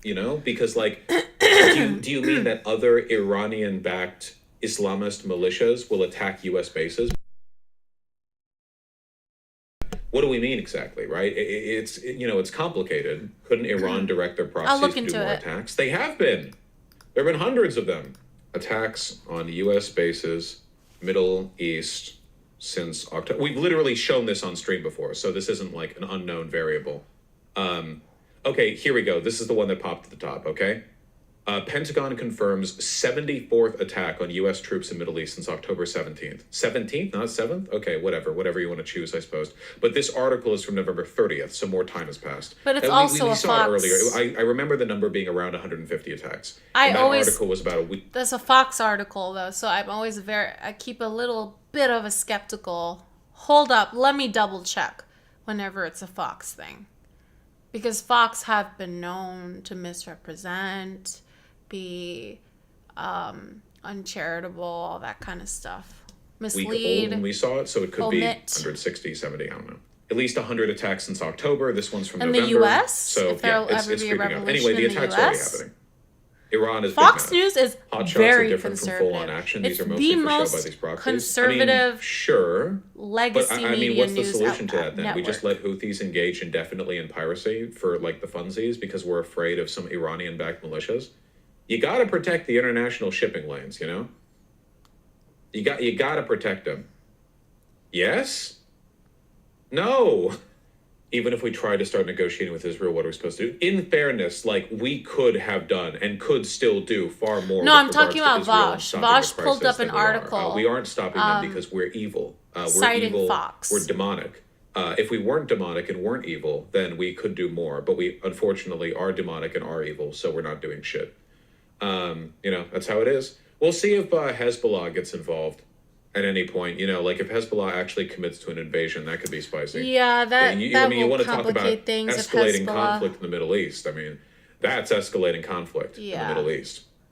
Hezbollah, if you hear me, No! fire me through a rocket. How much more powerful is Hezbollah over Hamas? Hamas is nothing. Hezbollah is a military. It's not even really comparable. You know, it's not really comparable. The Iran-backed Lebanese group Hezbollah They said have, on like, Sunday US missiles, actions in the not Red Sea just would harm rockets like security of all Hamas. shipping, and the area has now become a conflict zone. Saying the Houthis of Yemen would keep up attacks despite U.S. and British strikes. Dude, what? America has made the area a conflict zone after the Houthis started attacking and seizing Wait, how is this random our ships fault? in the area. Yeah, well, whatever. They're all going to back each other. They're all like funded by Iran. I don't think Hezbollah will. It's just not worth it to them, and nobody in the area actually cares about Palestinians. Yes, but they do hate Jews. So, you know, American intel officials warn risk of Hezbollah attacking United States. At last, the final battle. It's finally time. There Houthi, I'm gonna has eat been your heart out, revolution okay? in the It's U.S., but time. not. Let's go, idiots. There's not going to be a What would civil you do war if you were a Yemeni and wanted to protect anytime Palestinians? soon. If I was a Yemeni, I don't know. I would go to my unless Trump does hut something. and like try not to get killed or. Do you have any idea? Of But Yemen? the thing is though, like the left wing side of the country, like if he were to become president, which is likely at this point, we aren't as violent as like January 6 people who are like conservatives with guns and stuff and feel so entitled that they can like kill cops and hurt cops and spit in cops' face and stuff like that because they think you're on our side, you're supposed to be with us, we're on your side, you are betraying us, blah blah blah blah. Anyway, we aren't gonna do an insurrection if Trump does something that like is triggering of a civil war. We're hoping that the founders of this country who created a system of checks and balances will stop Trump from doing anything that would trigger a civil war. But we'll see. Kim Iverson, yeah, I did watch her more when she was on the Hill, and then she left the Hill. And for some reason I didn't really follow her, but I can, the YouTube algo, if I watch a couple of her videos, they'll start recommending me. So I'll give her a shot. Again, she had good takes while she was on the Hill. And I respected that she left the Hill because they were trying to control her. I didn't like that. Neither did she, apparently. Considering the spread of theories about elitist corruption. Yeah, there's always going to be corruption in the elites, the rich and powerful, especially in politics. But Trump is rich and powerful, but he likes to pretend to be like a populist, poor person, when he's like the epitome of not. Like literally best friends with Jeffrey Epstein.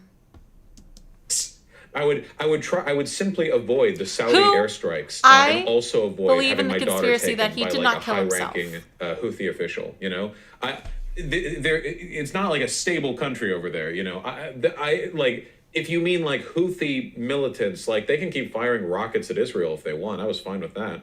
You know, yeah, it's sort of limited power here. I feel. Saudi Arabia doesn't airstrike anymore. No, they haven't been for a little while. They're doing diplomacy. Defo Now we didn't do the off airstrikes, himself. You know, can Lebanese rockets reach us? Yeah, the Houthis are in possession of And they multiple can't nuclear ICBMs, they can't folks. kill Ghislaine either, because if they both die under mysterious circumstances in jail, people know that all these powerful people who have everything to lose will do everything to stop their names from coming out. So she's kind of safe. Judge Palotilino, in my opinion, does the best channel on YouTube covering politics. Does best cover up. What?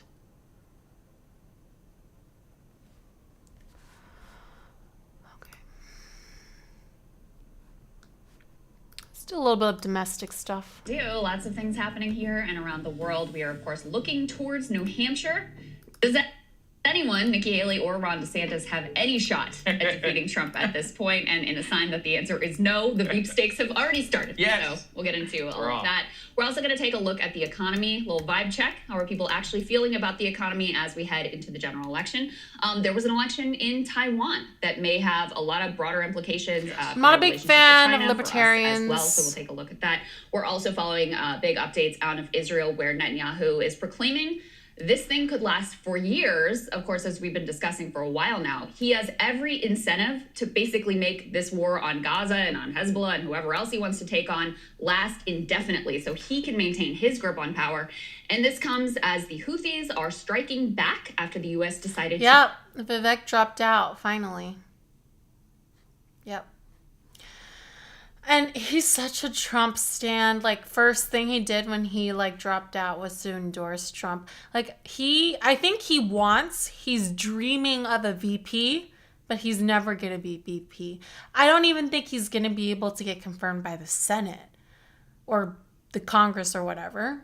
He's going to have to work in the White House in some capacity. I don't think he'll be able to be confirmed through, like, a cabinet level kind of thing. But there's no way he's going to be VP, which is really what he wants. Because no Republican MAGA person is going to vote for an Indian guy with a last name Ramaswamy that they can't even say. There was literally a clip of a dude who is, I think either MAGA guy or DeSantis guy, and was like, I'm not trying to be racist, but I can't vote for this Ramaswamy guy because 9/11 is still fresh in my mind. That still took a toll. That's literally what they said. And I'm like, you are being racist. He's Indian. He's Indian. He is not the people who did 9/11. But MAGA guys and people who watch Fox News don't know this. They think anybody of color are terrorists. They think anybody of color are Muslims or Islamists are the same. To redesignate them as a terror group. Also excited to have an Australian journalist in the show today, Anthony Lowenstein, who is taking a look at the way that Palestinians are used effectively as guinea pigs for testing out new weapons systems. So a lot to get to this morning. Yeah, there's certainly No, going to be interesting. I hate I'm Trump. actually excited to talk to him. But before we get to that, we do have an election discount. Let's go ahead and put this up there on the screen. So we've got 25% off on our yearly subscription. That's at breakingpoints.com. You guys can help us out. We've got the RFK Jr. rescheduled focus group because of the weather that is coming up. And we've got all kinds of plans that we're going to be debuting very, very quickly, I guess, as the season continues. So if you can go ahead and help us out, most breakingpoints.com. like boomers don't know we want you all to help who us did be a part of 9/11 it. But let's go because ahead they and were start. misled by Bush. as we said, with the And New the Hampshire mainstream primary. media, And the let's legacy actually just media. check in. Like, what the hell is going on over here? Let's go ahead and put this up there on the screen. This is just a sign of, I guess, the dwindling nature of the entire race. DeSantis CNN is just and ABC awkward. News have both He doesn't pulled have the the plug riz. on the GOP primary debates He's just an in New awkward Hampshire person. after both Trump and Nikki Haley critically have bailed. Crystal, this is all part of Nikki Haley's bizarre attempt to spin her third place finish in New Hampshire as a two-person race. So she's like, I will no longer debate Ron DeSantis. I will only debate Trump. And obviously Trump has not participated in a single debate. And so she effectively withdrew from the debate. Now, I mean, I'm not quite so sure how much it matters. I mean, this is a 5-day, basically, Of course, last name gasp recognition. at any attempt to try and win. We did see a single poll conducted the day of the Iowa, which actually showed Nikki Haley, within striking distance of Trump. Don't know how much to. I would even not put in vote stock for of that. him. And obviously, there's a lot of rapid In my shifting opinion. and But you changing are entitled dynamics, to your but opinion. it does show her that He's this better is it for than her. Trump. Last 5 days. I'd rather And you frankly, vote for DeSantis too, although I'm him not quite so than sure Trump. he realized it because he didn't have the same expectations of New Hampshire. He may actually be shifting all of his focus towards South Carolina, and I guess I am not a make Trump his supporter. last stand. So we'll have 2 last stands, I guess, in South Carolina. There's a lot of Pete Buttigieg energy here totally with Nikki Haley. You'll recall that he I think he's just like declared worse victory in for Iowa and then America. pretended like he was the guy. And And the if you media sort of disagree went with along that with it. and And wanna to be honest with you, here with unfollow Nikki, me, like we can't say that's it's not fine. working. The media is sort of going But along I with hate it. Trump. And to be fair to I her, think he's Ron so DeSantis bad put for all his eggs in America, the Iowa and he's basket. made I mean, this he's man spent- ruined our American name. People are laughing at us from abroad that we even that Trump was even considered able to run for president, let alone win and get that far and still be a big presence right now. Like, he has made us the laughing stock of the world. And Trumpers don't know that because they don't care about foreign people and like foreign policy. They're isolationists. It just doesn't work. Like, he is, I'm trying not to swear right now, but he is so bad.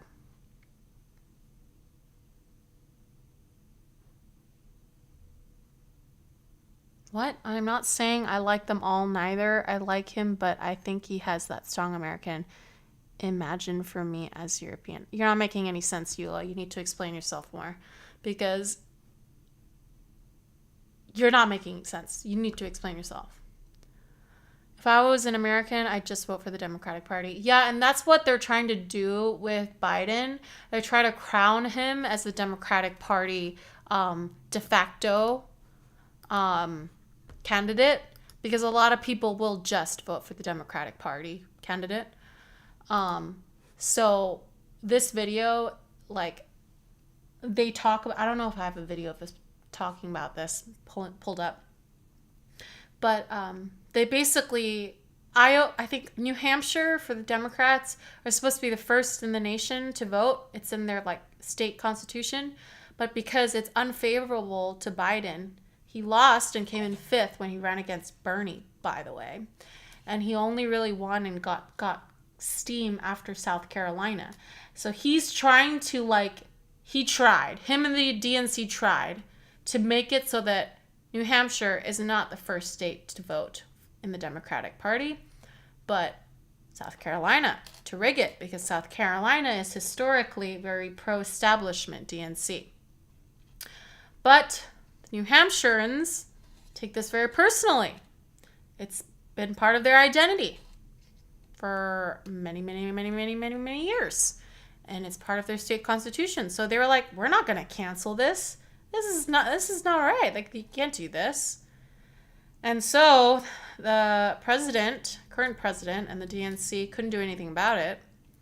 So now they're trying to do this like write-in campaign. So trying without trying. So they're trying to say, oh, it doesn't matter what happens in New Hampshire.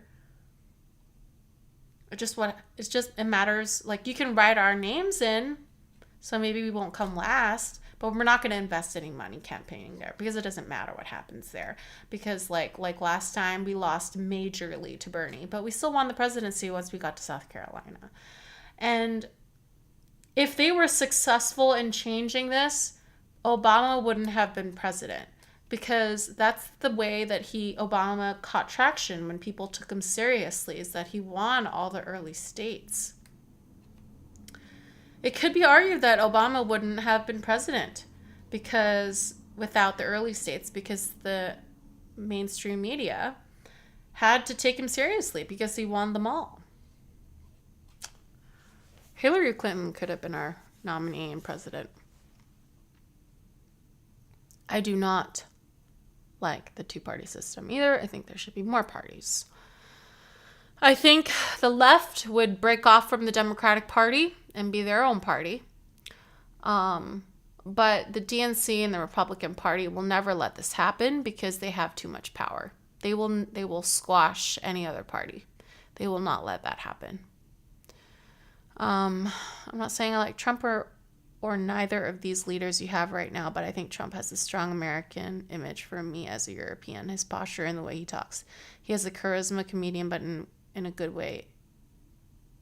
It's not a good way. He going along with those world leaders like Kim, Xi, Putin. I do not like Kim, Xi, or Putin. So I disagree with that. I don't think he's charismatic. I think he's funny. I think Obama is charismatic. I think if you like Kim, Xi, and Putin and Trump, you're in the wrong broadcast, girl. And I don't care if you unfollow me for that. But this is not the right broadcast for you if you are. I'm not going to be saying things that you like if you support Trump and think he's a good American representative. He is not a good American representative. He makes the rest of the world laugh at us. He is the fall of the American empire. He's the start of the fall of the American empire. And I hope that you were not for Brexit, because Brexits were for racists. Democrats want to have conflicts with world leaders if they disagree with, while Trump, as a Republican, even if he disagrees with other leaders, can still work out well this issue. No, he doesn't. He's murdered people. He's started wars or fostered wars that could have happened, or fostered wars that are happening now if he were president. So, and not all Democrats want to have conflicts with world leaders. There's a lot of pacifists on the Democratic Party. Not the moderates that you're talking about that represent the Democratic Party, the leftists. Most leftists are anti-war. You're talking about the moderate Democrats, which is the establishment Democratic wing of the party, which we are against.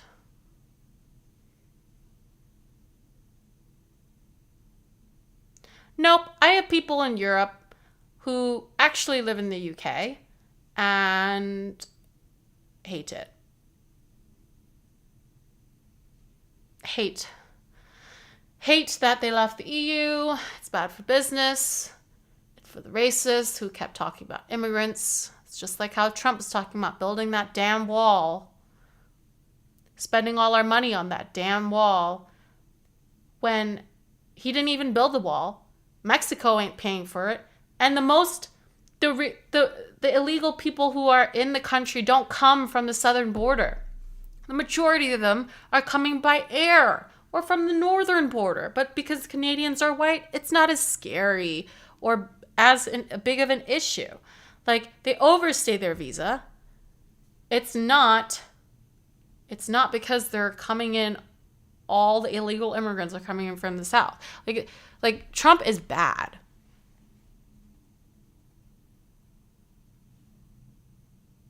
Yeah, we already have, it's not an open land in the south. We already have fences and borders. But he's like, no, I've got to build a bigger border. A more phallic border. Cement. They can't build under it. They can't go over it. We already have a border.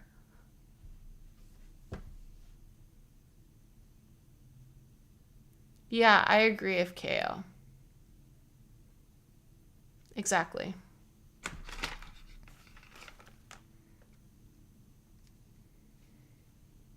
I don't believe in open borders, but Trump was lying. We already have a border, and the majority of illegal immigrants that he said that he's trying to stop aren't coming from the southern border. And we don't need to spend more money on the southern border. We need to spend money on healthcare. Exploit EU policies, accept all civilians running from conflicts and wars in the Middle East. No, I see. Yeah, I don't know. I don't know.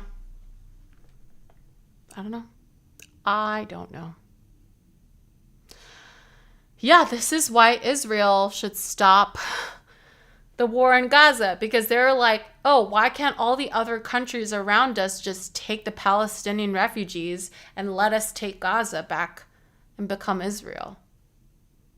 So yeah, Israel should stop, because they're literally asking America to use our dollars to manipulate other countries around the Middle East and Europe to be like, you need to take in the refugees, rather than stopping bombing their home, carpet bombing their home, and letting them go back home. It's stupid. They're like, oh, we're going to literally make an island so they can live there instead of in Gaza. Or they are going to have to live in the desert in Egypt, where there is nothing there. Yeah, I can't. There are big problems with immigration in the UK, to be honest, but I say that with sympathy to them. Yeah, there's, immigration problems everywhere. There's immigration problems everywhere, because people who are looking for opportunity are going to move from like a poorer country to a wealthier country with more opportunities. Like my father and his brothers, like not my father, my grandfather, my dad's father, walked from mainland China, walked into Hong Kong because there was more opportunities. He walked. Like, that's insane. Back then, there was no border. And then, World War II happened, the British, whatever. Anyway, thank you, chat, for participating. I have to go. I will be back tonight, so I hope to see a few of you guys there. I appreciate you chatting, following, sharing your ideas, even though we disagree sometimes. Certainly not lost on me, your support. I appreciate that. Yeah, so I'll be back tonight, and tomorrow my sister is here, so I'm excited for you guys to meet her. Yeah, have a good rest of the day, you guys. I'm trying to send you guys to raid, but we'll see. Yeah. Those emotes.